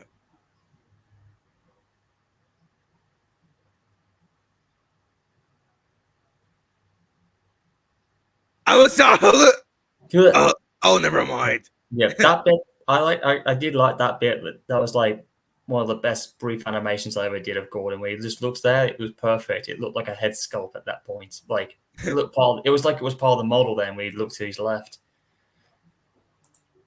Oh, never mind. Forget I said anything. Like he's just given up. It's like just pretend I said, just pretend I didn't say anything. And I actually put a bit of season 1 reference there again for good nostalgia. Meanwhile, Edward is at the back of the shed with a very concerned look on his face. But we don't know why he's thinking. He could be asleep, and James could be asleep as well. That's why they got themselves turned around. It would have been best if James was part of this conversation because both he and Henry would have been yelling at Gordon like, "Oh, you were just dreaming or hallucinating." Oh, who knows? But it's how it turned out in the end of the footage. And of course, we forgot about our favorite other Great Western engine who needs some screening time. Oliver. Yeah, I felt like he needed a bit of a role in this one, a supporting role. After all, I kind of had forgotten about him, and I thought, let's just bring him in. Yeah. And then later on we see Duck too. I just loved using this version of his theme song. I don't know why. It was just so. I love how Duck is like the one who doesn't believe in the ghost, while Oliver is just freaking terrified. Well, what do you expect? He's Oliver. Of course, he's gonna be terrified. I think it's because that unlike Oliver, Duck is more conceited in his quote unquote great Western ways. He is. That is true. That is true. Uh-oh. I thought that was quite good. And Oliver's face is just turned a completely different color. Yeah, basically, before anything would happen, he was supposed to say something in this, and it probably would not sound nice. But I cut it off at the last minute. It just did not seem to fit. So I kept it on mute. So I kept it muted at that point. Okay. Yeah, he would have been cursing at that point because he was having a good time. He was like, oh, I had to keep my storytelling in this at a minimum. Then it was like, oh shit, what's happening? In the fanfic, it's just as bad because and now his face is like completely mirrored. Yeah, because he doesn't know, he's never heard of it. And then in the fanfic, 411 is facing the other direction, like he's facing that way. Here he's facing the opposite. Mm.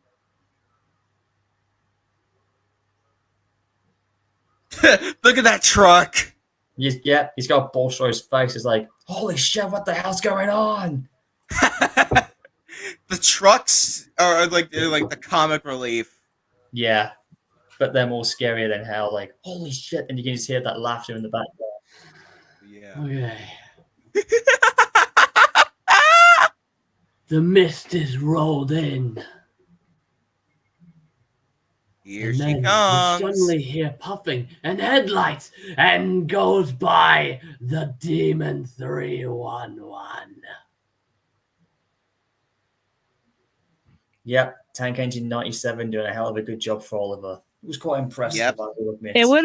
It would have been funny if let's just say after this story takes place, Frank goes to visit Sodor and Oliver freaks out thinking he's 311 again. Oh god, that was the intent idea to follow his Apple afterwards. It would have been I would have been a sequel for that. You gave me a nice idea. Like, what if he does? Like, if I do a remake of this, that could very well happen. So that could work. We probably won't get a remake for a while, though. No, but I mean, in fanfic wise, definitely would. Again, I asked Tank Engine 97, who else, because he loves voicing Oliver because he's his favorite as well. And of course, he did a good job in doing Bill and Ben. So I asked him, and he said they were all my favorites. Oh yeah, Bill and Ben, they were great. At least he didn't do like some kind of Oliver season 7 US voice.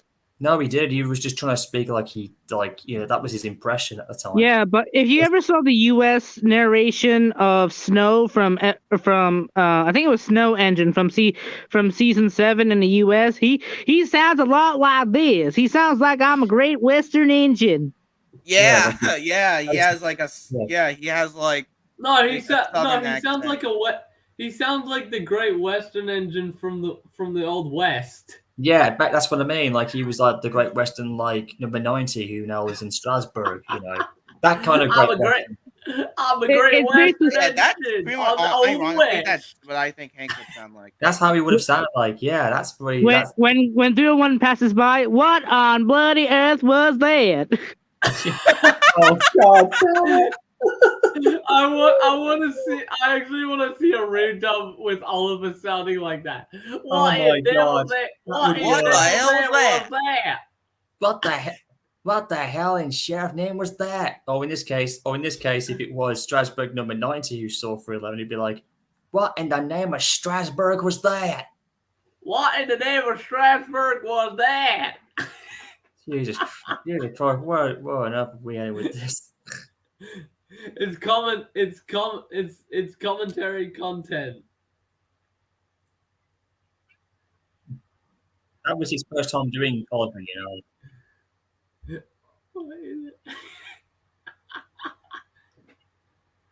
Oh, this is too funny. And that's when he realized this movie also references parts Holy motherfucker! Railway Ghosts by I don't know who it was. No, I don't. It wasn't all whatever it was. Yeah. And then Oliver just comes screaming by Duck, "Run! Run, Duck! Run like hell! Run, Duck! Run like it! Run and waddle away like hell, brother!" I can imagine. Okay, run like a tumbleweed. Run like a tumbleweed. It's not because it's probably because his theme sounds a lot like the Indiana Jones theme. But imagine Oliver as a human being Indiana Jones. That would work. I could see him doing it. Run like a tumbleweed. I could see tumbleweed from Thomas and Isaac Railroad much? Yes, I could see that. Like an actual tumbleweed blowing in the wind. Yeah, that's right. Yeah. How was that tumbleweed talking? Beats me. If you remember, when the coal truck went through the buffers, the tumbleweed hit the buffers, and it must have gained the ability to talk. Yeah, I guess so. I guess Did I explain that very clearly? I don't know how that happened. It was just bizarre, but I thought the guy who voiced it was quite hilarious. Yeah. I mean, you literally saw the tumbleweed touch the buffers. That obviously how he gained the ability to talk. Could have been. Again, I used some good sound effects for the station in the background, as you're about to hear, again, to make it realistic. Yeah. Oh, I just let you need to know the guy who voiced Duck was, oh my goodness. Yeah, he's an actor we do not talk about. But he had a hilarious voice at the time. Okay, this is the only thing cringy about the whole film. All right, just bear with me. What on earth? Yeah, but it was a very catchy voice he used. If I were to redub Duck, I definitely would get somebody else. Imagine if it's just Duck in front of 311 and all he says is, "Oh dear." Or you're like, oh shit, I'm dead. That would be actually kind of funny, actually. Yes, I know. It's like, I'm dead. Great Western Death. GWD. Yes, I'm almost done now. Okay.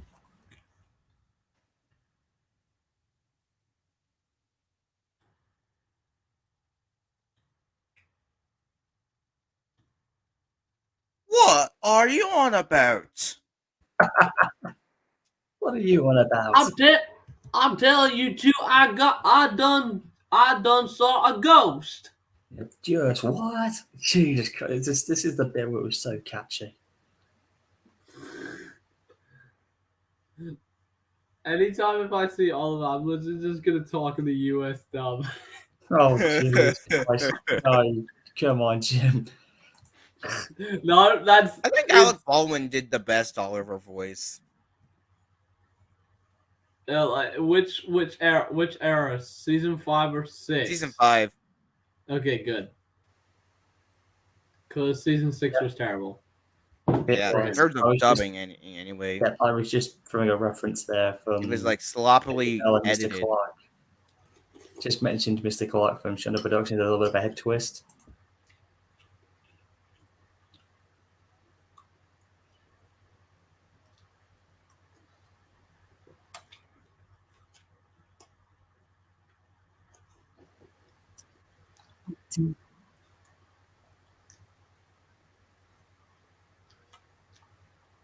Oh yeah, I think they hear Duck reference Gordon takes a tumble. Yep, and I mentioned the year 2002 in the timeline. That's when that episode was that's when that episode was released. Yep, I was throwing a reference there.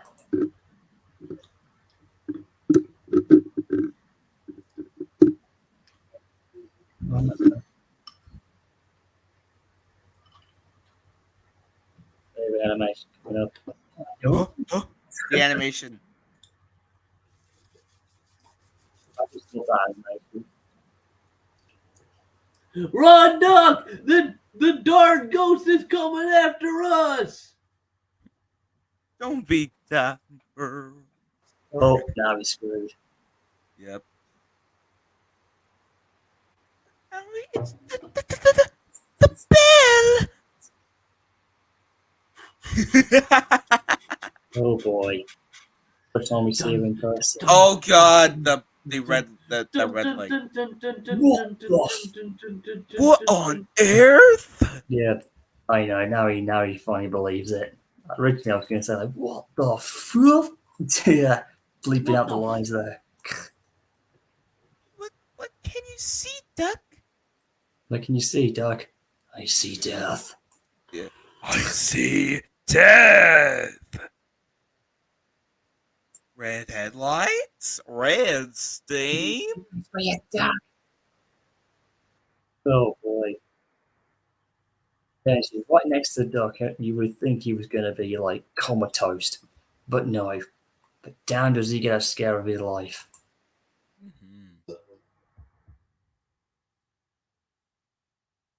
And Duck is Oh like, god, that face. Yeah, Duck's like scared shit now. He's like, oh my It's god. like, ah! It's like they were not messing around. It's real. He's got some. He's basically saying. Or maybe that's the face he made when he had a fart in his pants. Perhaps he's basically like saying like, this is not the Great Western Way. This is Okay. great. I'm sorry I had to make this joke, but I had to say it. And at this point, Edward laid no, not Edward. Duck laid another egg. I think he laid more than one egg, mate. He egg shot himself. Yeah. Yeah.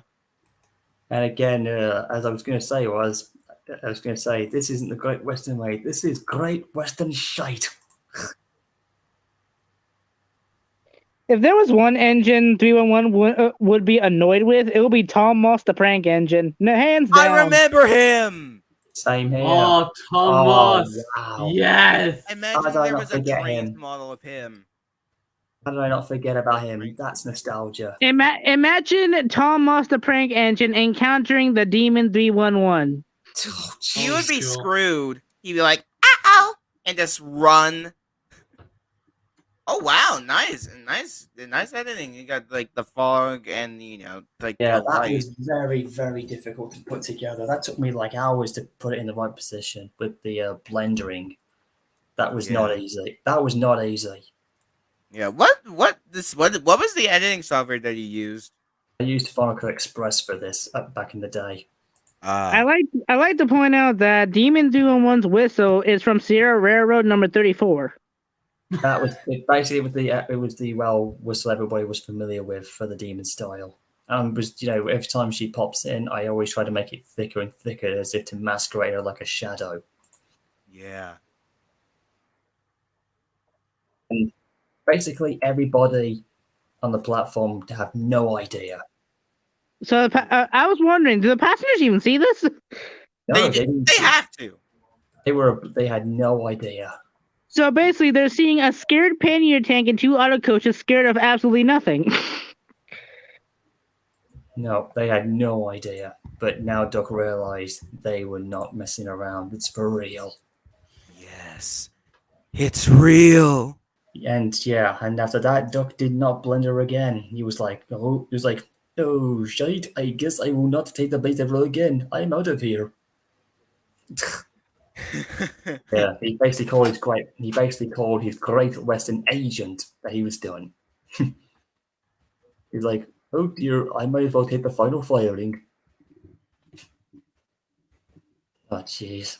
Anyways, lads, I think we kind of did a hell of a good job with this. We went on for over 4 hours, so I guess this will end part 1. Part 2 we might have tomorrow, or if you guys are up for it, and we'll have some more fun. Oh hell yeah! I'd love to see that. All right. Again, it was really good. Whoever watcher number 1 was, oh wow! Consider that he doesn't have another 1 or 3, or else he would have been comatose. But for those who made it all the way through, well done, lads. Part 2 will definitely have a lot of fun. Oh yeah. Yep. So again, this is Game Fan 701 along with Michael and Jim and Wesley. See you guys tomorrow for part 2. Don't miss it. If any of you guys have missed this part 1, you can rewatch this to your own ability if you haven't been here. So take care, everybody, and see you tomorrow. See ya. Take care, lads.